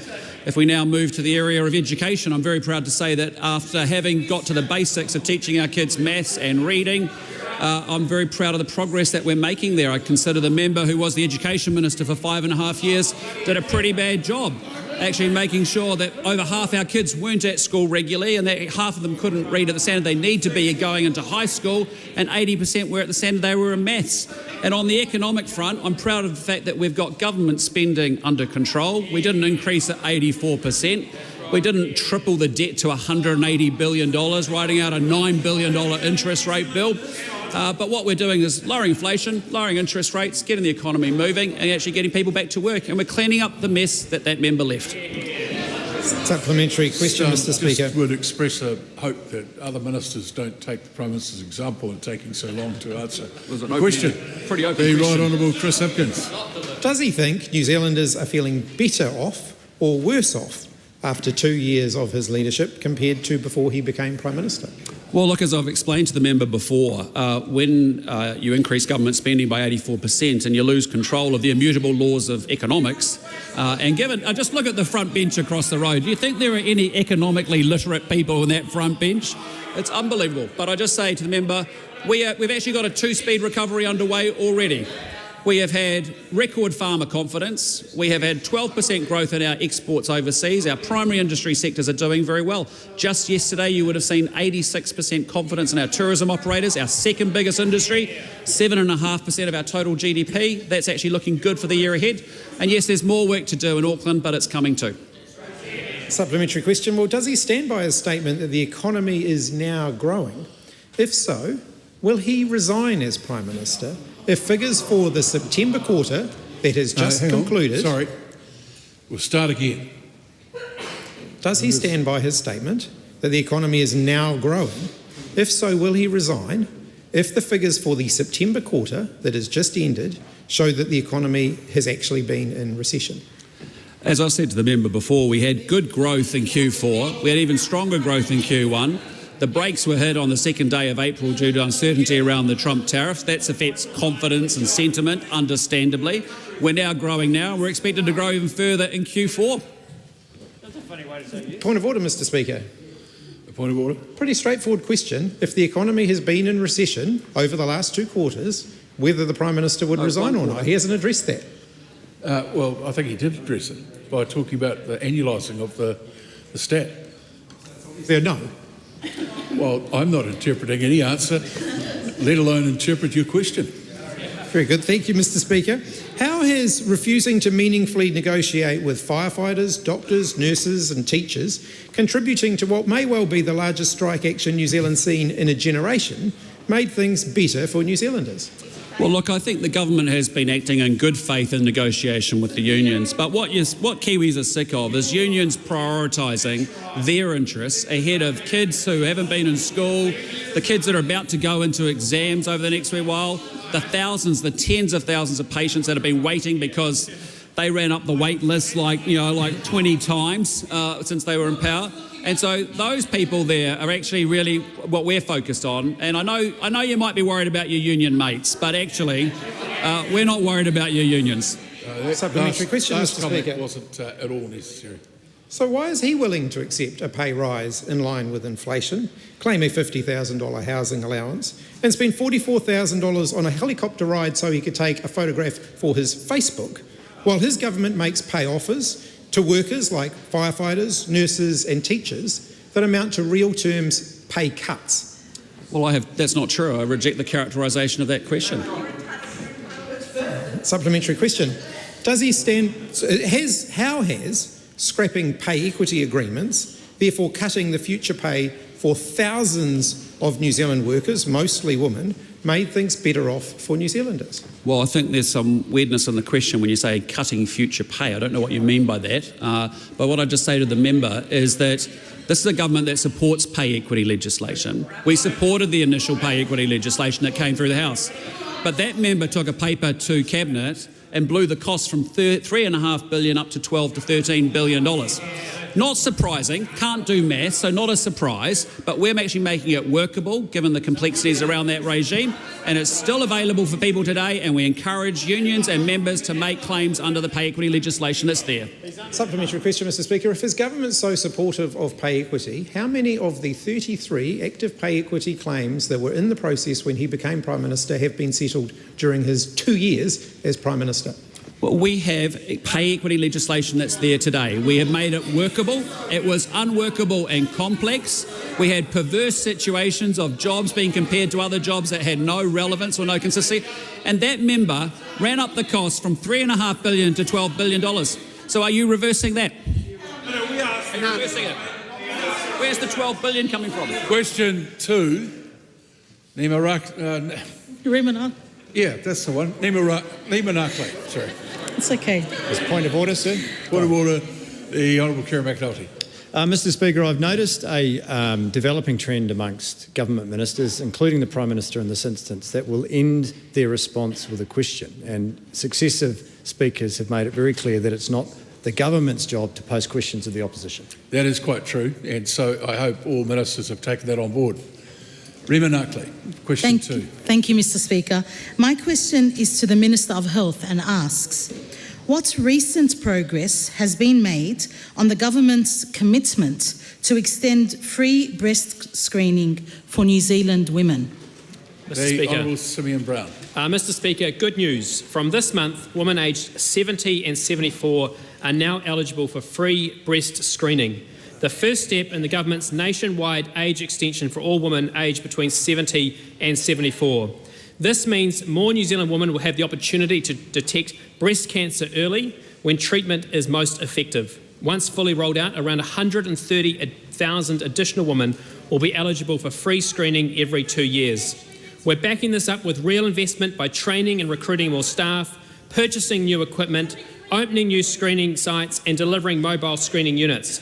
We're delivering practical, life-changing results for New Zealanders. Supplementary. How will this extension improve early detection and survival rates for women with breast cancer? Mr. Speaker, early detection quite literally saves lives. By extending the eligible age range, women will have access to an additional 2 to 3 mammograms over their lifetime, giving them more chances to detect breast cancer before symptoms appear. Once the full extension is implemented, it is expected to result in around 60 more breast cancers being detected early every year. Those early detections mean more women surviving, more families spared heartbreak, and those women given a fighting chance. Tim Costley. How is the government ensuring that women across the country, including the Kapiti Coast, can access these breast screening services? Well, Mr. Speaker, I thank the member for his question and for joining Minister Grigg and myself in Kapiti this morning. Access is at the heart of this program, and we know that not every woman lives near a major hospital or screening centre. That's why, as part of this rollout of the age extension, we're also opening new regional screening sites such as the Waikanai Breast Screening Centre I visited today, as well as delivering 4 new mobile screening units to serve our smaller towns and rural communities. We're also introducing a modern digital platform that automatically identifies eligible women, sends out the invitation and allows them to book their appointments online. We're making screening faster, simpler and more convenient whether you live in a city or a rural community, bringing this to people closer to home. Rema Nuckley. What steps are being taken to ensure services can meet the increased demand for breast screening? Well, Mr. Speaker, we're taking a carefully phased approach to ensure the system grows sustainably. Health New Zealand is recruiting and training more radiographers, technicians and specialist staff, investing in new mammography and ultrasound machines and expanding capacity across both fixed and mobile sites. This is a system that's being built for the future with smarter technology, stronger infrastructure and a clear focus on early detection, accessibility and quality care. It's yet another example of this government delivering better health services that make a real difference in New Zealanders' lives. Question number 3, the Honourable Barbara Edmonds. Taia Manuia, Mr. Speaker. To the Minister of Finance, does she stand by all her statements and actions? Speaker. The Honourable Shane Jones. Yes, within the context in which the statements were made. Supplementary. How can she stand by her statement that she is, quote, making changes that will set our country up for a better future, unquote, when 200 Kiwis a day do not see a better future and are choosing to leave the country? Mr. Speaker, it has long been a rite of passage for Kiwis to venture overseas. The changes that we are making, both of a fiscal and a regulatory character, are both short-term and medium-term. Green shoots are emerging. Supplementary. How can she stand by her statement in April this year that, quote, we've been seeing green shoots across the economy, unquote, when at that time the economy was shrinking by almost 1%? Speaker, as is the case, Mr. Speaker, with statistics, they're so backward-looking. The actual truth of the matter is, with the reduction and the improvement in terms of monetary policy, more liquidity is coming into the economy, banks are more confident, and the market is talking about yet another further reduction in monetary policy standards from 2.5% to some other figure.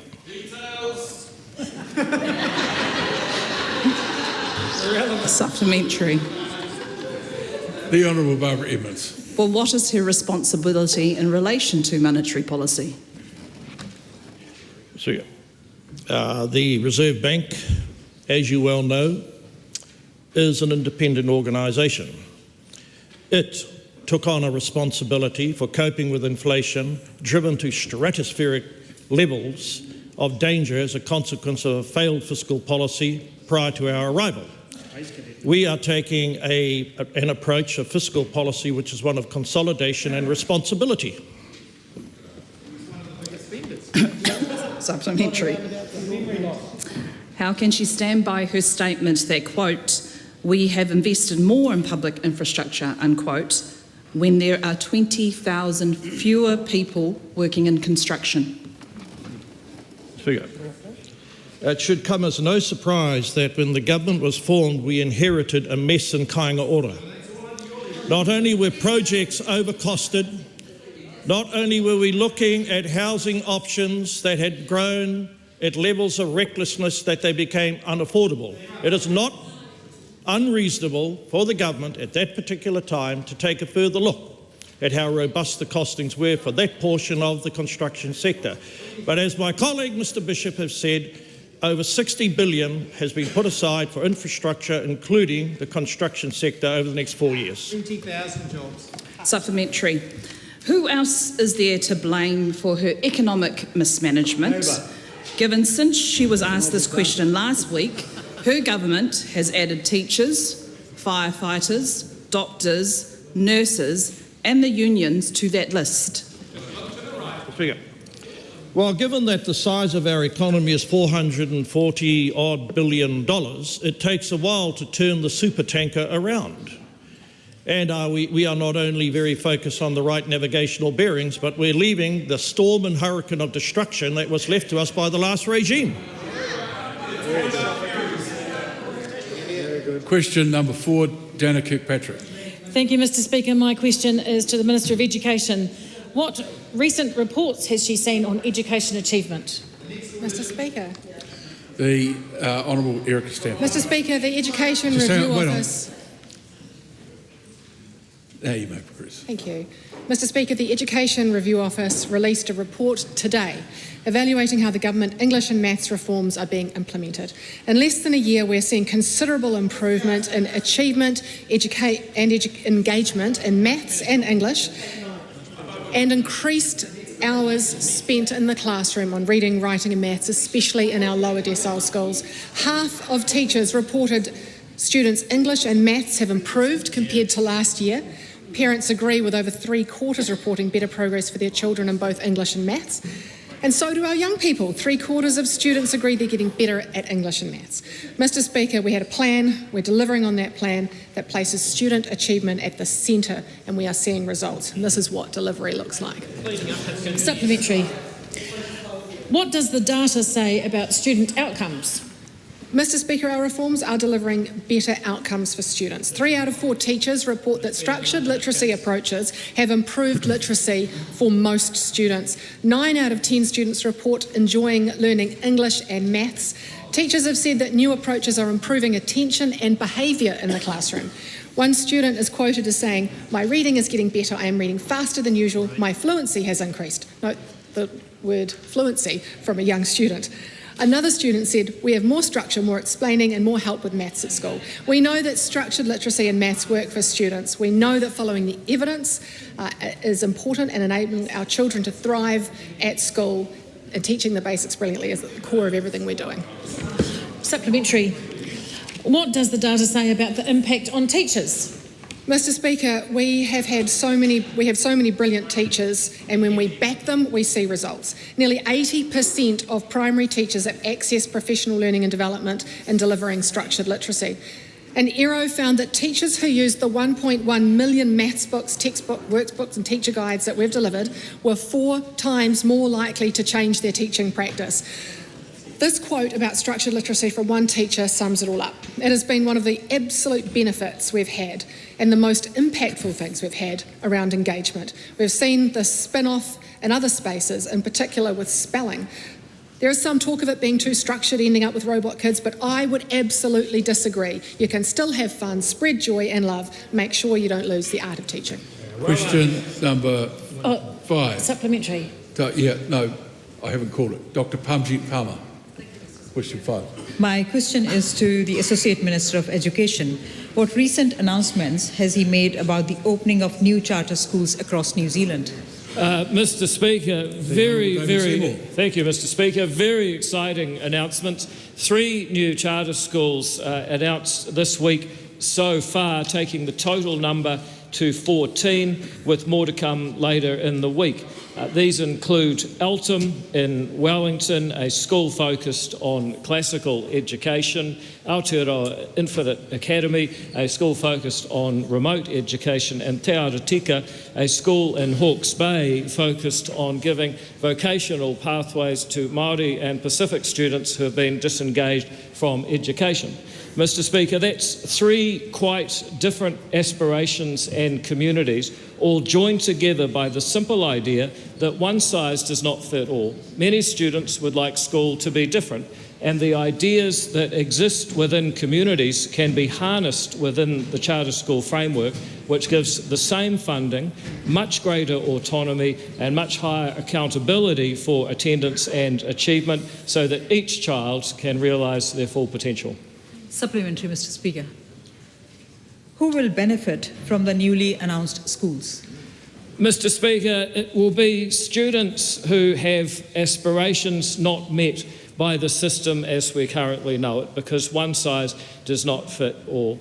When I think about this policy, I'm always reminded of Clarence Beebe's quote that the government's intention, broadly expressed, is that every child, whether they be rich or poor, boy or girl, or from town or country, will have an education that extends them to the fullest extent of their powers. That was an Education Secretary under a Labor Minister, Peter Fraser, and I would love to see the Labor Party fulfil that kind of aspiration for the students of New Zealand rather than cuddle up to the unions.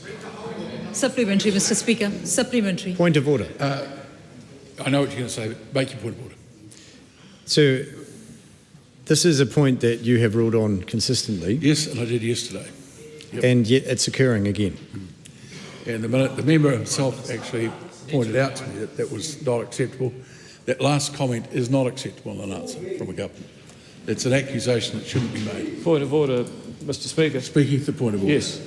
The standing order prevents members from asking questions with the intent of attacking the opposition. I don't believe there's any such intent on the part of the member asking the question, nor me, until I faced heckling from the other side, which I responded to very well, I thought. Well, you may think so, but I'm going to ask you to withdraw the comment.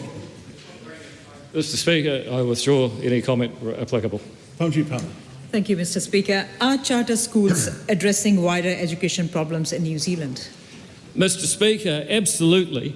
The government has a range of programs to improve attendance at school, to improve, as we've just heard from the Minister of Education, the curriculum and the pedagogy, as well as the assessment in school, but we still see students who are disengaged. And in the case of charter schools, we are already hearing stories from students who had been disengaged, had not been going to school regularly, hadn't attended school, in some cases they say for years, and they report that suddenly they can see a pathway where they learn, they turn their learnings into qualifications, they turn their qualifications into careers which enable them to do what we all really want, which is achieve and feel good about themselves. That is the ultimate problem that we're tackling, and we're very proud to be doing it. Supplementary, Mr. Speaker. Supplementary. Yep. Will more charter schools be announced? Mr. Speaker, yes, many more charter schools will be announced. I anticipate as many as 3 more in the rest of this week, and they are very exciting prospects which continue the theme of communities up and down New Zealand demanding more choice. That's why we had 58 different applications for people to run new schools in this round, and I'm very much looking forward to announcing even more of these new schools schools, as well as a growing number of state schools converting to charter status as the year completes. Question number 6, the Honourable Willie Jackson. Mr Speaker, to the Minister, how will her introduction of a parental income test for young job seekers impact families struggling with the cost of living? Mr Speaker. The Honourable Willie Jackson. The introduction of the parental income test for 18 and 19-year-olds is a positive step towards ensuring government support is well targeted and effective. We make no apology for encouraging young people to go into education, training or employment before welfare. We are focused on easing the cost of living pressures and helping families to keep more of what they earn. This policy comes into effect in November 2026 and reflects the values of fairness and responsibility.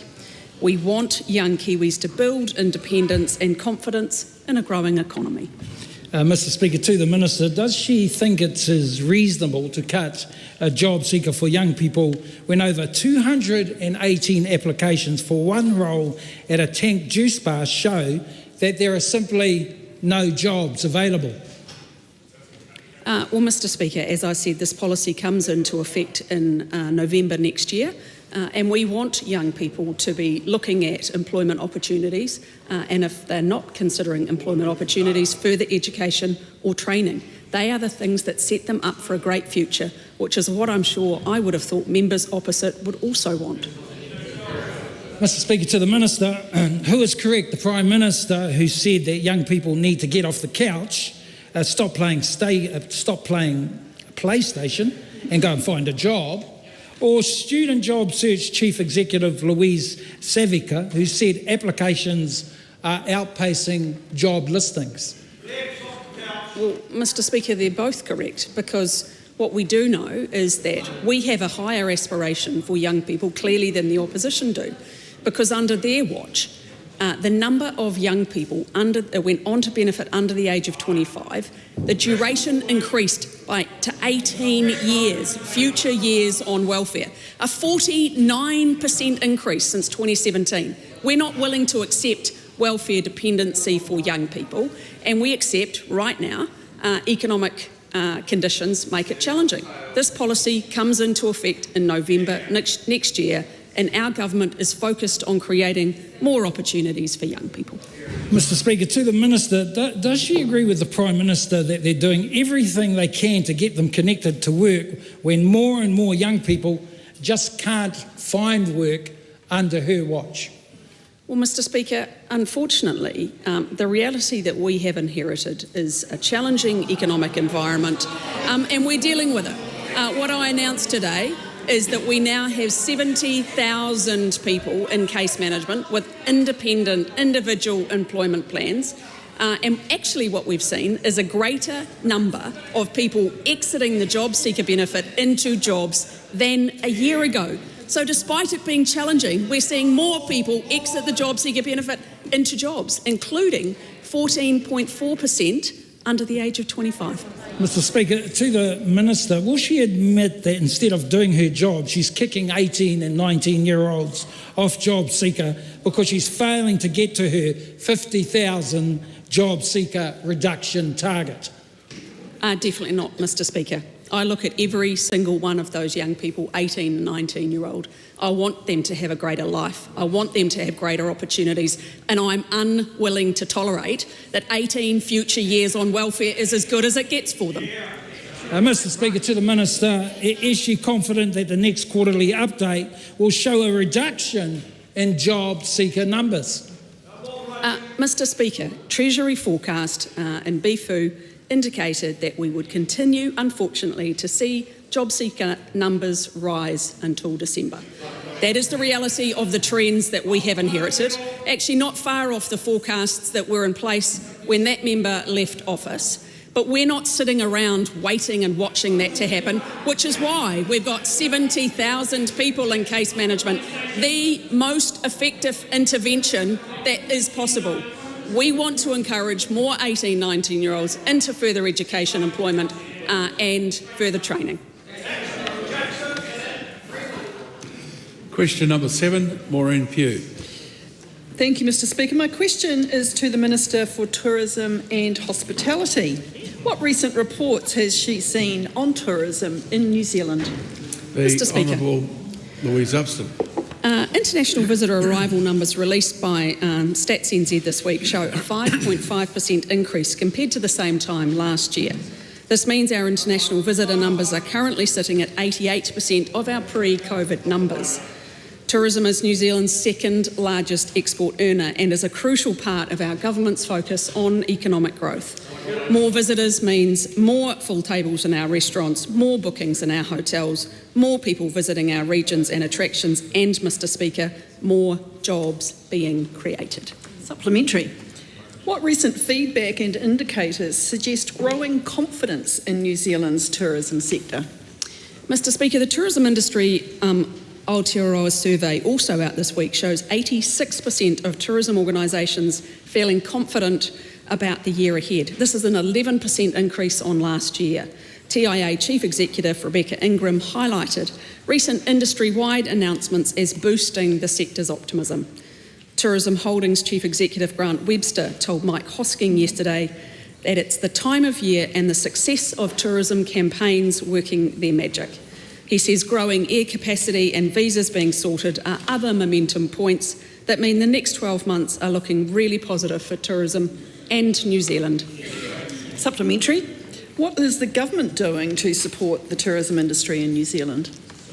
Mr Speaker, we know the benefits a thriving tourism and hospitality sector bring to our economy, supporting local regions and communities.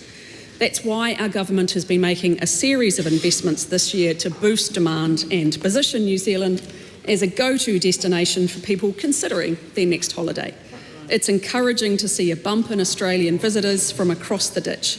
These positive results show with the right investment in the right markets, we can drive economic growth. Absolutely. Supplementary. How will more international visitors support economic growth? Mr Speaker, by investing in tourism, we are creating opportunities for growth as tourism directly supports almost 200,000 jobs and contributes $44 billion to the economy. Every time a visitor comes to New Zealand and spends money at a local shop, buys a meal at a local cafe and stays in our accommodation, it's good for jobs, it's good for growth, and it's good for the incomes of New Zealanders. Our message is clear. New Zealand is open for business and we welcome anyone from anywhere at any time. Question number 8, the Honourable Marama Davidson. Ki te Premier, e tautoko ana ia I ngā mahi me ngā kōrero katoa a tōna kāwanatanga. Right Honourable Prime Minister. Yes. Can the Prime Minister guarantee that Aotearoa will protect 30% of our exclusive economic zone by 2030 as committed to under the 2022 Global Biodiversity Framework? If not, why not? Well, those are conversations that we haven't had as a Cabinet yet, but I'd just say we're very proud of the work that we have collectively all signed up for to protect the Hauraki Gulf. How much of New Zealand's exclusive economic zone is currently highly protected? Well, again, I'd just say we have a lot of focus on making sure we protect our oceans. We're part of the Blue Pacific Ocean Initiative that we do through the Pacific Island Forum, and we continue to play our role in that and meet our obligations there. But again, this is a government that's very focused on economic growth, right? And we want to get things done and we want to get things built. What is his response to our New Zealand sailing great, Peter Burling, who said, quote, "We have much further to go to protect more of the coastal and deep ocean ecosystems we are guardians of. I hope this can inspire us to think about greater marine protection beyond the Gulf," end quote. And will he commit to more marine protected areas outside of the Hauraki Gulf tikapa moana? Well, look, it was really great to see Pete's comments supporting the progress that we've made on protecting the Hauraki Gulf, and I just want to say to him thank you for his support and for the conversations that we've had over the last 2 years about this issue and many others. He cares deeply about the state of our oceans, he cares deeply about the state of the Hauraki Gulf, as do many other Kiwis, and it's been good that we've actually made a big step change and actually done something, not just talked about it, but delivered it. How does cutting fishing industry levies enabling ring net fishing in high protection areas and blocking our own proposal to restrict bottom trawling show that his government is protecting our oceans in the interests of all New Zealanders rather than the interests of the commercial fishing industry. Well, we're getting the balance right, aren't we? I mean, we're making sure we can actually maximise the opportunity that exists for aquaculture. We've got an outstanding Minister for Fisheries who thinks about these issues very deeply. He's protecting different catches at different times, but he's getting the balance right between economic growth and protecting our oceans. What's more important to his government? Protecting the ability for the industry to harvest the last remaining orange roughy, or protecting the integrity of our vulnerable marine ecosystems? It's actually about helping New Zealanders get ahead by lifting the collective living standards of all Kiwis. That's what our government's focused on. That's why we see huge potential in aquaculture. We want to see it continue to grow very, very strongly like the rest of our primary industries. Question. Supplementary question, the Right Honourable Winston Peters. What does the Prime Minister think of the implicit suggestion in the questionnaire that independent Pacific Island nations be told how to use their waters and resources? I would find that somewhat paternalistic. Question number 9, Tim Costley. It's Manga Te Whare to the Minister of Science, Innovation and Technology. What steps is the government taking to support science and innovation in order to grow the New Zealand economy? The Honourable Shane Retty. Mr Speaker, there are enormous opportunities in New Zealand to utilise our scientific expertise to create higher paying jobs and to diversify our economy. That's why I have substantively accepted the recommendations of the Science Sector Advisory Group and am creating a single independent board, Research Funding New Zealand, which will replace the complex bureaucracy that researchers currently have to navigate. The message from the science and research community has been loud and clear. The current funding system is too complex, too bureaucratic, and takes time and energy away from actual research. This is about smarter investment in research that grows our economy, protects our environment, and improves New Zealanders' lives. Well, how does this new funding organisation differ from how science funding is currently delivered in New Zealand? Mr Speaker, Research Funding New Zealand will consolidate the fragmented decision-making process we currently have.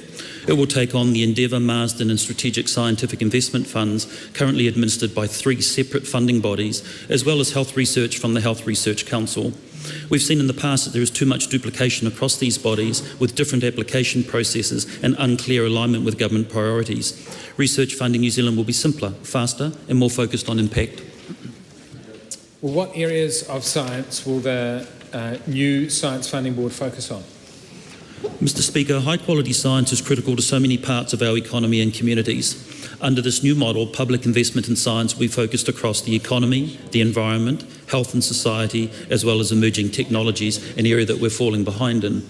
High quality science will support our exporters, tackle the environmental challenges we are facing and improve the health of all New Zealanders. This is about getting the system working better, less bureaucracy, clearer priorities and a stronger focus on research that makes a difference. What other initiatives does the government have underway to grow the New Zealand economy through science, innovation and technology? Mr Speaker, we are currently undertaking the most comprehensive reform of our science sector in a generation. In the last 6 months alone, we have already set up new public research organisations. We're also branching out into new areas of research with 70 million committed to AI technology, 71 million for future materials and magnet technologies, 42 million to establish a biodiscovery platform, and more than doubled investment into our fast-growing gaming sector. We are committed to growing our economy and thriving science and technology is a core part of that mission. Question number 10, the Honourable Ginny Anderson. Thank you, Mr Speaker. My question is to the Minister for Economic Growth. Does she agree with the statement of the Honourable Nicola Willis that on our watch there may be fewer people wearing lanyards on Lambton Quay, but there are going to be a lot more people wearing high-vis and hard hats? If so, why? The Honourable Shane Jones. Yes. How many of the 200 New Zealanders who leave our shores each day are qualified construction workers? Mr Speaker, no doubt their skills are in high demand over in Australia, and if she writes me a letter, I'll consider responding to it.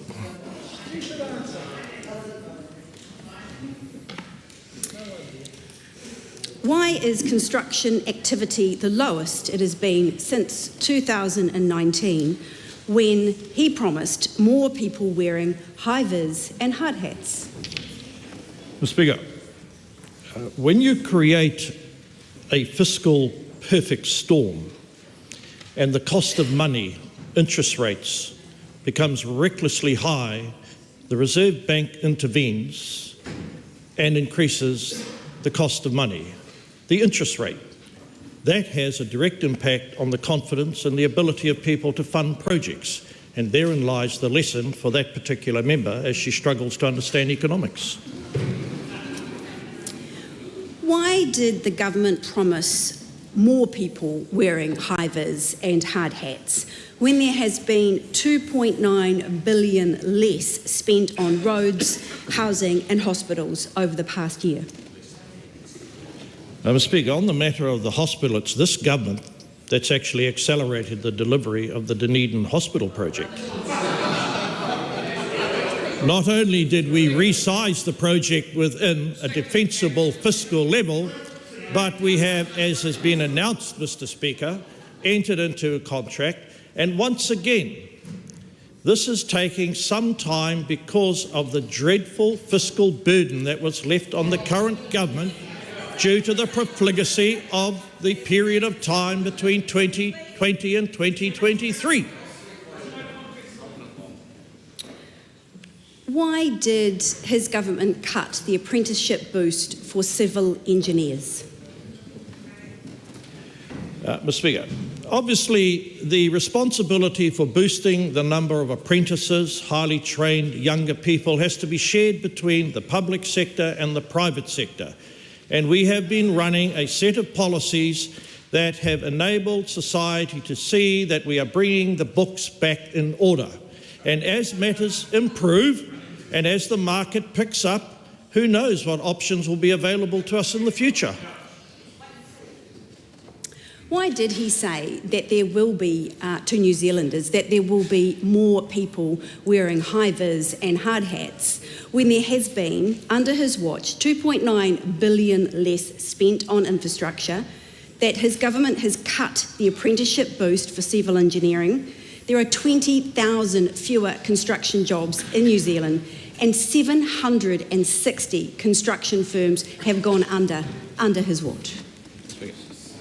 I repeat, Mr. Speaker, once inflation runs rampant, this is the devastating impact that inflationary policies have upon the confidence of investors, the ability of firms, and quite frankly, it shrinks the options that New Zealanders have.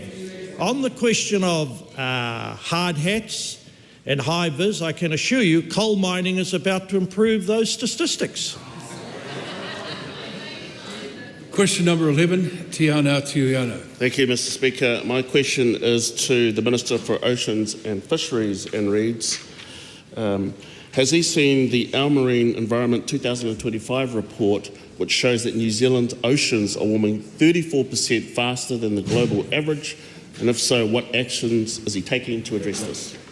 The Honourable Shane Jones. Mr. Speaker, yes, I am aware of that report, and we'll be sharing my thoughts with the Minister for the Environment on that matter.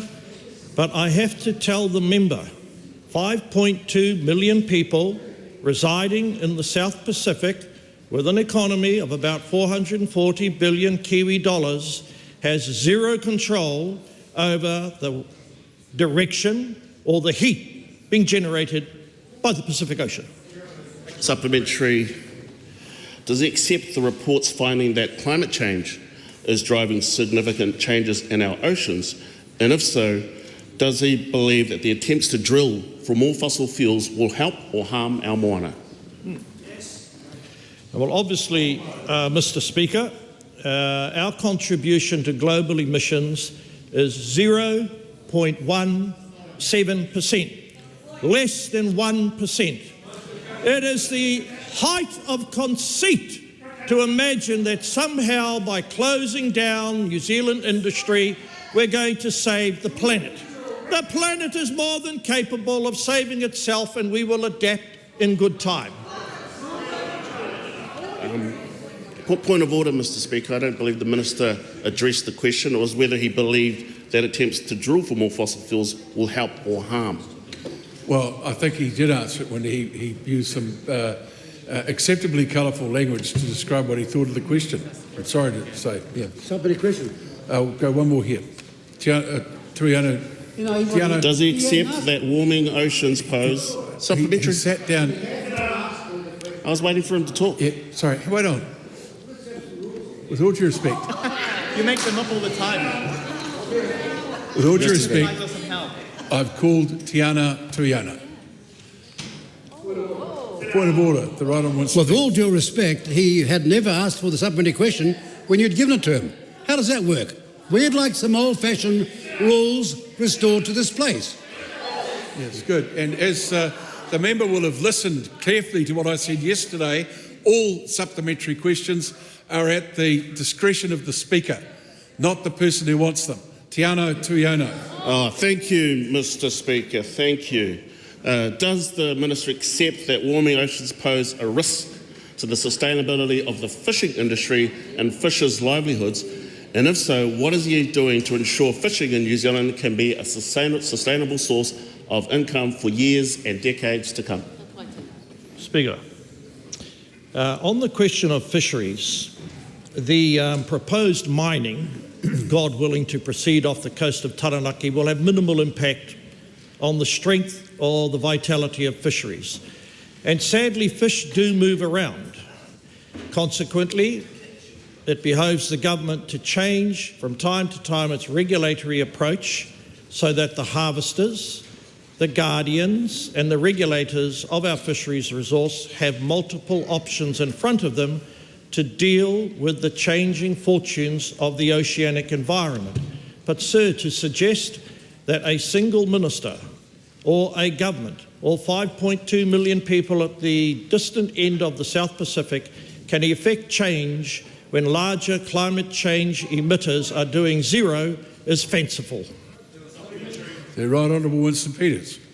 With respect to mining fossils, which is what 4 countries are doing, namely China, USA, India and Russia, and contributing to 60% of the emissions, what hope have we got to change that? Speaker, the hope is we will dig our own coal up, starting with 200,000+ tonnes to reduce our reliance on imported Indonesian coal. The hope is, with the $200 million allocated in the budget, sir, we will accelerate the development of the oil and gas industry. Sadly, we are unlikely to see unanimity until the former minister disappears from Parliament. Supplementary. Tiano Tuiano. Is the Minister at least concerned that warming oceans... Wait on. Start again. Thank you, Mr Speaker. Is the Minister at least concerned that warming oceans pose a risk to human health due to toxic algae blooms, and if not, why not? Sir, it's really important that the Minister of Fisheries and Oceans deal in facts. And those facts have to be informed by rationality, science and technology. And then when those facts are evident, our society is more than capable, sir, of adapting to the challenges. But any suggestion that we're going to hollow out industry, including fisheries, to meet this dreamlike conception of how dangerous climate change is, it's never going to be agreed to by this minister. Supplementary. Does he stand by his statement from September that catch limits for Chatham Rise and southern New Zealand orange ruffy will be more than halved to support sustainability following a careful scientific assessment? And if so, what has changed about the best scientific information available since then? Speaker, thank the member for that question. Obviously, setting total allowable commercial catch limits for any fish species is a balance, as reflected in the purpose of the Fisheries Act. Not only do we have to be mindful of the scientific evidence and the pressure on stocks, we also have to take account of the statutory status of utilisation. I'm confident that the information fed into that decision will stand the test in good time. Question number 12, the Honourable, Jamie Arbuckle. Thank you, Mr Speaker. To the Associate Minister of Agriculture, what reports, if any, has he received regarding wool? The Honourable Mark Peters. Mr Speaker, well, by far the most important reports I have seen are the weekly auction results, which are giving renewed hope to our long-suffering wool growers. Great news, Mr Speaker. There has been a resurgence in wool prices. Over the last 12 months, the strong wool indicator is up 32%, mid-micron up 41%, and fine wool up 35%. Numbers. These are levels not seen in 9 years, and much of this increase has occurred in the last few weeks. Supplementary. What has contributed to the notable rise in strong wool prices?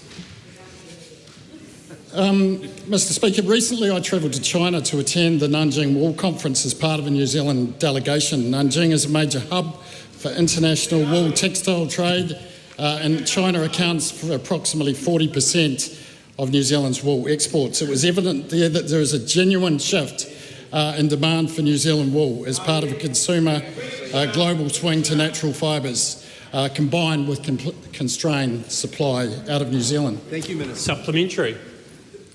Can the Minister outline the actions being taken to support the recovery and growth of the wool industry? Importantly, via the New Zealand First National Coalition Agreement, the government has sent a clear signal to the market that we are backing wool. We've directed government departments to prioritise woolen fibres in government buildings, driving demand and backing our farmers. I'm also pleased to report that industry leadership is coming together. A Wool Alliance combined of Wool Impact, Campaign for Wool and the Wool Research Organisation of New Zealand has begun consultation with farmers in the formation of a long overdue leadership model not seen since 2011. Supplementary. What new incentives and innovation is helping to revitalise the New Zealand wool industry? Mr Speaker, I'd like to put on record that I am really proud of the commercial wool sector. They are rallying in support of their farmers. There is a number of initiatives underway, from new pathways to market, simplifying supply chains and cutting costs. There is much investment in innovation, unlocking high-value end uses beyond just carpets and insulation, with wool being now used in filtration, acoustics, pigments and powders, bioagents and even nutraceuticals. There is investment flowing back into restoring local manufacturing capacity, adding value right here in New Zealand and creating jobs in our regions. This sector is determined to play our part in doubling New Zealand's exports. That concludes oral questions.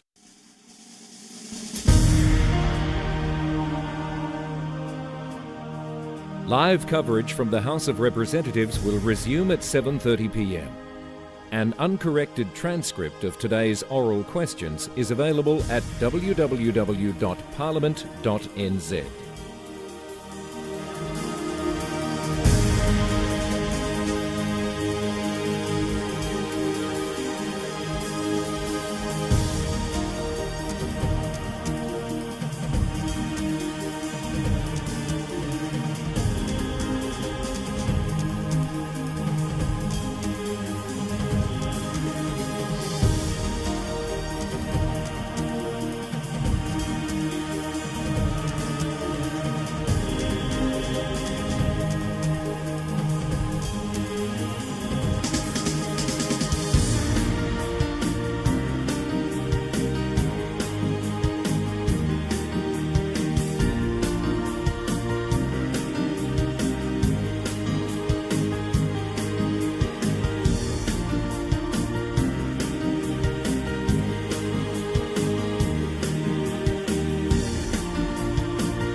Live coverage from the House of Representatives will resume at 7:30 p.m.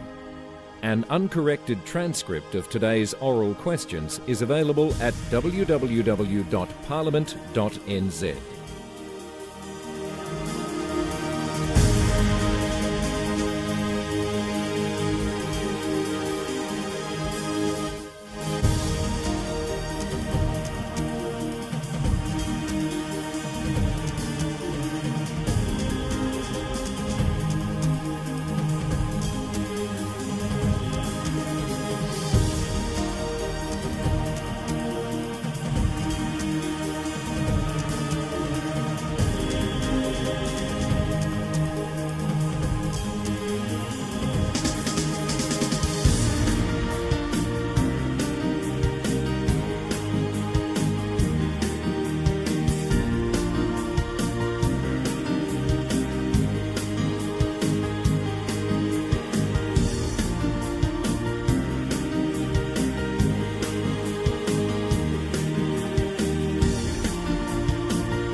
Members, the House is resumed.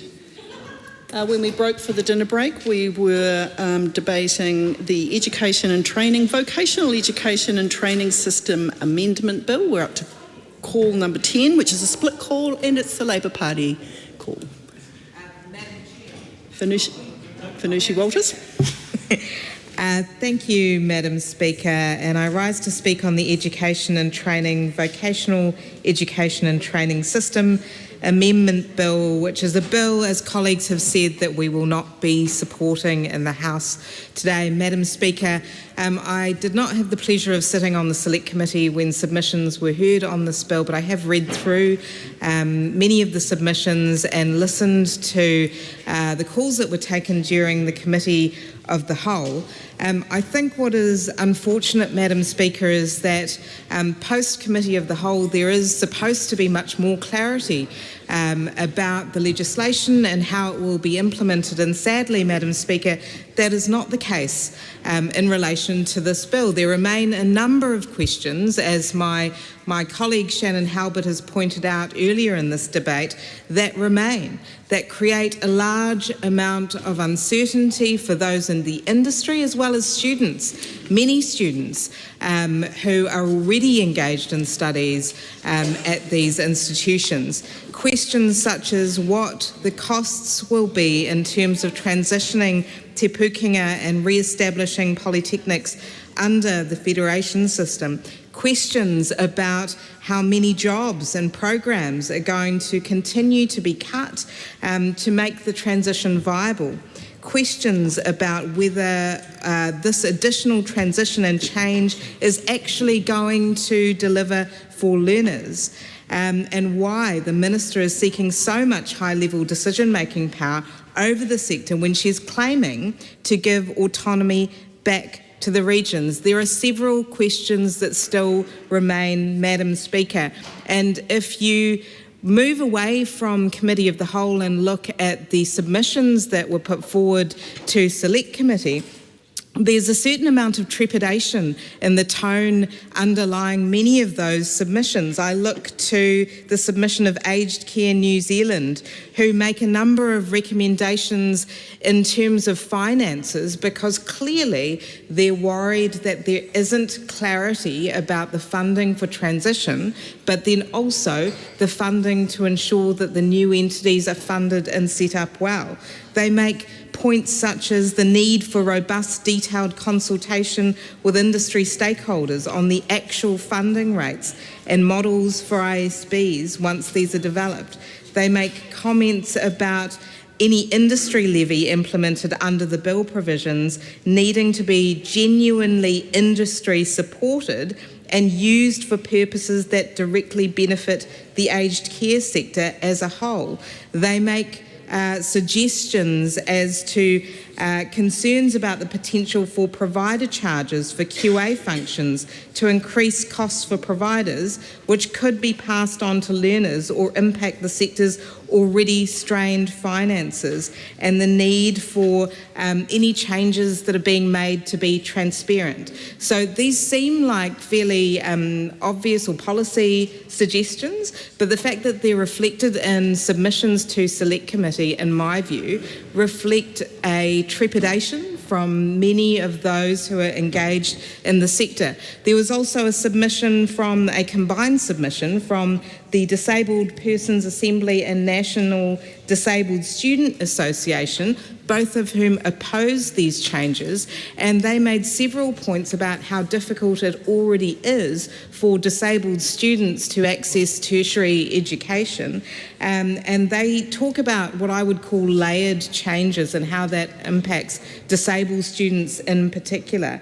They point out specifically that with equity funding being changed as well, disabled students are more likely to suffer detrimentally in this space. And Madam Speaker, the submission of ED2 is also fairly robust in terms of speaking to the fact that the WDCs have been working well, and it's very unusual for changes to be made in the face of a system and a structure that is already working well. Madam Speaker, that is something that submitters have very much opposed, or opposed in part in their submissions. I believe only 11% were completely in support of the changes, and therefore we oppose this bill. Deanna Kirkpatrick. Great honour, Madam Speaker, to rise and speak about this wonderful bill. Here we are, correcting another failure of the former Labor government, the centralisation of polytechnics. What a disaster. It's about time sensibility returned to polytechs and the vocational training that we all knew worked and delivered. EIT, Tairāwhiti, and the value it brought to Tairāwhiti was just amazing. We welcome this bill, Madam Speaker, and the return of regionalised vocational training, doing the job that's needed in the regions. Thank you, Penny Simmons, for finally returning sensible solutions to the system. I commend the bill to the House. Honourable Phil Twyford. It was touching at the beginning of this debate to hear the relief and the excitement in the voice of Minister Penny Simmons in her speech in this third and final reading of this bill. And I think we can all acknowledge what a huge amount of work for all of the officials, our parliamentary staff and the Minister herself in bringing a bill of this size through the legislative pipeline of Parliament. And regardless of the partisan politics and our differing views about the best way to build the kind of vocational and educational training system that New Zealand needs. We all believe in the importance of good vocational and education and training, serving our communities from one end of this country to the other, and giving their students and trainees the qualifications and skills that they need. But with the scepticism that comes more naturally to the opposition benches, we have questions and concerns, many questions and concerns, that have just not been allayed by the Select Committee process or the debate in this House. We still haven't seen a cost-benefit analysis that would justify the policy design and the architecture of the system that the Minister has chosen. We still haven't seen, in spite of Shannon Halbert persistently asking for it, we still haven't seen the money for the transition, let alone the capitalisation of the new polytechs, or any way to be assured about the overall financial viability of the new system. It was very clear from the submissions to the Select Committee that the employers who rely so heavily on a good vocational education and training system don't have confidence in the model that the Minister has chosen that is embodied in this bill. Civil contractors said to the Select Committee, civil contractors, the peak body of the organisations who build the infrastructure in this country, came along to the committee and said that at no point was anyone able to articulate the problem that these reforms solved. And they were very worried about the future funding of the vocational education system. They said throughout the process, no one has been able to articulate the problem they're trying to solve. We've consistently heard that the structures arising from Labor's reforms were not delivering for industry and that the cost of the structure was unreasonable and prohibitive. In our view, they said, neither was correct. One submitter after another came along to the Select Committee, and in the words of Ministry of Education officials, don't take my word for it, Madam Speaker, Ministry of Education officials wrote, many described the bill as ideologically driven, lacking clarity of purpose and a clear evidence base, and felt that it reverses progress made under Te Pūkenga. Many also felt there's no coherent plan or clarity regarding the functions of the new entities. The new system is much more complex than Te Pūkenga was, and more complex than the old system. And the officials said that in the regulatory impact statement. You've got multiple polytechs, you've got industry skills boards, and on top of that, you've got this federation model with polytechs who are unperforming, able to be forced into this federation, with an anchor polytech supposedly providing support. It is a complex system overlaid over a set of institutions with a very big question mark over their financial viability. It is a recipe for further decline. And as we discussed during the earlier debate, this bill strips out references to Te Treaty, and it waters down commitments to engage with Māori institutions at the local level and the national level, and commitments that were there to ensure that Māori are represented on the governance boards of the new polytechs. And it's a shame. It's a shame in modern New Zealand that a government thinks it's okay to strip out commitments to the treaty partnership, especially when we're talking about a vocational education and training system that is serving one of the largest groups that it looks after and is supposed to be serving are young Māori workers and students who are disadvantaged in the labour market and the education system. But apparently this government thinks it's okay not to take that relationship seriously. So, Madam Speaker, this is the picture. Notwithstanding the Minister's enthusiasm and euphoria tonight, no assurance about the financial viability of this system, no potential under the new design for cross-subsidisation. Industry skills boards, basically a carbon copy of the Workforce Development Councils, but with half the funding. That's right. And now, at a time of very high youth unemployment, we have thousands fewer apprentices than we had a few years ago. And given the government's apparent unwillingness to invest in the new polytechs, the inevitable result will be fewer courses, fewer trainees, and fewer jobs in the system. So, Madam Speaker, the Minister might have got her way restoring the decentralised model that she loved so much, but at what cost? Unviable polytechs limping along, delivering fewer and fewer courses to fewer and fewer trainees. And at this point, I can't help but think that the result is a victory for political hubris over evidence, stakeholder opinions clearly articulated, and common sense. We are a tiny country. We battle constantly with the tyranny of scale.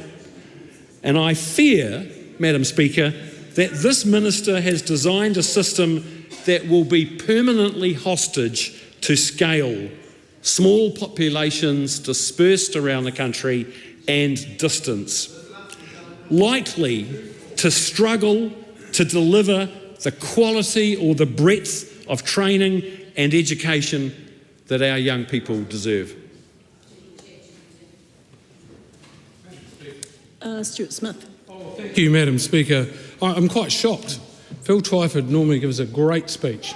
Very good off the cuff, and he read that speech. I'm not sure whose it was, but I think the technical term is projection. I mean, he said no cost-benefit analysis, and it was a financial disaster. Well, that's exactly what we had with Te Pūkenga. And I'll give the House an example, Madam Speaker.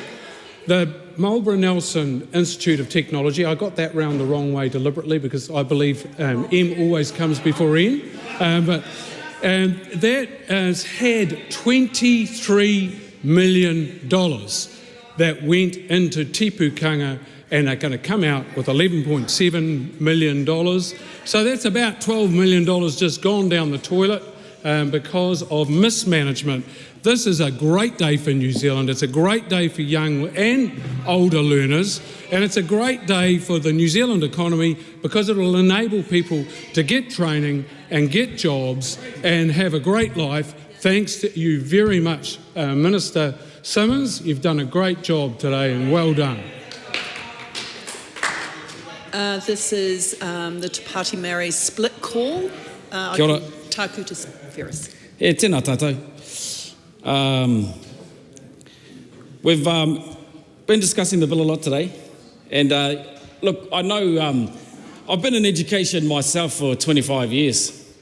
I know I look young, but that's how long it's been. I started early, very early. Oh, you weren't listening this today, were you? You don't listen anyway. So I did 11 years at Te Wānanga o Raukawa. Yeah, Māori, wānanga education. Then I went to NMIT as the Director of Māori Education. They still call it. It's NMIT. Tasman might have a tussle with you there, Stuart. And then did 7 years at Massey University as the Principal Māori Advisor. So we've grappled with all sorts of things like how you turn a university into becoming a tiriti-led university. Built a iwi council alongside the NMIT council from a time where they were in such a deep fight they couldn't stand to be in the room with one another.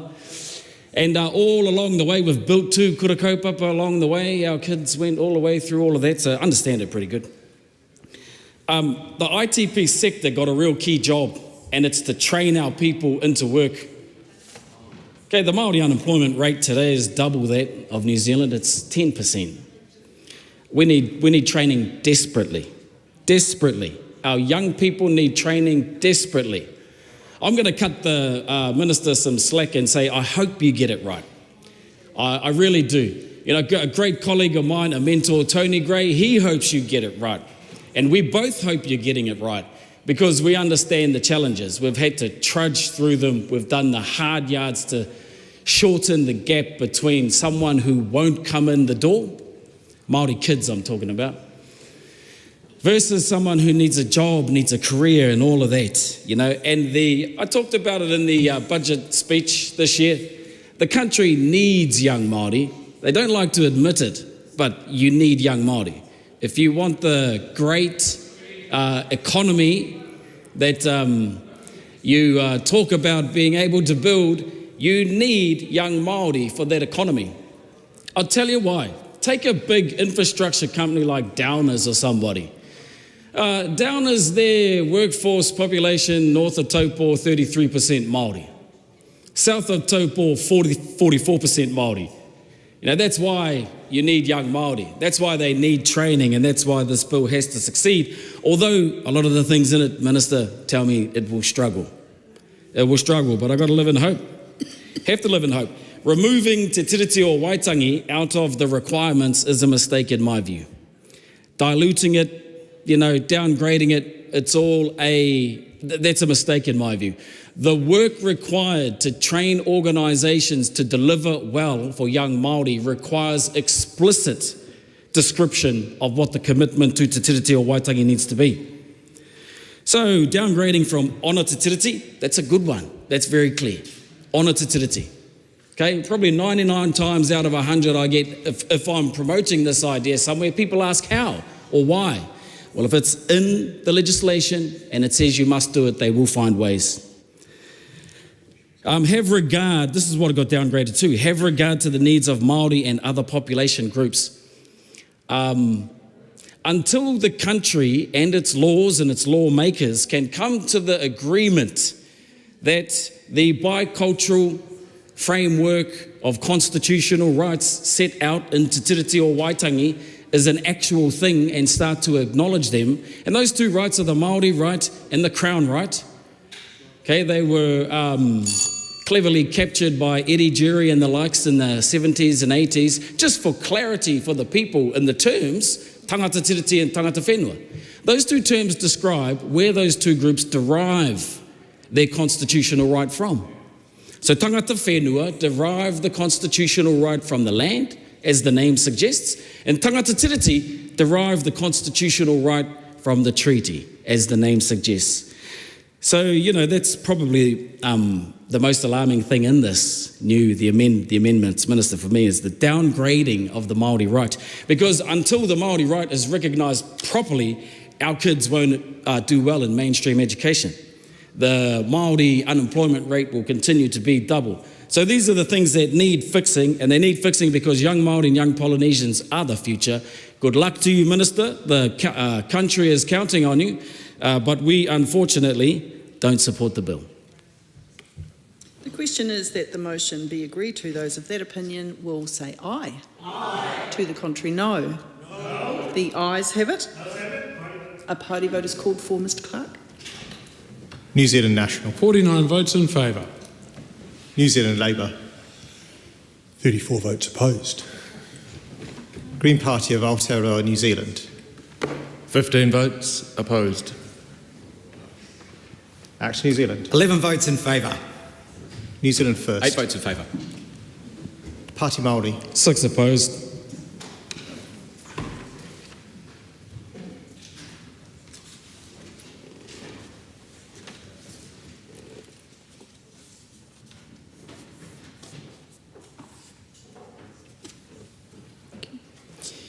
Members, the ayes are 68, the noes are 55. The question is agreed to. Education and Training, Vocational Education and Training System Amendment Bill, third reading. I call on Government Order of the Day number 3. Building and Construction Small Standalone Dwellings Amendment Bill, committee stage. I declare the House in committee for consideration of the Building and Construction Small Standalone Dwellings Amendment Bill.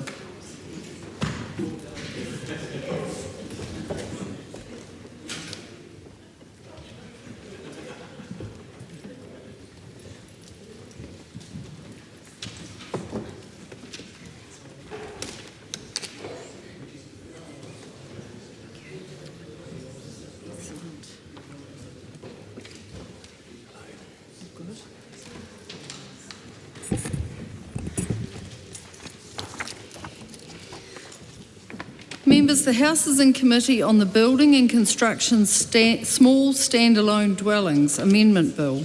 We come first to Part 1. Part 1 is the debate on clauses 3 to 24, amendments to the Building Act 2004 and Schedule 1.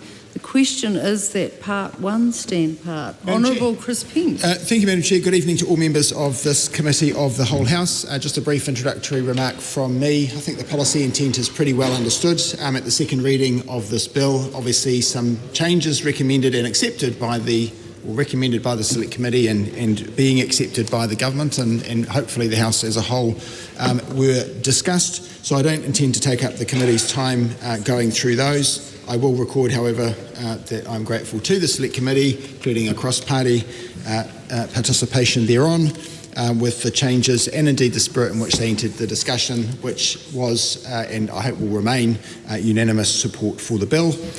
In Part 1, we'll see that there are a few particular conditions that enable the building of these so-called granny flats, small standalone dwellings, these being that the dwelling has a simple design, as defined. Authorised professionals, again as defined, will be those carrying out the work, and also that they must provide records of the work to the relevant council or territorial authority, the keeper of the keys, the depository and repository of the records relating to the property, which is important obviously for ongoing ownership, but also for other reasons that councils need to have such records. And third, that the territorial authorities actually are informed in advance of the work taking place, so they can provide what's called a Project Information Memorandum, or PIM, which contains key details relating to the property so that the authorised professionals can go ahead, conduct the work in a known, safe manner in accordance with the building code. I look forward to the discussion tonight. The question is that Part 1 stand part. Arana Williams. Thank you, Madam Chair. Colleagues, good evening and welcome to what will be the most interesting committee stage tonight. You're in for a treat. This is a bill which enjoys cross-partisan interest and support for good reason. It advances something which most people in this House can get behind. More housing for people who need it, built more cheaply. But There are some things in this bill that we have had to do very quickly. They have been at pace, and they have some of these changes were introduced partway through the system and were not things that were consulted on in 2024, and so they deserve our scrutiny. Even those people who support it, perhaps mostly those people who support it. So I really welcome contributions from Andy Foster, who is a very good chair of the committee that dealt with this bill, very open to feedback, not only from submitters but opposition members, and Cameron Luxon, the ACT MP with responsibilities for this portfolio, has been a very helpful contributor to those of us in the committee who aren't experts in the building sector. I don't know, I'm not calling anybody out particularly on this. Would welcome any of you thinking that I can build a house, would welcome that comment, Mr. Stevenson, that I can swing a hammer. I can, and I do know what a dwang is. Sounds like a threat. Thanks. I do know what that one is too. I have really enjoyed engaging with the sector on this. We have learnt a lot at the committee, in the committee room and around the country, with members engaging in this in a cross-partisan way, and it has been another good example of how parliamentarians can come together to solve a problem. I propose to ask a few questions now about the supplementary analysis and advice, particularly around those things that haven't really been traversed with the sector fully, because the consultation was done in 2024 and didn't include some of these changes. So I'll ask the Minister, how we around the House as supporters of this idea in principle can get comfort with some of the issues that have been raised by officials and haven't been fully fleshed out with industry and with the sector. And then I propose between myself and my colleague Tracy Mulcahy to go through those clauses that we think could be clearer, because we have been able to work at the committee level on some of these in a cross-partisan way, but when you are working through quickly with those, inevitably you are going to end up with some anomalies, some things which might be drafted in a way which gives more power within either the primary legislation or the regulations that they purport to change, which might not have been their intended effect. So we'll go through some of those. But the first questions I have are around the number of dwellings that we might expect from this change. 13,000 units was a number that was raised with the committee by our officials in the committee's proceedings. 13,000 new units built over 10 years because of these changes is a higher number than what we expected last time we were in this House. That makes a difference, because as we think about the way that these things will impact on the communities they are in, they will have an effect. They will have an effect on the councils that have to deal with them, particularly if they are in one part of the country, and they will inevitably change the way that some neighbourhoods feel. Communities should have a say in that. They should be able to look to an elected person and say they are responsible for this change and they are responsible for the way that my neighbourhood has changed. And we need density done well, but we also, I think, owe it to those people who put us here to be able to change the way that people's neighbourhoods feel, to be able to account for that. And so this will change the way that some places look and the sense that you get from being in a neighbourhood at that level of 13,000 new dwellings. Can the Minister give the House a sense of how that number is predicted? If it is significantly more than that, will he raise concerns with his officials? Does he have a watching brief on that? What are his conversations with councils around the country turning up in terms of exposing issues that some councils will have, because this will not be evenly felt. There will be more of these in some different parts of the country. And so what is he hearing about the large numbers that might go in some neighbourhoods, and what assurances can he give those communities that might see a change for more of these granny flats being in their area? I also want to ask him at this juncture, officials raised with the committee the part of their advice around the number of latent or undetected building defects might increase because of the increasing size from 60 square metres to 70 square metres. What assurances has he had that the level of latent defects is something that he can have comfort with, and what are the assurances that he can bring to this House that he will be monitoring that? Madam Chair. The Honourable Chris Peake. Thank you, Madam Chair, and I thank the member for her thoughtful discussion and participation in Select Committee and indeed at previous readings. It seems to me that Ms Williams brings up a couple of major areas of focus. One is in terms of the intended or expected outcome of 13,000 new units over a 10-year period, as she has quite rightly outlined. That was the advice. It's not a number that I can particularly vouch for. Indeed, it's an educated guess at best by anyone, even those much more smarter, that's good, isn't it? No. It's going to be a long night. Less dumber, and Duncan Webb would know. Madam Chair, apart from having derailed myself syntactically and semantically, the point that she's made, I think, is the right one. There will be a major change. We can't quantify it exactly, but we can hope and expect that there will be a significant number of new units. Indeed, that's the whole point. And as she's referred to, those of us in this House, and I hope it's all of us who want to be quicker and more straightforward and more affordable for people to have access to quality housing in this country, can be pleased with that, even as we interrogate the details, quite rightly so. In terms of changes to neighbourhoods, though, I think it's worth noting, first of all, there will be development contributions able to be levied by the relevant territorial authority, and the trigger for that, or the mechanism by which that can be sought and indeed demanded, is the development contribution through, as triggered by the project information memorandum that I referred to earlier. And of course, the rating base for a council will increase according to the increase of the property value in each individual case, and so the number of residents, frankly, is a relevant factor there too. So it's not as though councils will be left shortchanged, and then that relates to the other point on the flip side as to whether they'll have liability in relation to the fact there is a different process, one that doesn't involve a building consent, and the answer is that the Select Committee rightly recommended that we have clarity to confirm that the territorial authority will not be liable in relation to relying on information provided by said trade professionals.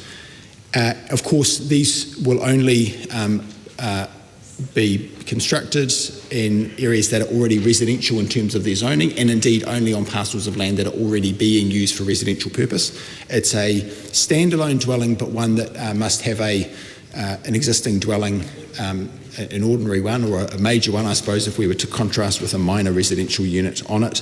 Relatively small in size, which goes to not only any risk associated with the construction, but also the fact that there'll be a relatively small additional strain on the infrastructure within the area. I don't say that there'll be no additional strain, but we live in an imperfect world, and we thought it was a reasonable trade-off to have the extra housing capacity as compared with all the strain and cost associated with, for example, greenfields developments, for which a whole lot extra residential infrastructure is needed, of course. As to, and now I go to the second point of Ms Williams' contribution, the increase from 60 to 70 square metres as a maximum floor area, there's relatively little extra risk associated with that. Yes, it's slightly larger, but in fact the relatively risky areas are those wet areas, so-called, so kitchenettes and bathrooms, and particular provisions being made to mitigate risk associated with those. So we don't think there'll be much additional risk of latent defects as a result of that change which we made along the way to increase the footprint. Francisco Hernandez. Madam Chair, just a quick question based on the remark that the Minister made. What do you see as the other trade-offs between increasing the housing supply and the potential trade-offs to safety? What are the other sort of trade-offs that you identify in this legislation, and how have you worked to mitigate those trade-offs? And I guess you will already know at this point that that we've switched from supporting this bill, partly because of the number of public submissions that supported it, and because there was an acceptance of a lot of the improvements that were suggested by the submitters were accepted at during the committee stages. I'm also interested in just going to the legislation now around some of the changes that have been made in terms of it says here, non-consented small standalone dwelling. Now there's a definition of that in the Building Act. Could you elaborate if that's different from the one that's here, or if it's exactly the same as in the parent legislation? I'll leave those contributions, quite short ones for now. Can I just can I just ask members to refer to the clause that you're speaking to so that we can track it through here? Yeah, thank you. Honourable Chris Pink. Madam Chair, thank you very much. Just really briefly, helpful contribution from Mr Hernandez. Thank you. As for trade-offs, the key one is really oversight through a building consent process is being replaced by, firstly, a confirmation, I should say, that there is the building code standards still remain applicable, but the relevant qualified trade professionals, for example, licensed building practitioners, registered plumbers, drain layers, electricians and so on, will be conducting the work and certifying it. That's the main sort of trade-off, and we think it's a reasonable one in terms of a relatively low-risk structure in conjunction with those persons who should be able to vouch for that their work complies with the code. And secondly, I appreciate the comment around the public submissions and the improvements made. I'm happy to acknowledge those, obviously, in the context of any particular ones within the parts that are raised. But as I started by saying, I think they're helpful improvements to the bill, and we're pleased to be able to accept them. Arana Williams. Chair, I'm asking the Minister a question about clauses 6 through 11, which detail the operation of the project information memorandums, or PIMs. I have a number of questions about how the amendments to this system work, and I guess the balance between giving councils a mechanism for notifying landowners of, say, natural hazards, but also, this is a system where project information memorandums exist in the current system, but they're hardly ever used. This isn't the way that they work now. That is generally a way of sort of notifying council if you want to let them know about something. This will now be a mandatory system for this particular type of allowed work, because usually in council systems, conceptually, you have works that are either not allowed, and so they have to have a consent, or allowed, and so they don't have to have any kind of notification. This is an in-between area, and so it's a new thing. So I want to ask about this new thing, the cost and coverage of insurance and bank lending. At what point do you expect, Minister, homeowners to be able to get lending and insurance for this sort of building? And I also want to know what conversations you have had with particularly insurers around their concerns around this. The information system is a good one. It's a system that will allow homeowners to have more information about what's built, and probably a superior system for document keeping from their eyes than even a consent system where you're relying on older documents. So this information system is useful, but how will insurers respond to a different sort of information? It's an information process which doesn't create a liability for council deliberately and rightly, but then how, the question is then how can insurers rely upon it? And if they can't rely upon it, how will banks?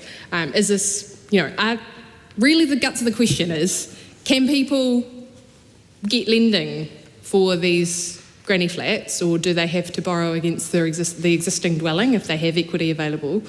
Are these products available to people who need lending that is on just those assets, or are they for people who have equity built up and can use it on these? Madam Chair. Honourable Chris Pink. Thank you, Madam Chair. I think very thoughtful and astute questions. Of course, we're not in the business as a government of directing either lenders or insurers of a private nature what they must or can or should insure. They'll make those decisions themselves. Obviously, case by case, it may vary according to their appetite for risk. However, I would say there are tens of thousands, probably hundreds of thousands of dwellings in this country that do not have consents at the moment. They were built before the current regime. Typically, that's not a reason for them not to be insured, and certainly I would expect a prudent bank or other lender or insurer to make an assessment based on the fact that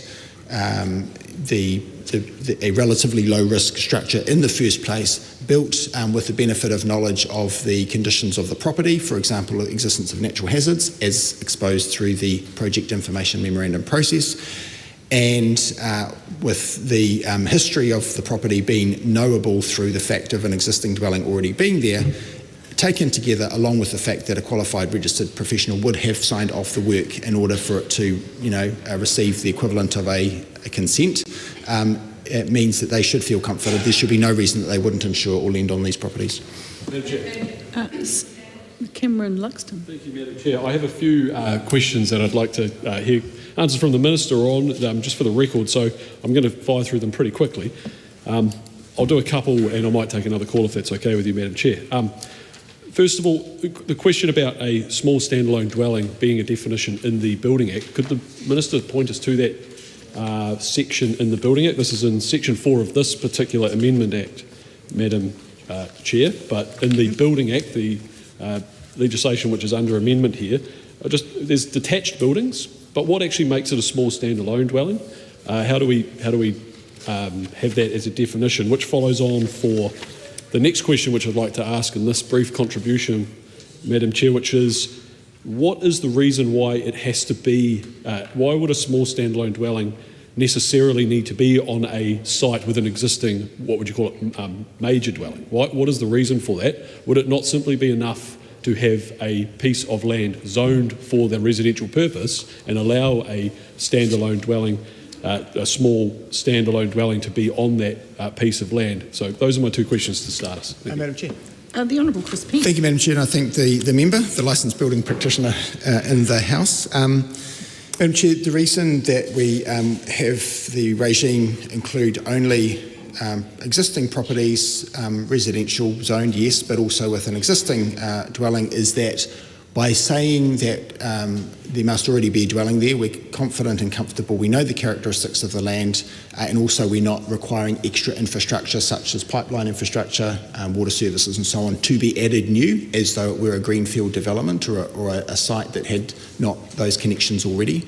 So it will be literally possible to tap into those existing pipelines and infrastructure provision for all the services you'd expect for a residential property, precisely because there's already a dwelling on site. Now, there's a reasonable argument, I think, to be made for expanding the policy whereby you could have, existing parcels of land without property, built environment on there already, and it might be, for example, in a papakainga context that Māori ownership of land is much more enabled in that sense. I think those are good discussions, but they're not within the scope of this bill.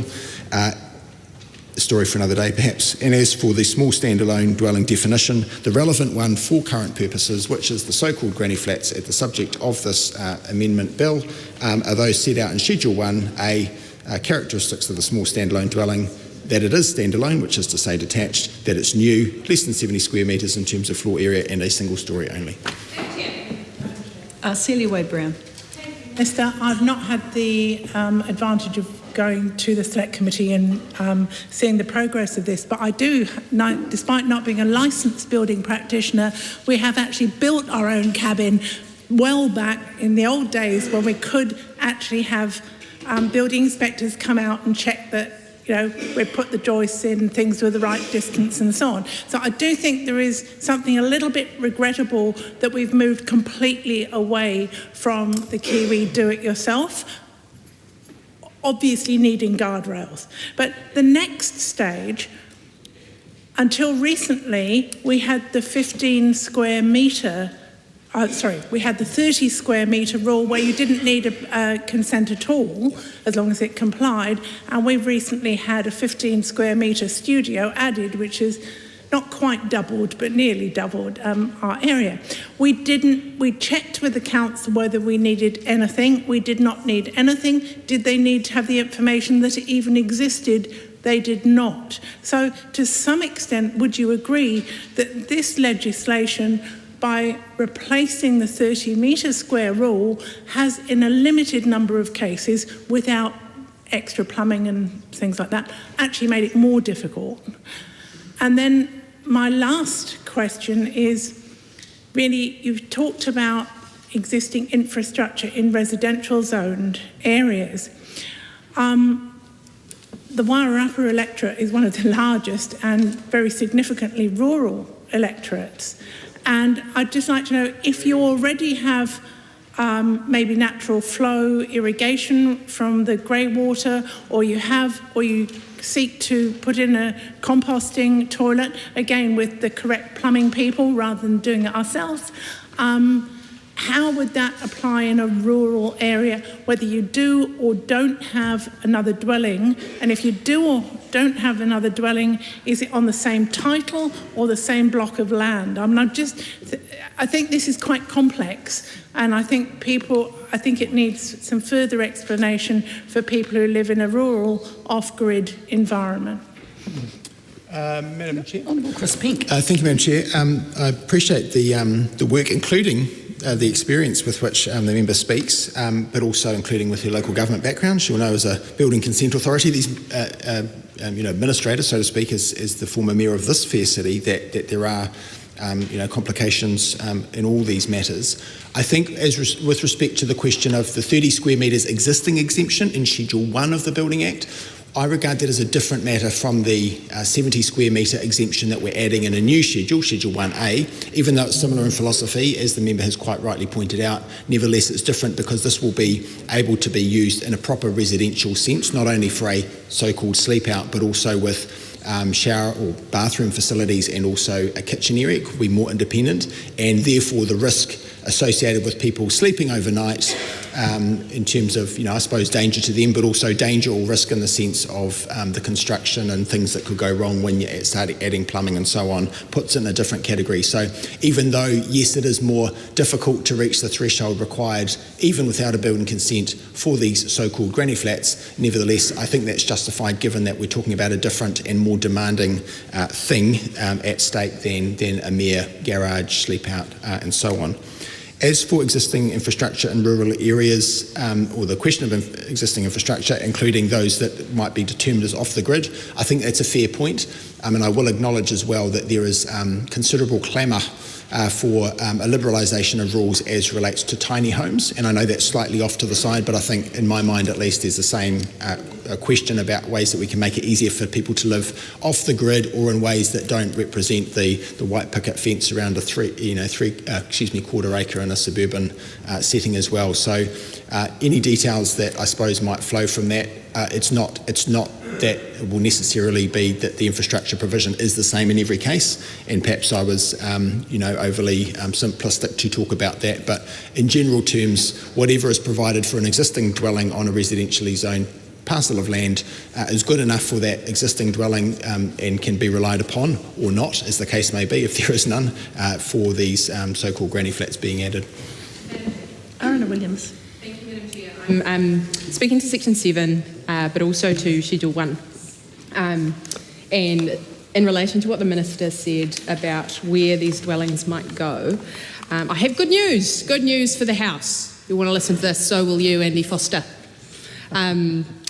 There is an amendment in the name of Vanushi Walters, which introduces the ability for these small standalone dwellings to be built at marae. It is a sensible change.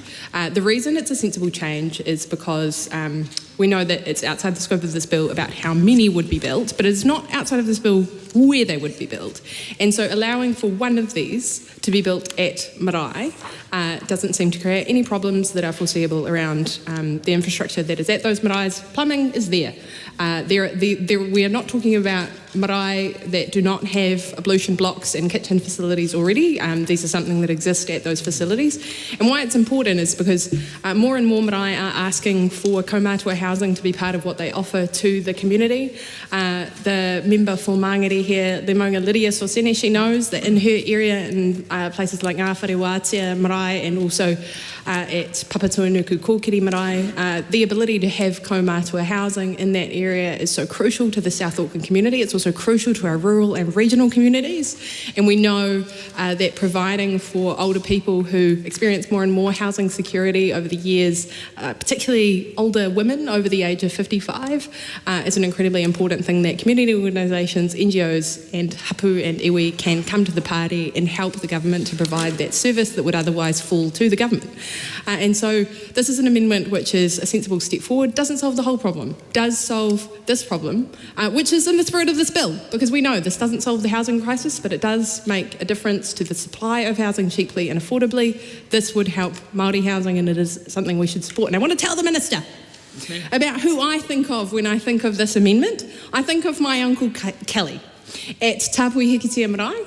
He is someone who, he will not sit on the paipai. He doesn't have the reo that he feels like he needs to sit up there with, say, my Uncle Charlie, who is the poutikanga of the Hāhi Rangatu. We're very proud of our Uncle Charlie. But we are also very proud of Uncle Kelly, who doesn't have the reo, but he gets up every time there is a hui or a tangi. He's there first. And he's up on the roof cleaning out the gutters, even though he's in his late 70s now. I've been up at the gutters because I don't want Uncle Kelly to climb up there, but I'm not home that often. And he will be in the ablution block at the end of the hui, 9 p.m, cleaning them out. He will be in the kitchen and in the kota fixing the oven. He will be driving around to Auntie Lynn's house to pick up the pot that she took last Sunday and hasn't brought back after housing. It's that fella, it's Uncle Kelly, who will get that kaumātua flat if you build it, if you just build one at Tāpui Hikitea Marae, because he is the caretaker of that place. He is the embodiment of kaitakitanga. There is more to our working marae than the paipai. There is more to our working marae than the kaikaranga. There is more to our working marae than the people out the front. They are people like him who, if we could provide for their housing needs, they would be out of a state home, they would be provided for by their community, and they would be at the heart of it. That is a life with dignity for our kaumātua kuia. That is a life that I want for myself. I would love that. And I would love for that to be part of the aspiration that young urban Māori also have, that they could to move back to their regional marae, to be a part of something which is meaningful and contribute in that way when they are in their older years. This is an amendment which we should adopt today. We can do it today. It is in scope of this bill. It is something we can change now, and it's something that would make a tangible difference to, maybe it's not thousands, maybe it's hundreds of people in the next year. Maybe it's, you know, those people who have been waiting for this for a long time. They've had their consents at the council level and they are waiting to do this already. There are marae around the country who have adopted this because of Labour's policy to fund some of this housing.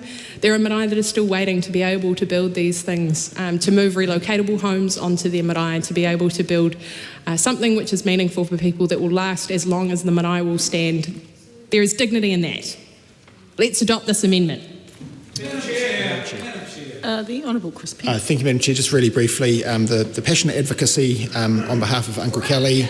On behalf of Uncle Kelly, I think it's really sensible, compelling. These matters can and will be addressed through resource management changes that essentially sit alongside the bill.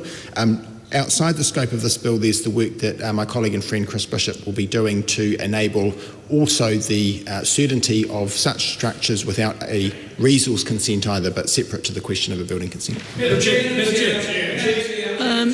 Cameron Luxon. Madam Chair, I was going to the next question that I had in this part, Minister, if that's okay with you. It's Section 11, to do with Section 71 of the Building Act and the ability for councils to be in the PIM process, which is a very important part of this bill and a respectable part of this bill that brings everybody onto the same page. It gives the councils the ability to point out where there are ground issues, where there could be slip issues, flooding issues, any kind of natural hazard that could be existing in a proposed project. Now, Madam Chair, the question I'm posing to the Minister is, how does he see with this process, we're trying to enable buildings to be able to be built in New Zealand and on the back of sections to create more housing. This is something that, in the building industry, we are worried that the councils have got an ability to get in the way using Section 71 of the Building Act and putting in place something that is kind of like a resource consenting mechanism where it's saying this is how you've got to comply. Now, I know builders who have had buildings which have just been given a flat no when there are processes and ways to mitigate that issue with the project which haven't been accepted by the council. What I'm looking for from you, Minister, is an indication as to how you see this interacting with councils, where the councils are to be expected to be enabling, taking the spirit of this bill as it is given, using Section, I think it's 67 to grant exemptions if they can, Section 72 to find mitigating abilities to make sure things get built. I'd like to see a change in the way our the culture of no affects our building regulations, Minister. What I really want to hear is that this is an enabling piece of legislation that will get housing built, that the sections in the Building Act that have stood in the way of the building industry to date are something that you are eager to hear councils get over. Thank you. Madam Chair. Honourable Chris Pink. Thank you, Madam Chair. I thank the member for his comments. I don't disagree that we need to be more enabling. Of course, that's the whole animating spirit of this legislation. I hope it's interpreted and applied as such. But of course, always there's a balance. We don't want to swing the pendulum so far one way to the other that we inadvertently create a different problem and crisis that we have at the moment, which is an affordability crisis, and simply replace that with some other quality or safety or sustainability issue in terms of our housing. So I would say it's a balance, and we attempt to strike the balance in this bill by saying that while a council cannot say no, it can't, it's not been invited to provide a consent or deny a consent, it's nevertheless being asked to provide information about the land on which the granny flat is going to be built so that an informed decision can be made by a responsible professional. And that's where we've struck the balance. We think that, for example, provision of natural hazard information is a good way to ensure that those who are responsible will not inadvertently make a mistake, but to some extent there'll be an element of responsibility being associated with decisions that we made, and we think, as I say, that will make it faster, more affordable and more certain to be able to build. Bit early, guys. The Honourable Kieran McAnulty. Thank you very much, Madam Chair. I'm really pleased to have seen Cameron Luxon ask that question, because it's a new section 35A that I was keen to explore as well. I'm very conscious that the Minister, through his constituency work, is well aware of the issues that can be presented to homeowners in light of natural hazards and severe weather events. And the questions I have, which may be a series depending on the responses, is in good faith. He will know that we support this bill. But one of the consistent concerns that have been raised from people who also support this bill is what the likely impact of intensification in areas that we know is prone to flooding. And when we consider areas that were hit with the Auckland floods and Cyclone Gabrielle, in intensive urban areas, it was often the inability for the water to flow through residential dwellings that caused a problem. And I am keen to explore the advice that the Minister received about this. I know the intent of the bill is to make this a seamless process, but in the new requirement of the memorandum to accompany the project information memorandum, if a council identifies that where the proposed granny flat is going to be built, that is an area that when there is severe weather does flood and that there is flow issues, the person is informed of that, they do it anyway, and it makes the issue worse for those around them. Now, surely that is something that we do want to prevent, even though we want to see in the majority of cases that these things are streamless. We know from Muriwai and West Auckland and other areas the issues that this causes on a regular basis. So I'm keen to, in good faith, explore that with you. Madam Chair. Honourable Chris Pink. Thank you, Madam Chair. The member is right to identify this as an issue, and I'm grateful that he's referenced a real-life example, for example, in the area that I am fortunate enough to represent. Had a terrible time, as did other parts of the Auckland region, of course, around the country in relation to the Auckland anniversary floods, Cyclone Gabrielle. They weren't the first, they won't be the last either. So we do need to mitigate against the possibility that we will exacerbate that issue. So I think it's a very sensible and relevant question. I think the point that I've already made around a project information memorandum having to identify any natural hazards and provide a statement, including whether it's unclear or not whether such hazards exist, should also be augmented by the point that was made by the Select Committee, which I did think about seriously but ultimately thought sensible to adopt, which is that in cases where it appears that and I'm paraphrasing, that there would be an issue associated with a natural hazard, for example, a flood-prone, overland flow path, through the property, it may be that a building consent is required, and that will be at the option of the the council to be able to require it. So even though that does in some way undermine the intent of the policy, I think nevertheless that's a reasonable trade-off to avoid the issue that the member quite rightly raises, which is not only the properties themselves being subject to flooding and so forth, but also the risk that their impermeable area would exacerbate flooding issues for their neighbouring properties. And so it might be, for example, that a granny flat would need to be built in an elevated manner so that water would flow through and not create a pooling or ponding effect that would make life more difficult for others. Cameron Luxon. Chair, and that the contribution from the Minister brings me to the question that is outlined in section 34A that leads to the Schedule 1, which defines the boundaries and what is actually an exempt small standalone dwelling in this case. And I refer to Schedule 1A to C. And in that, it describes the maximum height above the ground that a floor level can be. First question, is that structure bearing ground, and is it finished floor level? Some clarification on what that measure is. Is it off the structure floor or the finished floor level? Is it off the load bearing ground or just the highest clump of mud? The next issue is, if we were going to do something about mitigating a new building, and I was to turn up on site and say, look, we've got a section 71 issue here to do with flooding, and this is from my prior contribution, Madam Chair, where I'm worried that we are restricting the ability to build in a way that councils will be able to say, look, you can't go higher than 1 metre, and therefore the flow path of water will be obstructed. Therefore, I cannot allow you to do this. You have to go through a consent process, which we're not going to grant.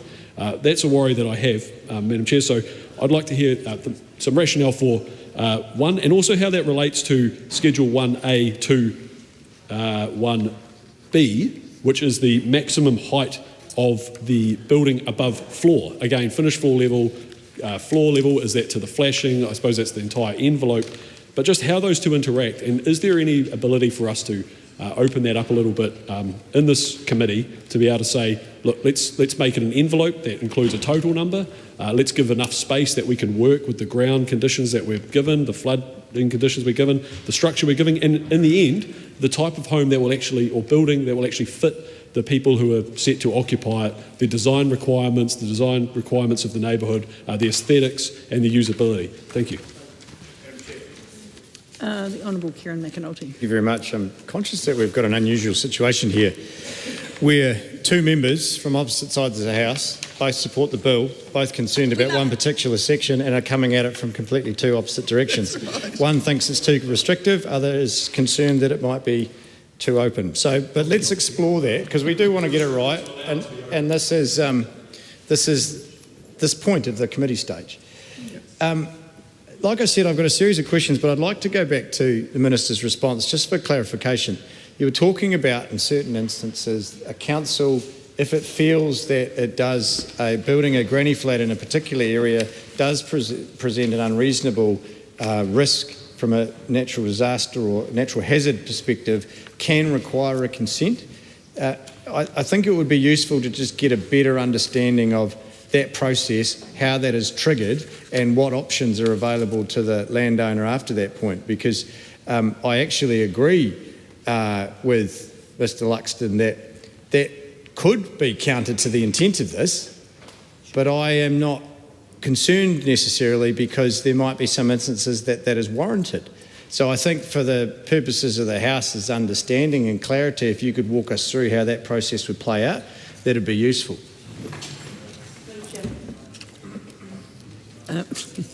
Madam Chair, thank you.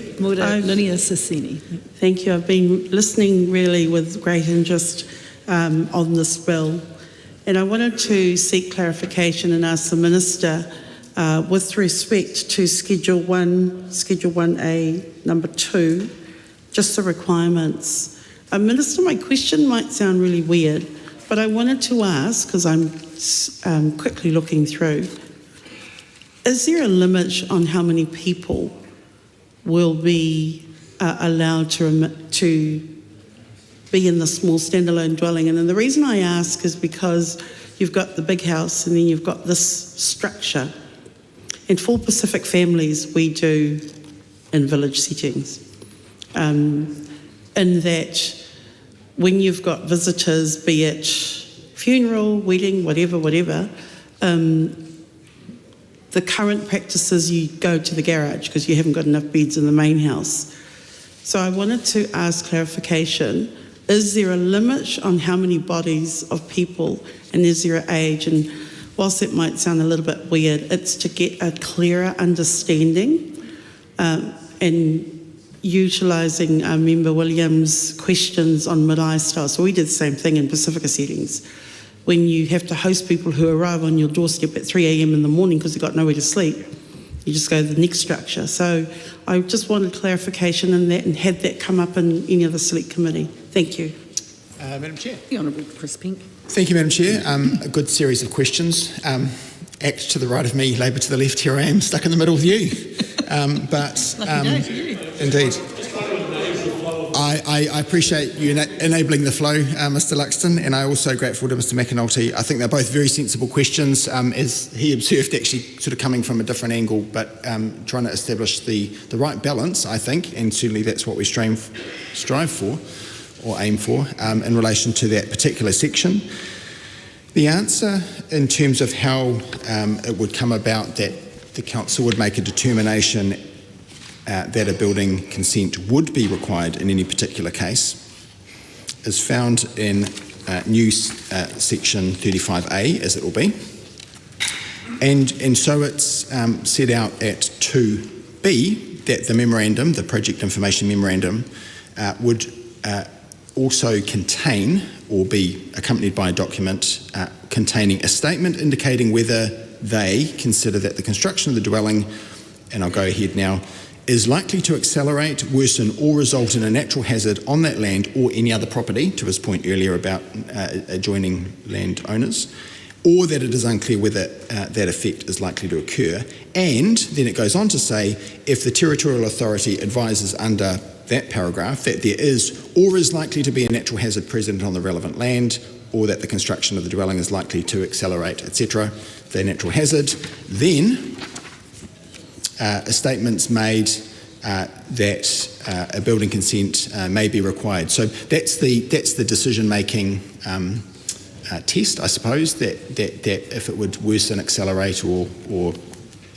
otherwise interact with a natural hazard, then that's at the discretion of the council. And of course, it's a balance. We don't want to introduce uncertainty that it might be the case for, let's say, every second granny flat proposed dwelling that this would kick in. That would seem a lot and would defeat the purpose, which is to avoid having the need for a consent on every occasion. But we want to capture and have an ability to capture the occasional case in which that might be relevant to and reasonable to require.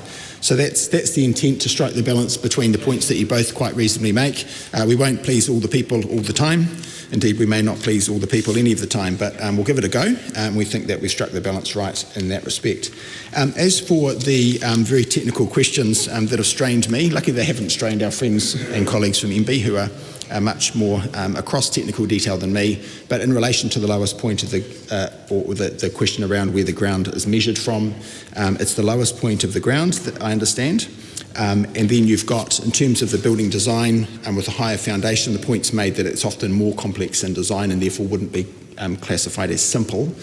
In terms of the combined foundation and building height, 5 metres, 4 + 1 metres, in that kind of way of enabling different structures on different ground conditions enables quite a variety of structures. So we think that's quite enabling as far as it goes. And then finally, to the point made by Lydia Lemonga Sorsini, I certainly take the point that there would often be calls for considerable occupancy on a property, including at short notice in certain cultural contexts particularly. The Building Act doesn't actually regulate occupancy, so there'll be no maximum number specified within this legislation, but certainly acknowledge the point she's making. And I would just add that, of course, the whole intent is to provide for more housing supply. In an ordinary sense, I suppose it would usually be envisaged, but no reason that kind of an overflow scenario couldn't also be quite helpful, or helped, in fact, by the passage of this law, because it would make it easier to provide additional housing in those kind of situations too. Madam Chair. Dan Boudoir. I move the debate on this question now close. I'm not ready for a closure motion just yet, Mr Bidbar. Honourable Kieran McAnulty. Thank you very much, Madam Chair. I thank the Minister for that. I appreciate the response. It didn't sort of go beyond what was already outlined. And so my concern is that is he worried that this is going to lead to some inconsistent decisions that are made by councils? So you've got, which does go against the intent of this. You're trying to streamline the whole process and make it clear for everybody. They know what they're dealing with. And I'm very conscious that I've come at you saying I'm concerned about natural hazards, and then you've explained it, and I was like, well, that might be a bit loose, which I think actually illustrates the balance that you're trying to strike here. Yep. But if you can explain what considerations were done to avoid inconsistent application of this across the country from councils, that would be useful. But I'll move on to the next area. I'm worried about people's ability to get insurance for these dwellings if they build on an area that the council indicates is likely to be prone to natural hazards. And so I'm really interested to understand what considerations the Minister had around this, perhaps what engagement he'd had with the Insurance Council or some of their members to ensure that if someone does choose to erect a granny flat in an area that after dealing with the council they end up with one of these memorandums that says that this might potentially be prone to flooding. Let's stick with flooding to keep it simple for argument's sake. I don't blame any homeowner that builds or buys in an area that they are told to, that they are allowed to. And this is, if there's one lesson, surely it is, after all the recent severe weather events, it's that there are certain areas of the country that shouldn't have residential dwellings on it because of the tendency to have severe weather or natural hazard events. But if people are told they're allowed to, then of course they're going to. So I just want to be really clear, I'm not casting aspersions on those that find themselves in those certain circumstances. It's not their fault whatsoever. But looking forward, surely we have a responsibility to ensure that areas that we know are going to be hit shouldn't be developed. But if they are, we don't want to, in good conscience, let people do it if there is a serious risk that they won't be able to get insurance for that dwelling in the long run. Because it's all well and good to have planning rules that enable things, but if we have had advice that the insurance companies have expressed concerns about this and indicated that in the future if the frequency is such that they then will no longer insure those areas, and we knew that, or we could have put protections in for those people and didn't, then we're creating another problem. Madam Chair. The Honourable Chris Pink. Thank you, Madam Chair. To the first point that Mr McAnulty makes, fair question about consistency of application by building consent authorities or BCAs. I think it's a broader question that we need to address, and we're looking to do that as a government, including with as much support as we can get across the aisle, whereby we're allowing local councils to consolidate their functions, which will be helpful for them but also helpful for those looking to build, getting consistency within a region. Also, there are other ways that we could potentially have a more nationally consistent approach taken by building consent authorities. And then within this legislation itself, you've got a set process that talks about time frames and the way in which the project information memoranda have to be issued and so forth. Forms are being developed, regulations are being drafted to give effect to all this, and in conjunction with guidance that MB will promulgate, there'll be every reason and no excuse that councils will be applying this in the same fashion, albeit that, of course, in an individual case-by-case basis, results may vary, as they say in the advertising field. As for the second category of question, I think we've covered insurance tolerably well, except to say that the Insurance Council, I understand, did indicate their approval with the natural hazards provisions. But of course, also district plans shouldn't consent or allow the provision of housing in areas that are flood prone and otherwise unsuitable for residential development. Now, I will acknowledge that there are cases, indeed I'm all too familiar with some in my own area, that areas have been consented that and zoned that never should have been. But if we're talking about that now, as opposed to the enabling of existing areas having structures put on them, then what that becomes is a conversation about managed retreat more generally. Very interesting, very important topic, but outside the scope of the bill. Andy Foster.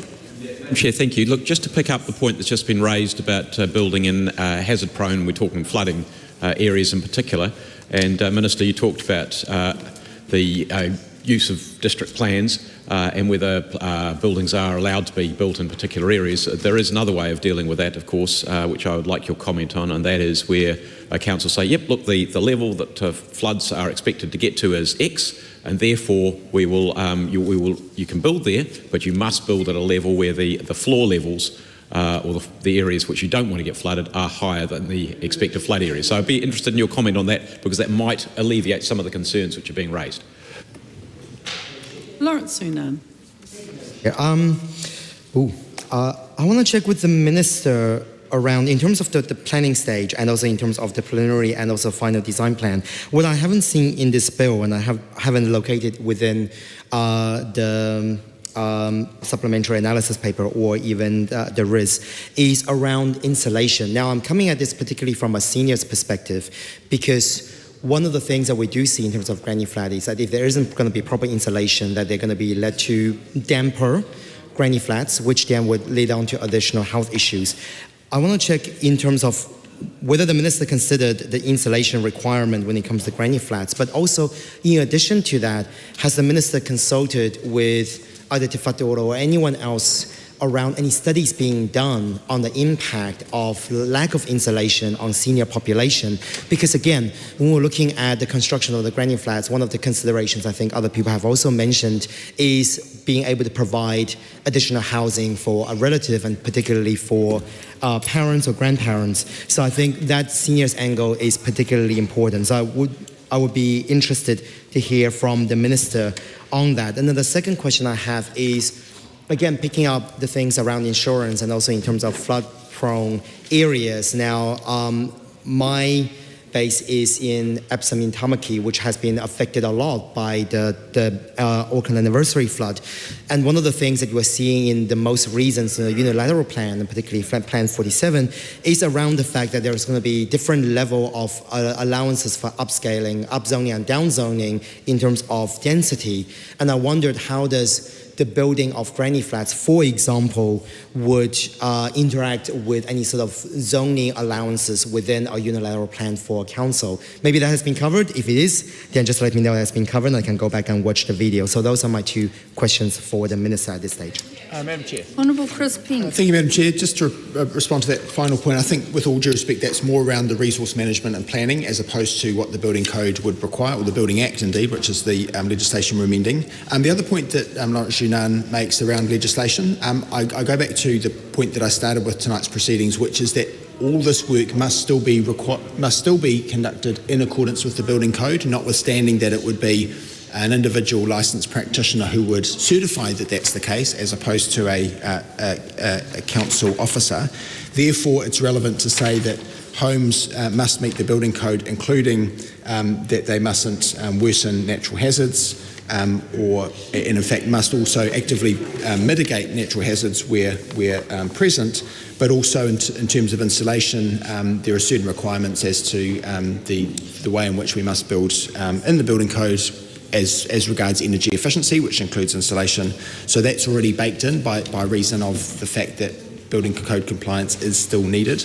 And then to Mr Foster's point about the possibility that one can build higher in flood-prone areas, again I point to the Building Code in relation to that, but also say we have already discussed as a committee the particular circumstances in which a council can require that a building consent will be needed, notwithstanding that the general intent and the presumption is that it won't, and the difference being, as I've discussed back and forth with Mr McAnulty, and I can't take that point any further, by the way, it's simply just as stated in the amendment bill, that if there are presence of natural hazard that might accelerate or worsen a natural hazard's effect, then the council may choose to exercise its discretion to require consent in those circumstances. Dr. Tracy McClellan. And I'm going to say two questions, but one's probably more accurately a point of clarification. And it may well be that the Minister's previous answers has answered it, but I've still got a scenario in my brain and I'm going to have to get it out because I'm not quite 100% clear. And that scenario is when I think about when we're looking at the natural hazard, as has been raised, the impact on existing infrastructure that we talked about earlier, and I'm thinking sort of certain areas of Christchurch post-earthquake that because of events, there were suburbs that were all of a sudden prone to flooding. And a lot of work went into mitigating that via looking at that underground infrastructure, particularly water waste. And that has somewhat been, well, it has largely been remedied or remediated. And the particular suburb I'm thinking about is the quintessential quarter-acre bungalow, ripe for a granny flat type issue. But we know that some of that mitigation is seat of the pants insofar as it's doing a lot of the heavy lifting. So the addition of granny flats on a large swathes of the sort of neighbourhood of those streets could, conceivably put. So it wouldn't necessarily be a known natural hazard as the council, as the trigger to deny the consent or to trigger the consent, but it would certainly put pressure on that infrastructure. Is there any wriggle room, or was there any thinking around, I know that's quite a specific scenario, but it's not one that we're unfamiliar with. And so, yeah, that is, I suppose, my question, is has that been considered? Is that something that the Building Act, rather than other pieces of legislation, would take into account? And then while I'm on my feet, if you'll indulge me, I am looking at an amendment proposed in the name of Aotearoa Williams in relation to Section 6. And it is somewhat related because it says in Section 6.1 under Amendment B11, after non-consented, insert but otherwise legal. And one of the issues that sprung to my mind whilst listening to this, these conversations and these questions and answers, as not being privy to them on the select committee process and being rather unfamiliar with the building process in general, although I do know what a dwang and a stud is but the third thing on that list that I would readily recognise is the fact that consent and non-consent are the two dichotomous kind of phrases that I have for good and bad, or for you're on the right path versus you're in big trouble. And as has previously been stated, this is a new thing, where previously things were either allowed or they require consent. And every time I've seen the word non-consent,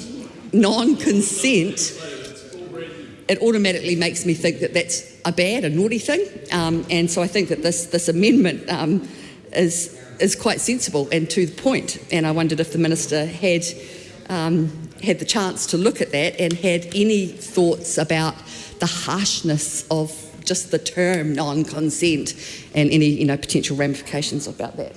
Thank you. Honourable Chris Pink. Thank you, Madam Chair. I thank Tracy McClellan for her comments, including the post-quake flooding situation in Christchurch, which must have been incredibly difficult and stressful to deal with for affected owners and others. I would say, however, that the Building Act doesn't regulate horizontal infrastructure, but it's a relevant question to the extent that we ask ourselves how would infrastructure be funded if we're adding to the housing supply. And the answer to that is that development contributions can and will be obtained And the trigger for that in this legislation is the project information memorandum. So that memorandum, that gives the council a chance for involvement without being required to give a consent in most cases. And as for the prospect that there would be natural hazards of which the council is unaware, obviously again sympathetic and sensitive to the fact of that taking place in Christchurch with regard to a series of earthquakes, but we simply can't know what we don't know, and if we were in the business of failing to provide consents or even to require them where they otherwise wouldn't be required on the basis that there might be hazards of which we're unaware, then simply we'd be very hidebound and have an even greater issue of productivity and affordability in terms of housing in this country than we already do. As for the suggestion, and I think I understand the point that non-consented works might sound as though there's some sort of value judgment being created, but nevertheless it's just a straightforward statement of fact. It is possible for works not to be consented, but not to be but not to be illegal, given that they didn't require a consent. And I think that we've covered that well enough. And anyone who's likely to be reading the legislation would be able to set aside their feelings of judgment or being judged and simply take that at its face value. Madam Chair. I can see that Aruna Williams has one more burning specific new question. I do. Yes. Thank you, Madam Chair. Thank you, Madam Chair. I'll ask two questions in one then. The first is about the regulation making power. I'll take the Minister to section 14 at the top of page 9. It's a pretty broad power which allows the Minister to change everything that's in Schedule 1 if he wishes. So just so we're clear, just so we know what that means. It can be the size, so 70 metres squared. It could be just build a mansion. It could have several bathrooms. It could be large. It could be many floors. It could be a castle. It could be a swimming pool. It could be absolutely anything. It could include tiny houses now. It could include anything. Just to be clear what we're doing here. This is a regulation power, making power that is very broad and would take it well outside of what most New Zealanders think we are doing here. So wouldn't it be better if we adopted my amendment to be clear what that regulation making should be and shouldn't be? This is a situation where we've gone out of our way actually to say in the schedule what kind of building we mean. This is an unusually detailed Schedule 1 in terms of actually setting out things like the frame must be made of lightweight building materials, being steel or timber. That level of detail isn't something that you would normally find in primary legislation, but it's appropriate in this legislation because it sets out the kind of buildings we expect. It's the kind of density that you expect. And New Zealanders are very fair-minded people. When it comes to density in our cities and our regions, we want that, but we want it done well. Right, Todd Stevenson, you'll hear from your constituents who you talk to that they're open to seeing more building of homes in the area, but they want to see that density well formed and well thought through. But this is a regulation making power that allows a minister very, very wide range of powers to be able to change the sorts of homes that are built in the backyards of the people next door to you. And we heard earlier from the Minister that, say, a bunk room for 30 people with a bathroom would be fine. That is something that, that we don't think this will really be used for that. We don't really think that that will be used for that. He didn't say it was fine, but he said that would be within permissive, as Todd Stevenson says. He also said for the Hansard that it is permissive. But what we are intending to do here is not that. That is not the expectation of Parliament here, so why wouldn't we just say that? Why wouldn't we just create a regulation making power which was sensibly within the bounds of what we are debating here and not building this out to large mansions and castles? That would be sensible. Okay, the other question that I have, Madam Chair, is about the use of the word must from sections 8 through 11. What I'm really getting at here, and the guts of the question is, this process for project information memorandums is one we haven't really used in this way before, where building consents have a really clear and established process and also process rights for the applicants, where if a council doesn't meet its obligations, then those applicants have an ordinary sort of recourse and a way to raise a dispute or to raise issues around timing. We've used must in the way that you might expect the process for building consents to be drafted, but this is not that. There is no, when you read something, Madam Chair, like I'll take you to section 8, where it says, 8 is a good example of where there is a territorial authority must issue a project memorandum within this time period. The next obvious question for anyone in this committee stage is, what if that doesn't happen? And there is a clearly established process if you are using the building consent track, but this is not that. There are no penalties for council suggested here, nor would it be appropriate for that to exist. It makes sense in the context where the council was after a development contribution, to use that sort of must, because there is an end point to that. The council are after money, so they're incentivised to pursue that. They're incentivised to act in a way where they are meeting the timeframes and meeting the statutory timeframes. But in a situation where they just have an obligation to give something, and they might be overloaded, there might be lots of these applications, 13,000 of them, say our officials. What happens if that small council doesn't meet those obligations? What disputes are available to someone? What is the process for someone to raise process rights under this new system where there is not a clear recourse if things go wrong? Honourable Chris Pink. Thank you, Madam Chair. Just to respond briefly to the second point, first of all, building consent authorities that don't meet their statutory requirements can have the punishment, and I use the term loosely, that they might not get accreditation to remain operating as a BCA. It's probably in the nature of Briar Rabbit not wanting to be thrown in the patch, because actually it's quite a good thing not to be a BCA, but that's for them to worry about. As for the second point, it's not the case that the Henry VIII power relates to the whole Schedule 1A. Of course, there's good reason that you want flexibility, so you can update for technical reasons as technology and building practices and so on increase. So to be able to change the requirements for the small standalone dwelling in terms of the detail of Clause 2 within the new Schedule 1A is a good thing, but it's not an unlimited power because it's still subject to Clause 1, which can't be changed by Order in Council, so it will still be the case, whatever else happens, that it must be standalone, new, less than 70 square metres, and less than a single storey. So that's quite a tightly constrained envelope. Madam Chair. Tom Rutherford. That debate on this question now close. The question is that debate on this question now close. All those in favour say aye. Aye. To the contrary, no. No. The ayes have it. Party vote has been called for, please, Clarence. New Zealand National. 49 votes in favour. New Zealand Labour. 34 votes opposed. Green Party of Aotearoa, New Zealand. Are we voting in favour of this? 15 votes against. Act New Zealand. 11 votes in favour.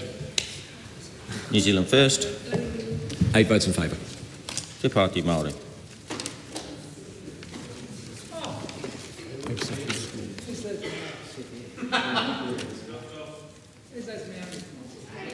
Quiet during voting, please.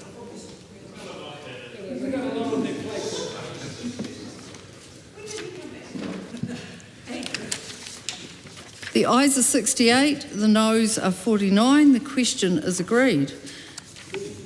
The question is that the Minister's tabled amendments to Clause 10.1 be agreed to. All those in favour say aye. Aye. To the contrary, no. The ayes have it. The question is that Aruna Williams' tabled amendment to Clause 4.1, amending the definition of final design plans, be agreed to. All those in favour say aye. Aye. To the contrary, no. No. The noes have it. Party vote has been called for, please, Clerk. New Zealand National. 49 votes opposed. New Zealand Labour. 34 votes in favour. Green Party of Aotearoa, New Zealand. 15 votes in favour. Act New Zealand. 11 opposed. New Zealand First. 8 votes opposed. Te Pāti Māori.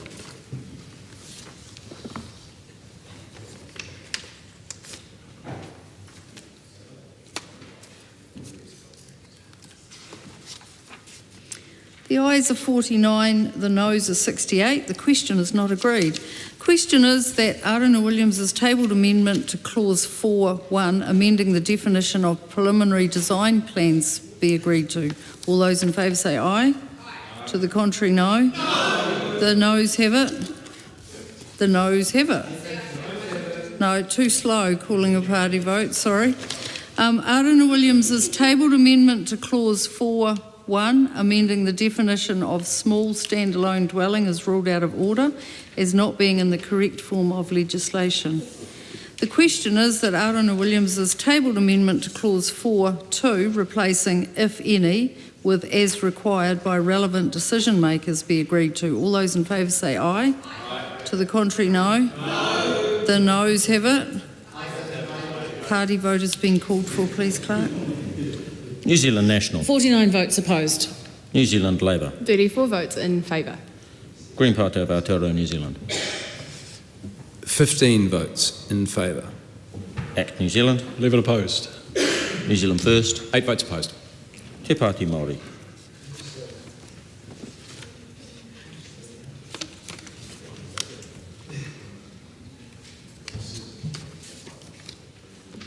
The ayes are 49, the noes are 68. The question is not agreed.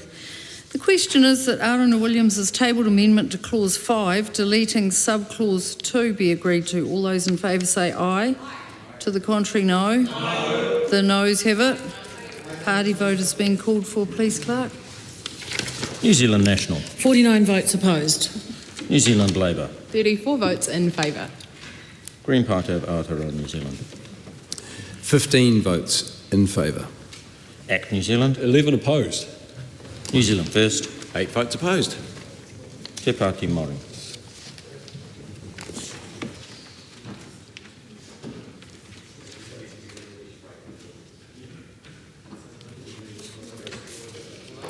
The ayes are 49, the noes are 68. The question is not agreed. The question is that Aotearoa Williams' tabled amendment to clause 5.2, amending new paragraph BA of section 12.2, be agreed to. All those in favour say aye. Aye. To the contrary, no. No. The noes have it.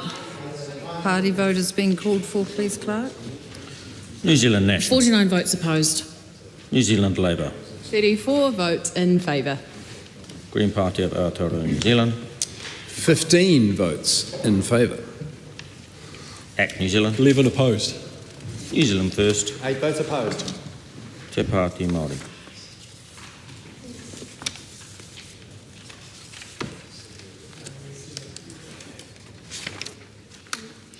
The ayes are 49, the noes are 68. The question is not agreed. The question is that Aotearoa Williams' tabled amendment to clause 5.2, amending new paragraph BB of section 12.2, be agreed to. All those in favour say aye. To the contrary, no. No. The noes have it. Party vote has been called for, please, Clerk. New Zealand National. 49 votes opposed. New Zealand Labour. 34 votes in favour. Green Party of Aotearoa, New Zealand. 15 votes in favour. ACT New Zealand. 11 opposed. New Zealand First. 8 opposed. Te Pāti Māori.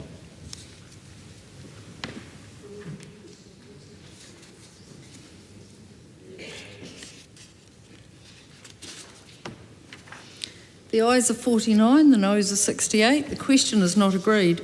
The question is that Aotearoa Williams' tabled amendment to clause 6.1, amending new subparagraph 2 of section 32B, be agreed to. All those in favour say aye. Aye. To the contrary, no. No. The noes have it. Party vote has been called for, please, Clerk. New Zealand National. 49 votes opposed. New Zealand Labour. 34 votes in favour. Green Party of Aotearoa, New Zealand. 15 votes in favour. ACT New Zealand. 11 opposed. New Zealand First. 8 votes opposed. Te Pāti Māori.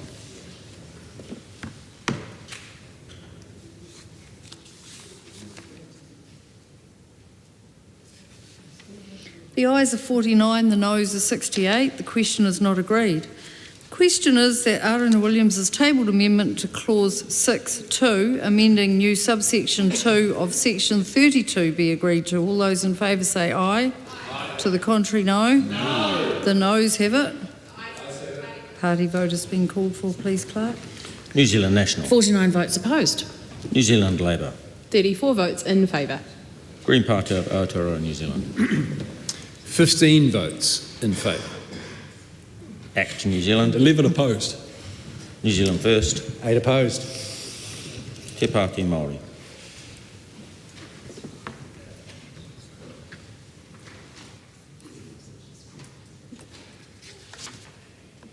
The ayes are 49, the noes are 68. The question is not agreed. The question is that Aotearoa Williams has tabled amendment to clause 7, deleting subclause 1 be agreed to. All those in favour say aye. To the contrary, no. The noes have it. Party vote has been called for, please, Clerk. New Zealand National. 49 votes opposed. New Zealand Labour. 34 votes in favour. Green Party of Aotearoa, New Zealand. 15 votes in favour. Act New Zealand. 11 opposed. New Zealand First. 8 votes opposed. Te Pāti Māori.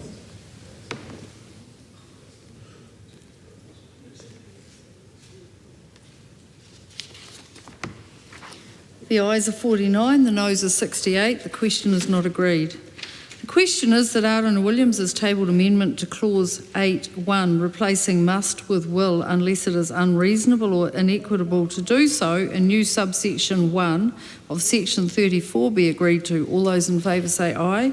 To the contrary, no. The noes have it. Party vote has been called for, please, Clerk. New Zealand National. 49 votes opposed. New Zealand Labour. 34 votes in favour. Green Party of Aotearoa, New Zealand. 15 votes in favour. Act New Zealand. 11 opposed. New Zealand First. 8 opposed. Te Pāti Māori.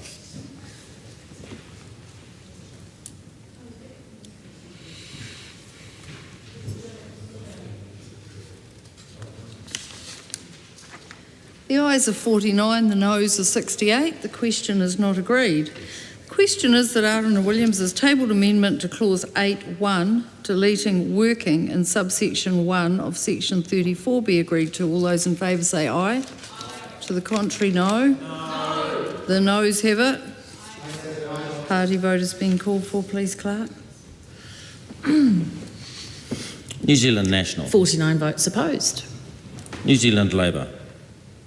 34 votes in favour. Green Party of Aotearoa, New Zealand. 15 votes in favour. Act New Zealand. 11 opposed. New Zealand First. 8 votes in opposed. Te Pāti Māori.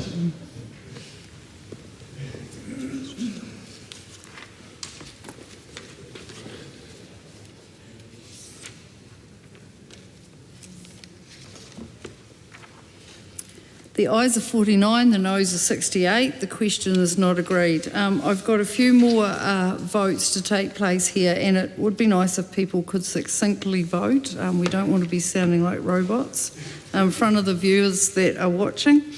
The question is that Aotearoa Williams has tabled amendment to clause 8, deleting subclause 2 and 3 be agreed to. All those in favour say aye. To the contrary, no. The noes have it. Party vote has been called for, please, Clerk. New Zealand National. 49 votes opposed. New Zealand Labour. 34 votes in favour. Green Party of Aotearoa, New Zealand. 15 votes in favour. Act New Zealand. 11 opposed. New Zealand First. 8 votes opposed. Te Pāti Māori.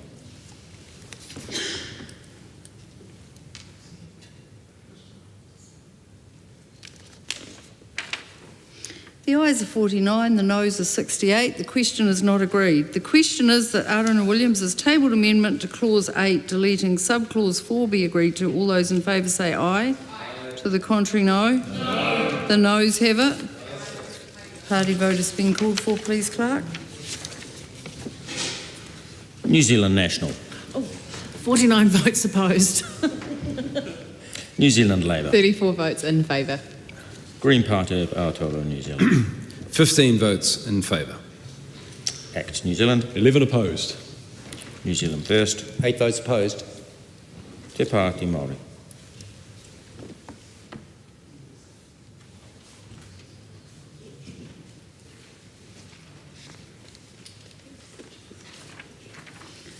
The ayes are 49, the noes are 68. The question is not agreed. The question is that Aruna Williams' tabled amendment to clause 8.4, amending new subsection 5 of section 34, be agreed to. All those in favour say aye. To the contrary, no. The noes have it. Party vote has been called for, please, Clerk. New Zealand National. 49 votes opposed. New Zealand Labour. 34 votes in favour. Green Party of Aotearoa, New Zealand. 15 votes in favour. ACT New Zealand. 11 opposed. New Zealand First. 8 votes opposed. Te Pāti Māori.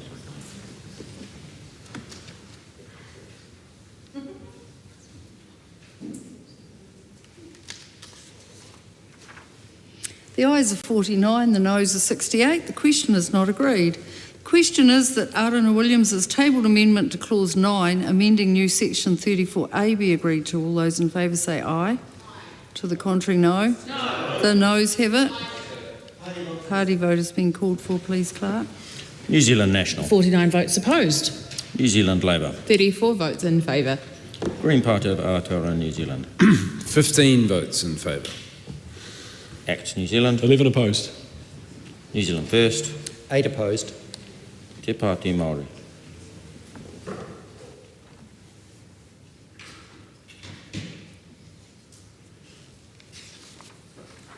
The ayes are 49, the noes are 68. The question is not agreed. Aruna Williams' tabled amendment deleting clause 10 is ruled out of order as being inconsistent with a previous decision of the committee. The question is that Aruna Williams' tabled amendment to clause 10 deleting sub-clause 2 be agreed to. All those in favour say aye. To the contrary, no. No. The noes have it. Party vote has been called for, please, Clerk. New Zealand National. 49 votes opposed. New Zealand Labour. 34 votes in favour. Green Party of Aotearoa, New Zealand. 15 votes in favour. ACT New Zealand. 11 opposed. New Zealand First. 8 votes opposed. Te Pāti Māori.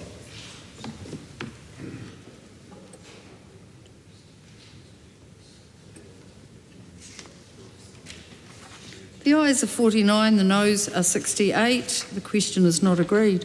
The question is that Aruna Williams' tabled amendment to clause 11 deleting new section 35A2 be agreed to. All those in favour say aye. To the contrary, no. The noes have it. Party vote has been called for, please, Clerk. New Zealand National. 49 votes opposed. New Zealand Labour. 34 votes in favour. Green Party of Aotearoa, New Zealand. 15 votes in favour. ACT New Zealand. 11 opposed. New Zealand First. 8 votes opposed. Te Pāti Māori.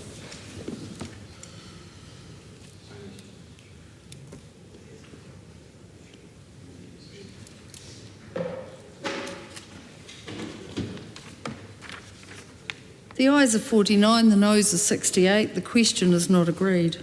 Aruna Williams' tabled amendment to clause 11, new section 35A2, replacing the words must to form, is ruled out of order as not being in the correct form of legislation. Aruna Williams' tabled amendment to clause 11, new section 35A2B is ruled out of order as not being in the correct form of legislation. The question is that Aruna Williams' tabled amendment to clause 11, new section 35A2C be agreed to. All those in favour say aye. To the contrary, no. The noes have it. Party vote has been called for. Please, Clerk. New Zealand National. 49 votes opposed. New Zealand Labour. 34 votes in favour. Green Party of Aotearoa, New Zealand. 15 votes in favour. ACT New Zealand. 11 opposed. New Zealand First. 8 opposed. Te Pāti Māori.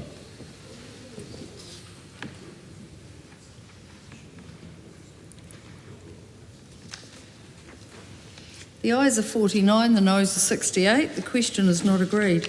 The question is that Aotearoa Williams has tabled amendment to clause 13, amending new subsection 4 of section 37 be agreed to. All those in favour say aye. To the contrary, no. The noes have it. Party vote has been called for. Please, Clerk. New Zealand National. 49 votes opposed.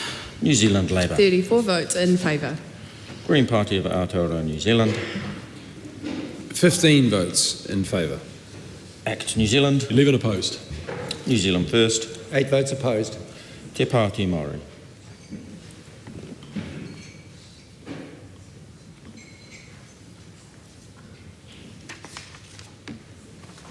The ayes are 49, the noes are 68. The question is not agreed. Aotearoa Williams has tabled amendment to clause 14.2 is ruled out of order as not being in the correct form of legislation. The question is that part 1 is amended stand part. All those in favour say aye. Aye. To the contrary, no. The ayes have it. Members, we now come to part 2. Part 2 is the debate on clauses 25 to 56, amendments to other legislation and Schedule 2. The question is that part 2 stand part. Dr. Lawrence Yunnan. Madam Chair, I'll start by asking the Minister a question around Clause 30, Section 209 amendment. Understanding that the new 1A is essentially a replica of 1, but there is a particular area that is not included as part of 1A, and I just want to seek the Minister's clarification around it. Let me just quickly pull up.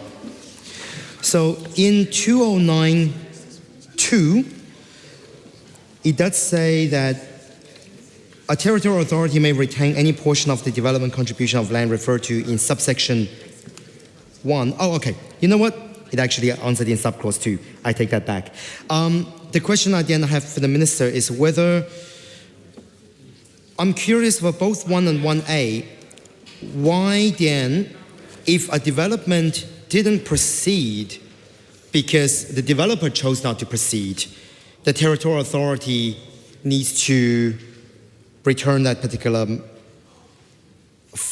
refund for the application of that. And in this particular case, what do the personal representative, I'm assuming in this case lawyer, presumably could be, seeing a nod. My second question is actually around Schedule 2, which is also tied to this area. Now, Schedule 2 for 59, in terms of Part 10, 59.1, it talks about that the territorial authorities may require development contributions for standalone dwellings even when not authorized, expiring 3 years after the date. Does that mean that after 3 years, the territorial authorities can no longer require development contributions? Is that how am I supposed to interpret 59.1? And if that's the case, why has 3 years been chosen as a date for, after which they can no longer require development contributions? So those two are my first initial questions on Part 2. Madam Chair. Honourable Chris Pink. Thank you, Madam Chair. The member's second question, I didn't quite catch where the reference to the 3-year period is. So after I've answered his first question, I wonder if he would seek a call just to clarify that, please. In terms of the point around return of a development contribution or some land that had been set aside, where that has taken place in consideration for providing or enabling the development to take place. If the development doesn't take place, then the development contribution which is used to support funding infrastructure isn't needed anymore for that purpose. So that would be why that would be returned. I'll just call on Dr. Lawrence Yunnan to clarify that the question that the Minister just referred to. Thank you, Madam Chair. I'll be really brief. So this is Schedule 2, 59.1. So Schedule 2 have the provisions that allows territorial authorities may require development contributions for small standalone dwellings, but 1 says this clause only applies and it expires within 3 years of the commencement date. So my question is, does that mean that after the 3 years and after this clause has expired, territorial authorities then can no longer require development contributions for small standalone dwellings? Is that how I meant to be reading that particular clause? Not sure of the question. Aotearoa Williams. Chair.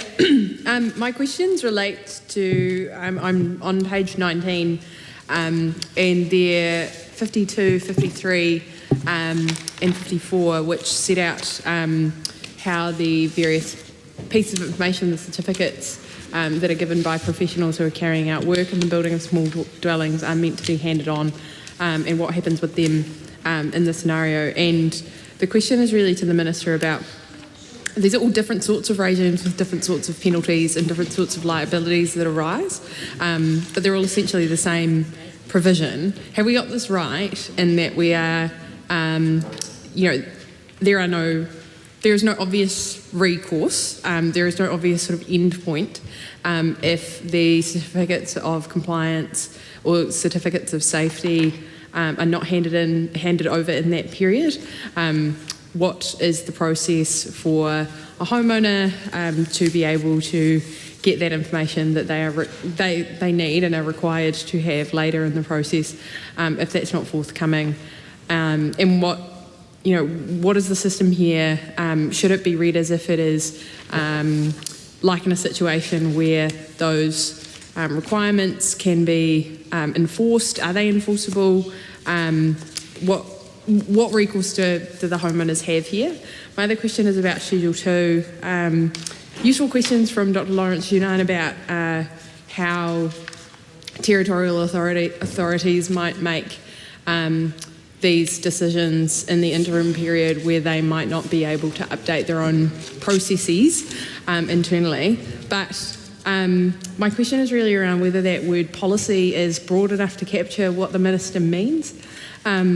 Because territorial authorities will do some of this in policy, but some of it at the plan level.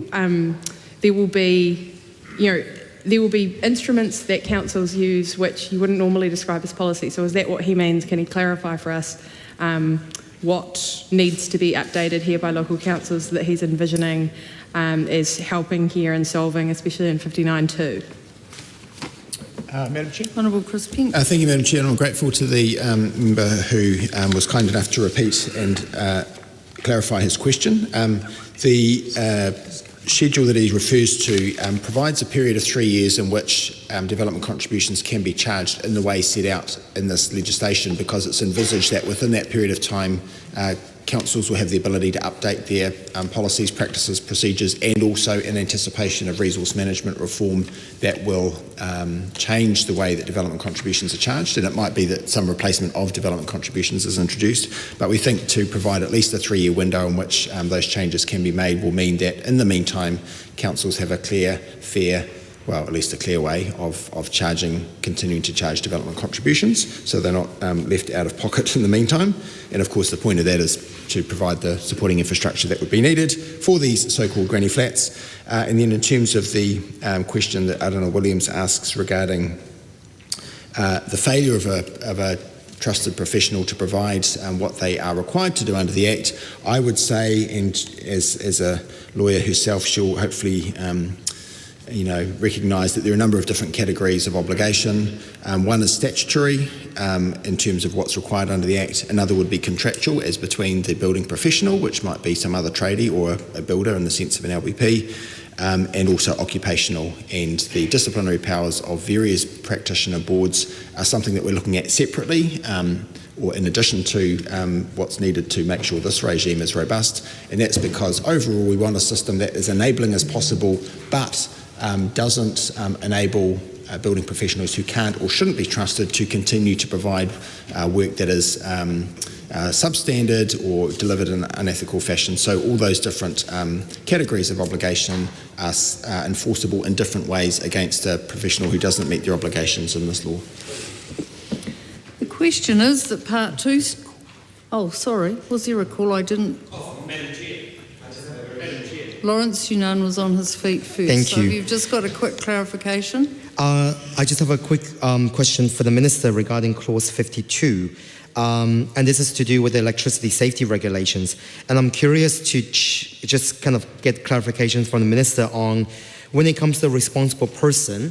When we're looking at the plumber section of the new inserted 27A previously, of clause 39, it talks about a supervisor as well. And I just want to check, in this case, does the responsible person also covers, for example, a supervisor or someone who's on a provisional electrician license as well?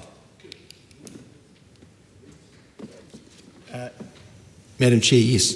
To the best of my knowledge, if I've understood the question correctly, I think it's right that I should clarify, in case I've misunderstood. Professional obligations relate to those doing the work or those who are supervising work being carried out by those who are not suitably qualified, licensed professionally, whether it's plumbers, gas fitters, drain layers or others. The question is that part 2 stand part. All those in favour say aye. Aye. To the contrary, no. The ayes have it. Now, Schedule 1 vote. The question is that Vanushi Walters tabled amendment to Schedule 1, new Schedule 1A, be agreed to. All those in favour say aye. To the contrary, no. No. The noes have it. Party vote has been called for, please, Clerk. New Zealand National. 49 votes opposed. New Zealand Labour. 34 votes in favour. Green Party of Aotearoa, New Zealand. 15 votes in favour. Act New Zealand. 11 opposed. New Zealand First. 8 votes opposed. Party Māori.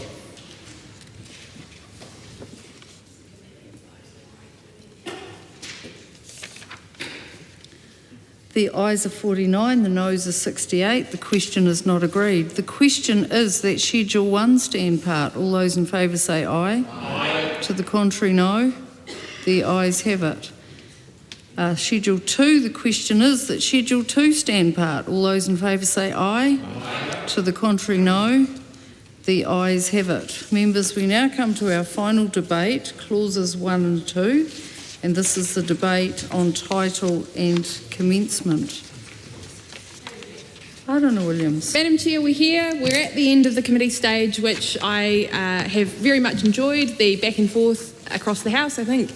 For anyone watching, that was a particularly unusual and good committee stage where we had the unusual situation of 2 experts in this policy area, Cameron Luxon from the ACT Party and our Labour Party spokesperson for housing, Kieran McAnulty, discussing the same issue from almost the opposite perspectives, and a minister in the middle trying to find a way through.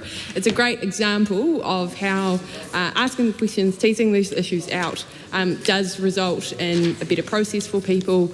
This is what the committee has been good at. This committee has, the Transport and Infrastructure Committee, chaired by Andy Foster, has worked through this bill and listened to submitters on it. Many of those submissions were really positive and wanted to see this come in and wanted it to work. And so then the question becomes, how does this Parliament make sure that this is the best bill in the best shape it can be? And so therein lies the question of what should its name be? Is this the best name for this bill? And Madam Chair, I would suggest to you that my amendment changing it to the Building and Construction Big Standalone Dwellings Amendment Bill is better. The government is very proud of this change. It is the government's policy change that it announced to great fanfare that it would be making the size of these dwellings bigger. If that's what it means, then it should say that. It should say that these are larger house-sized buildings in people's backyards. It should be proud of the density that is going to create by this.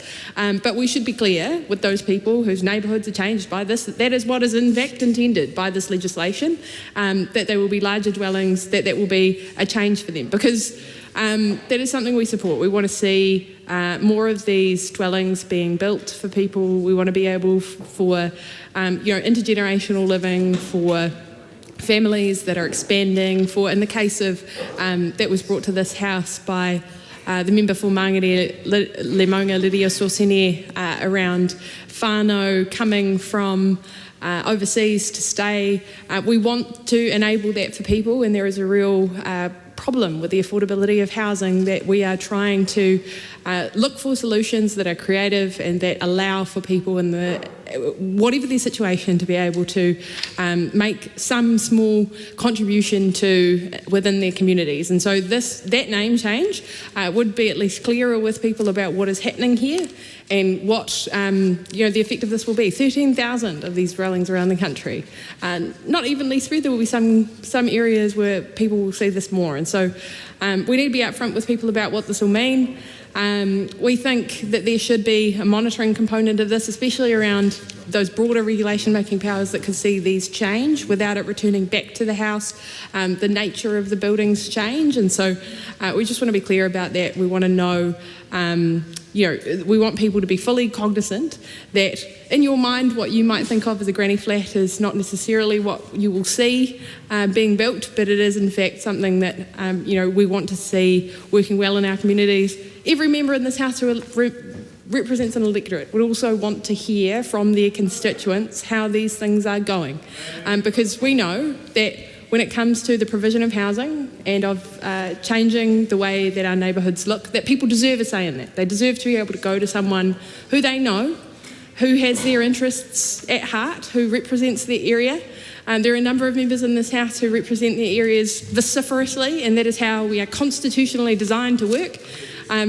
That is an important function of everyone who has listened to this debate today and has managed to get into the detail, because these are important details, but they're details that everyone can grasp. It's about where houses should go. It's about what they should look like. And so people being able to come and say to their elected MP, this isn't working for me, we're interested in that. We want to make sure this is right, this is working for our communities, and so that's why we should change its name. And I hope you accept my amendment. I've also noticed something that I never noticed before, which is sometimes members, you will know this, PCO, when they are drafting you a members bill, they will make you call it something very sensible. We could get around this, me and you. I could be proposing to you some really funny political name that you want to call this. You want to call this the Building and Construction Chris Benk Superstar in a Cape Solving Problems Amendment Bill? I mean, we could sort that out. So you let me know. All right, thank you. Dr. Tracy McClellan. Thank you, Madam Chair, and I too would like to take the opportunity to say that this committee stage has been really informative, insofar as I feel as if I've learnt a couple of life skills listening to this conversation and listening to the Minister actually engaging with the questions and providing answers that make elucidate on what is ultimately an important piece of potential legislation that affects the day-to-day lives of many whānau across the country. I too have a issue with the title, insofar as whilst it's been acknowledged that it's possibly not ambitious as it could have been and doesn't necessarily state what it could, I think from my perspective, I'm looking at this amendment in Arana Williams' name, and whilst I'm not going to argue with her about the previous suggestion where she said about it being house-sized, I particularly like the one that says extra house in the backyard. And I like that one in particular because, from my perspective, it lends itself a little bit more closely to the type of scenario that I'm envisioning, insofar as it is an extra house in the backyard, and by definition, therefore, is one that's drawing on the utility that's already existing.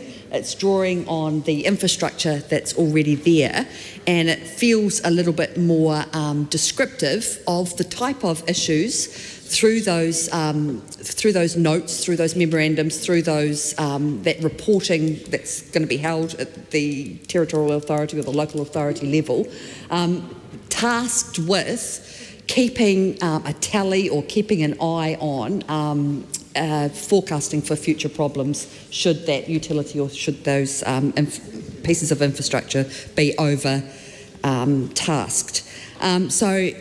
Along with my colleague Arana Williams, I too would like the Minister to take a little bit of time to think about those names, and I'm sure he's pored over this and sweated on this and had many a night, a sleepless night, trying to make sure that this piece of legislation is appropriately titled. But the title is important because it is what it says on the tin, and I think the extra house in the backyard is worthy of some further consideration and potentially some comment from the Minister. Madam Chair. Honourable Chris Pink. Thank you, Madam Chair. I wouldn't normally comment on the title of the bill as the Minister and the Chair, but I will say, first of all, I've enjoyed the Committee of the Whole House process. I think we've thrashed out some pretty important issues. That's been helpful all round.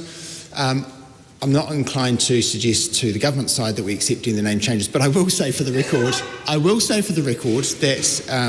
that my office and I did push pretty hard to have the phrase granny flats in the title.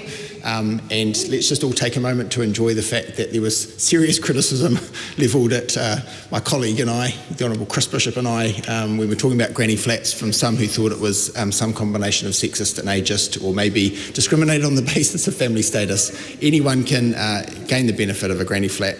Of course, it's multiple different scenarios in which that could be useful. So we don't want to constrain it by being too definitive. But nevertheless, I think the title, technocratic as it is, describes well the intent and a certain amount of the content of the policy. Madam Chair. Todd Stevenson. I move that debate on this question now close. The question is that debate on this question now close. All those in favour say aye. Aye. To the contrary, no. The ayes have it. The question is that Aotearoa Williams's tabled amendment to clause 1, replacing small with house-sized, be agreed to. All those in favour say aye. To the contrary, no. The noes have it. A party vote has been called for. No, there was a party vote called over here. New Zealand National. 49 votes opposed. New Zealand Labour. 34 votes in favour. Green Party of Aotearoa, New Zealand. 15 votes in favour.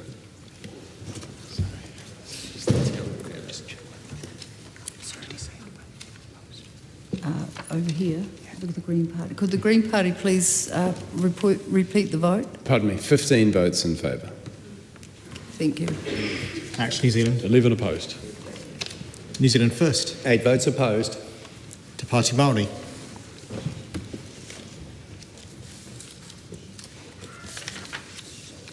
The ayes are 49, the noes are 68. The question is not agreed. Aotearoa Williams's 2 remaining tabled amendments to clause 1 are ruled out of order as not being an objective description of the bill. The question is that clause 1 stand part. All those in favour say aye. Aye. To the contrary, no. The ayes have it. The question is that Aotearoa Williams's tabled amendment to clause 2.1, replacing on a date set by order in council with 28 March 2027 be agreed to. All those in favour say aye. To the contrary, no. The noes have it. Party vote has been called for, please, Clerk. New Zealand National. 49 votes opposed. New Zealand Labour. 34 votes in favour.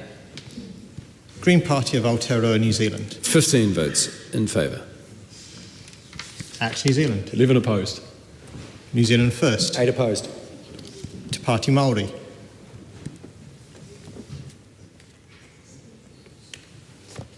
The ayes are 49, the noes are 68. The question is not agreed. Aotearoa Williams's 3 remaining tabled amendments to clause 2.1, replacing the words order in council, are ruled out of order as not being serious amendments.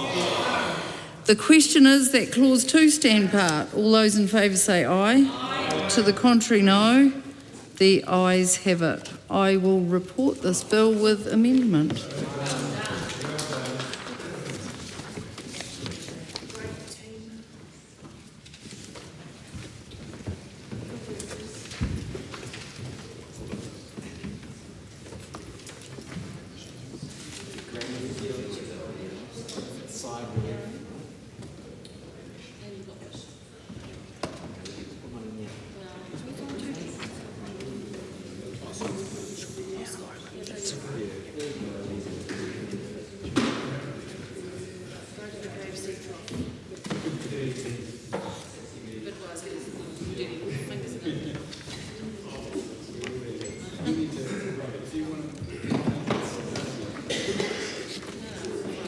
The House is resumed. Madam Speaker, the committee has considered the Building and Construction Small Standalone Dwellings Amendment Bill and reports it with amendment. Madam Speaker, I move that the report be adopted. The question is that the report be adopted. Those of that opinion will say aye. Aye. To the contrary, no.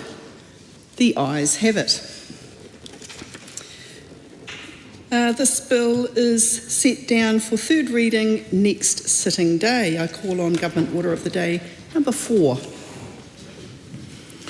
Land Transport Management Time of Use Charging Amendment Bill, second reading. Honourable Chris Bishop. I present a legislative statement on the Land Transport Management Time of Use Charging Amendment Bill. That legislative statement is published under the authority of the House and can be found on the Parliament website. Madam Speaker, I move the Land Transport Management Time of Use Charging Amendment Bill be now read a second time.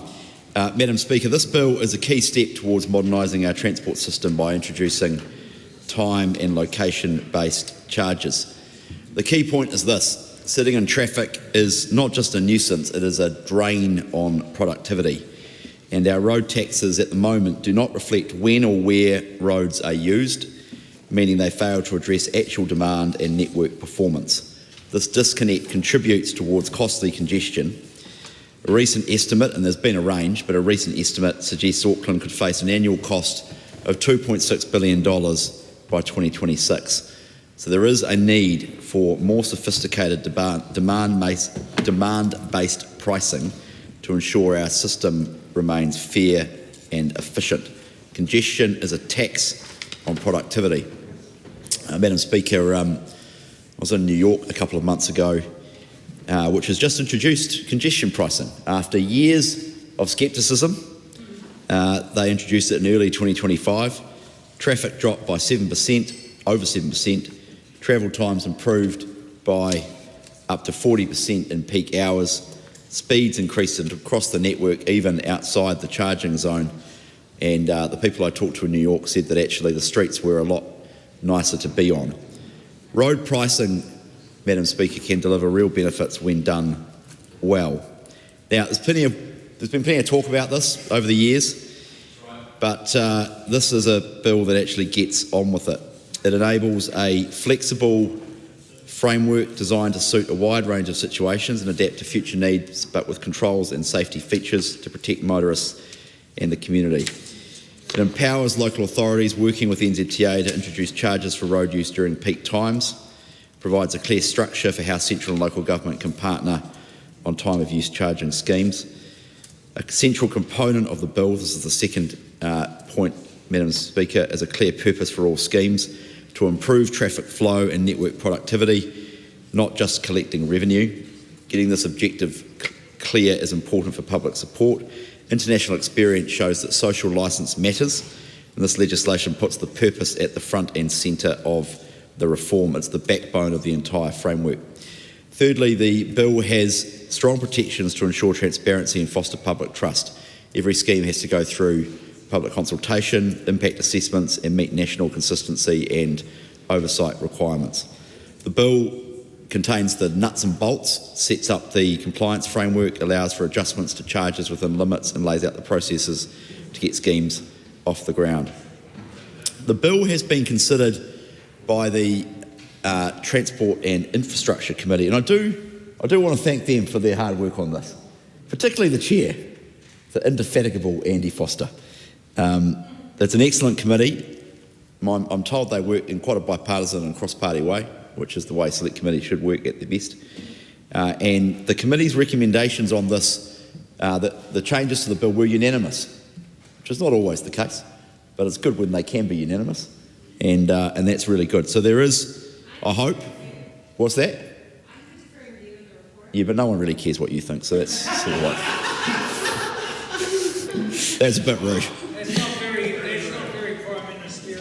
They all smiled. We'll take it as jest tonight.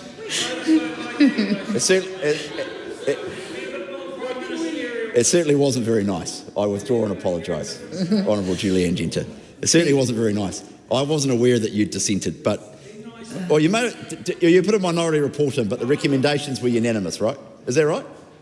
The recs were unanimous, but the minority report. Okay. Oh, that's okay. Well, it's okay. So I was right. The recommendations were unanimous. That's okay. That's okay. That's fine. Okay. Well, I'm looking forward I'm looking forward to hearing what will no doubt be a very passionate contribution from the Honourable Julianne Genter, because if nothing else, there's always enthusiasm. But anyway, I think I'm right in saying that there is cross-party support for this. And it will be a momentous day when that happens, because the first economic study into congestion charging or time of use pricing, whatever you want to call it, I think I'm right in saying was in 1994. So that's now 31 years ago. And so we've known about this for a long time. And finally, we're at least going to legislate to have the framework to do it. So I do want to thank everyone who made a submission. There was 218 submissions, really diverse range of perspectives, quite a lot of contributions from local government, because ultimately they're the ones who are going to have to implement this alongside central government. So I do thank them for all of their submissions. The committee has recommended further refinements to the bill, and the government will be supporting the report back and the amendments proposed by the Select Committee. We welcome the recommendations to strengthen local government influence in scheme decision making. The reported back bill gives local authorities approval rights for key decisions made by scheme boards that will be set up to establish and implement time of use charging. We support that. The committee has also recommended that scheme boards have an independent chair. We support that. I believe these changes will address concerns expressed by some in their submissions on the bill. The committee has also recommended that any revenue left over after the scheme establishment and operational costs, should there be any, are prioritised on initiatives that improve the ability of people to move around the area affected by a time of use charging scheme. We support that. The committee has also recommended scheme boards be able to propose exemptions for large public transport and school buses, reflecting the need to incentivise the use of this alternative to private cars. This change does not involve opening up the bill to allow a broad approach to exemptions. There was, I understand, a bit of debate at Select Committee about this. It's a bit like, Swiss cheese. Once you put one hole in place, you can't stop. So we're not in favour of broad exemptions, which some people have argued for. We are going to have some narrow exemptions, but the whole point at some level is to make sure that people actually face a price signal. So the moment you exempt, the more people you exempt, the less effectiveness there is of the price signal. So by definition, it's not as effective, and we do want to make the scheme effective. There were some submissions, Madam Speaker, around privacy as a key matter. The bill contains several privacy safeguards, but to strengthen these, the reported back bill requires scheme proposals to include privacy impact assessments. NZTA and enforcement authorities must also consult the Privacy Commissioner and publish their privacy policies to ensure transparency and accountability. We support that. There's a range of other improvements around the legal foundations of the boards, which we support as well. So the Select Committee's done a really good job on this. I want to thank Andy Foster and the team on the Transport Infrastructure Committee. They have done an excellent job. The government's going to support this. I'm genuine in my desire to try and make sure we get some bipartisan cross-party support on this. I think from a productivity point of view, it's just really clear now, after years and years of international experience, this is the right thing to do for our cities, to try and reduce congestion and make sure that we're making a more efficient and effective use of our roading network. Ultimately, that's what it is all about. Our intention is to try and proceed with the legislation and get it through Parliament by Christmas, so that we can work with Auckland Council as a starting point in 2026 and get a scheme in place after that. But it'd be good to get it done by Christmas. Thank you, Madam Speaker. The question is that the motion be agreed to. We've had an agreed change of order here. I call on the Honourable Julianne Genter. Madam Speaker, I'm very grateful to be able to take this call, because I could see I wasn't going to be able to before the end of this evening if I didn't take the call now. So very graciously, Labour has allowed me to take the second call so I can speak in this debate. And the Green Party has long supported investigation of time of use charging. So we were very pleased. I think we might have been the first party in this Parliament to have it officially as policy many years ago. I did mention that although the committee agreed the changes and the amendments unanimously, we still put in a differing view with just some other concerns where, we rightfully understood that the government wasn't going to address the concerns, but were the Green Party to be in government, we would like to see these concerns addressed. So the first thing is that there's many opportunities to have a better, more balanced transportation system here in Aotearoa. And in our largest cities, Auckland could apply in other cities. I know Wellington has been in support at a local level of wanting to be able to use a tool like congestion charging. We know that where it has been implemented overseas, it has been very, very successful. But in all of those cities overseas where it has been implemented, other things have been true as well. So the first cities to pioneer road use charging, time of use charging, are like Singapore, Stockholm, City of London, and then a few other cities, another Gothenburg in Sweden, and most recently, of course, New York City. All of those cities had a few other conditions as well, which the Green Party has policies to support, which is greater employment and residential density in their city centers, far greater provision of public transport services and lower charges for those, far higher charges for car parking. And when all of those things are true, then time of use charging can be very effective. And that is because, you know, here in Aotearoa, we don't actually charge in most places for parking what the value of the land is. And when you have those more direct charges, then you get more, you know, people make different choices. When they're forced with the choice of paying up front, they might decide to do something different. And then you can get much more extensive and comprehensive public transport services that enable people to get around without having to rely on a car. And those who are using private motor vehicles for whatever reason they may be are willing to pay the price to use them, and that's useful. But our concerns were, and I'll lay out three of them. I have proposed some amendments, which I hope the Minister will consider at the committee stage. So maybe other parties would like to look at those amendments. They're already on the table there. Low emission zones. In the last term of Parliament, the Transportation and Infrastructure Committee conducted an inquiry into congestion pricing. And it heard from many expert submitters that we should be designing legislation to allow for low emission zones as well. So using the framework that is used in a congestion pricing bill, to be able to achieve other outcomes, not just reducing congestion, but also reducing emissions by targeting high emissions vehicles with fees, for example. So that was an expert recommendation from other jurisdictions which have implemented both, one or both, either congestion charging or low emission zones or both. So it works slightly differently to congestion charging. And so we wanted to ensure that this legislation was broad enough to be able to enable local authorities to implement something like low emission zones. And that's really, really important because air pollution from motor vehicles has a huge impact on health. It has a huge impact on productivity and on our health system. So it caused approximately $10 billion in social costs each year, including 3,000 cases of childhood asthma. So when cities are able to have tools to manage those externalities, they often choose to do so, and that's really good to enable those local councils to be able to do things like that. This legislation, unfortunately, is very narrowly targeted to congestion charging. Our second concern has to do with local representation and decision making. And we were very happy that the committee did recommend a change which ensured that there would be an independent chair of the scheme boards.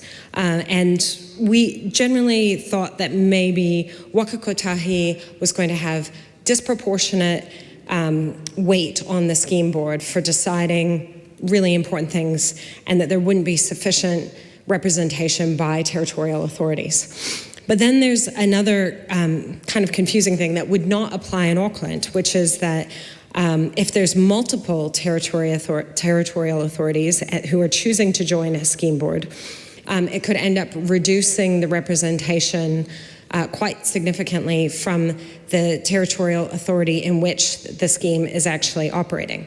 So in Auckland, this isn't an issue because you have an amalgamated super city. So there's really just the one territorial authority, which is a unitary authority. But in Wellington, for example, we have quite a few smaller councils who could choose to join the scheme board, who could argue that some of their constituents will be paying the price of the congestion charge, and yet the congestion charging area will not be within those territorial authorities.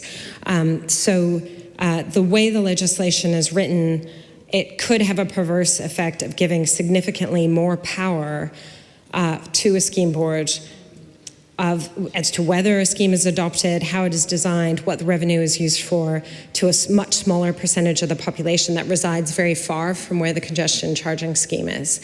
And, you know, maybe that's a worst case scenario, but I do think we do want to think about those hypotheticals and make sure that we're not accidentally setting up a system where outlying areas are determining where the revenue is going, when in fact, you know, there's 200,000 people in Wellington City, and, you know, how many tens of thousands in the Wairarapa? Significantly less. 55,000. Yeah, 55,000, but it, could have 3 representatives on a scheme board. For 55,000 people could have 3 representatives, and Wellington City with 200,000 people could have 1. So that would be a very perverse outcome, and arguably, in the case of Wellington, wanting to put in place a scheme, you would hope that there'd be multiple representatives could be chosen on behalf of just Wellington City to represent the different parts of the city and not have it disproportionately dominated by territorial authorities far away.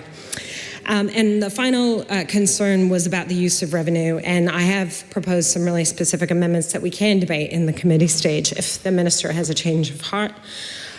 When congestion pricing schemes have been put into place overseas, the vast majority of surplus revenue has gone into additional public transport services, to reducing fares for those services, and to improving active transportation options.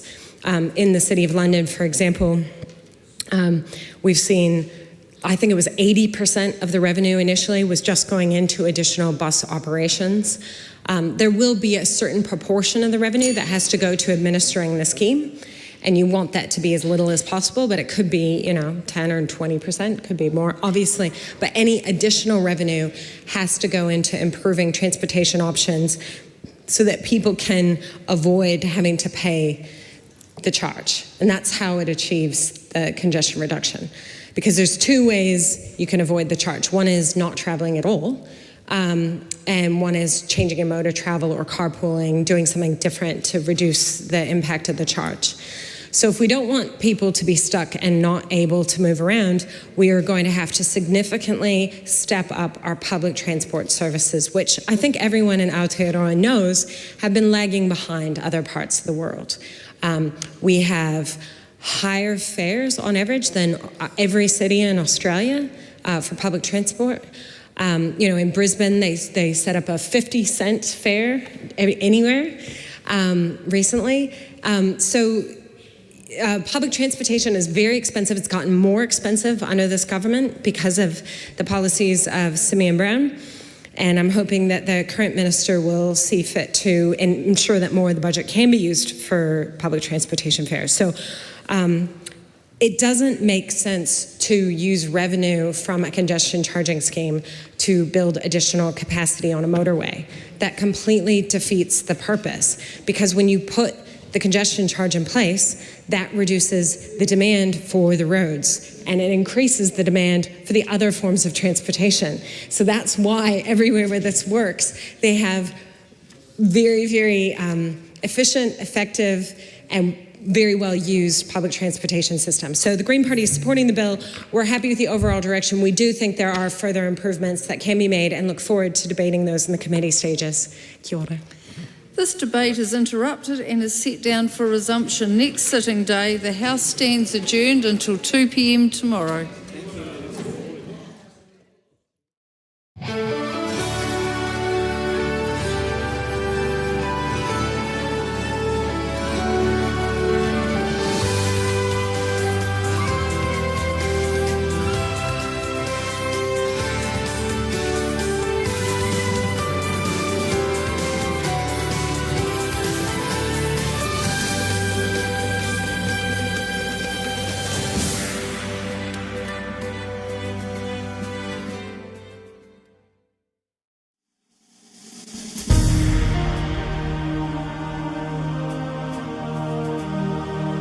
Live coverage from the House of Representatives has concluded. Now some of today's earlier proceedings will be repeated.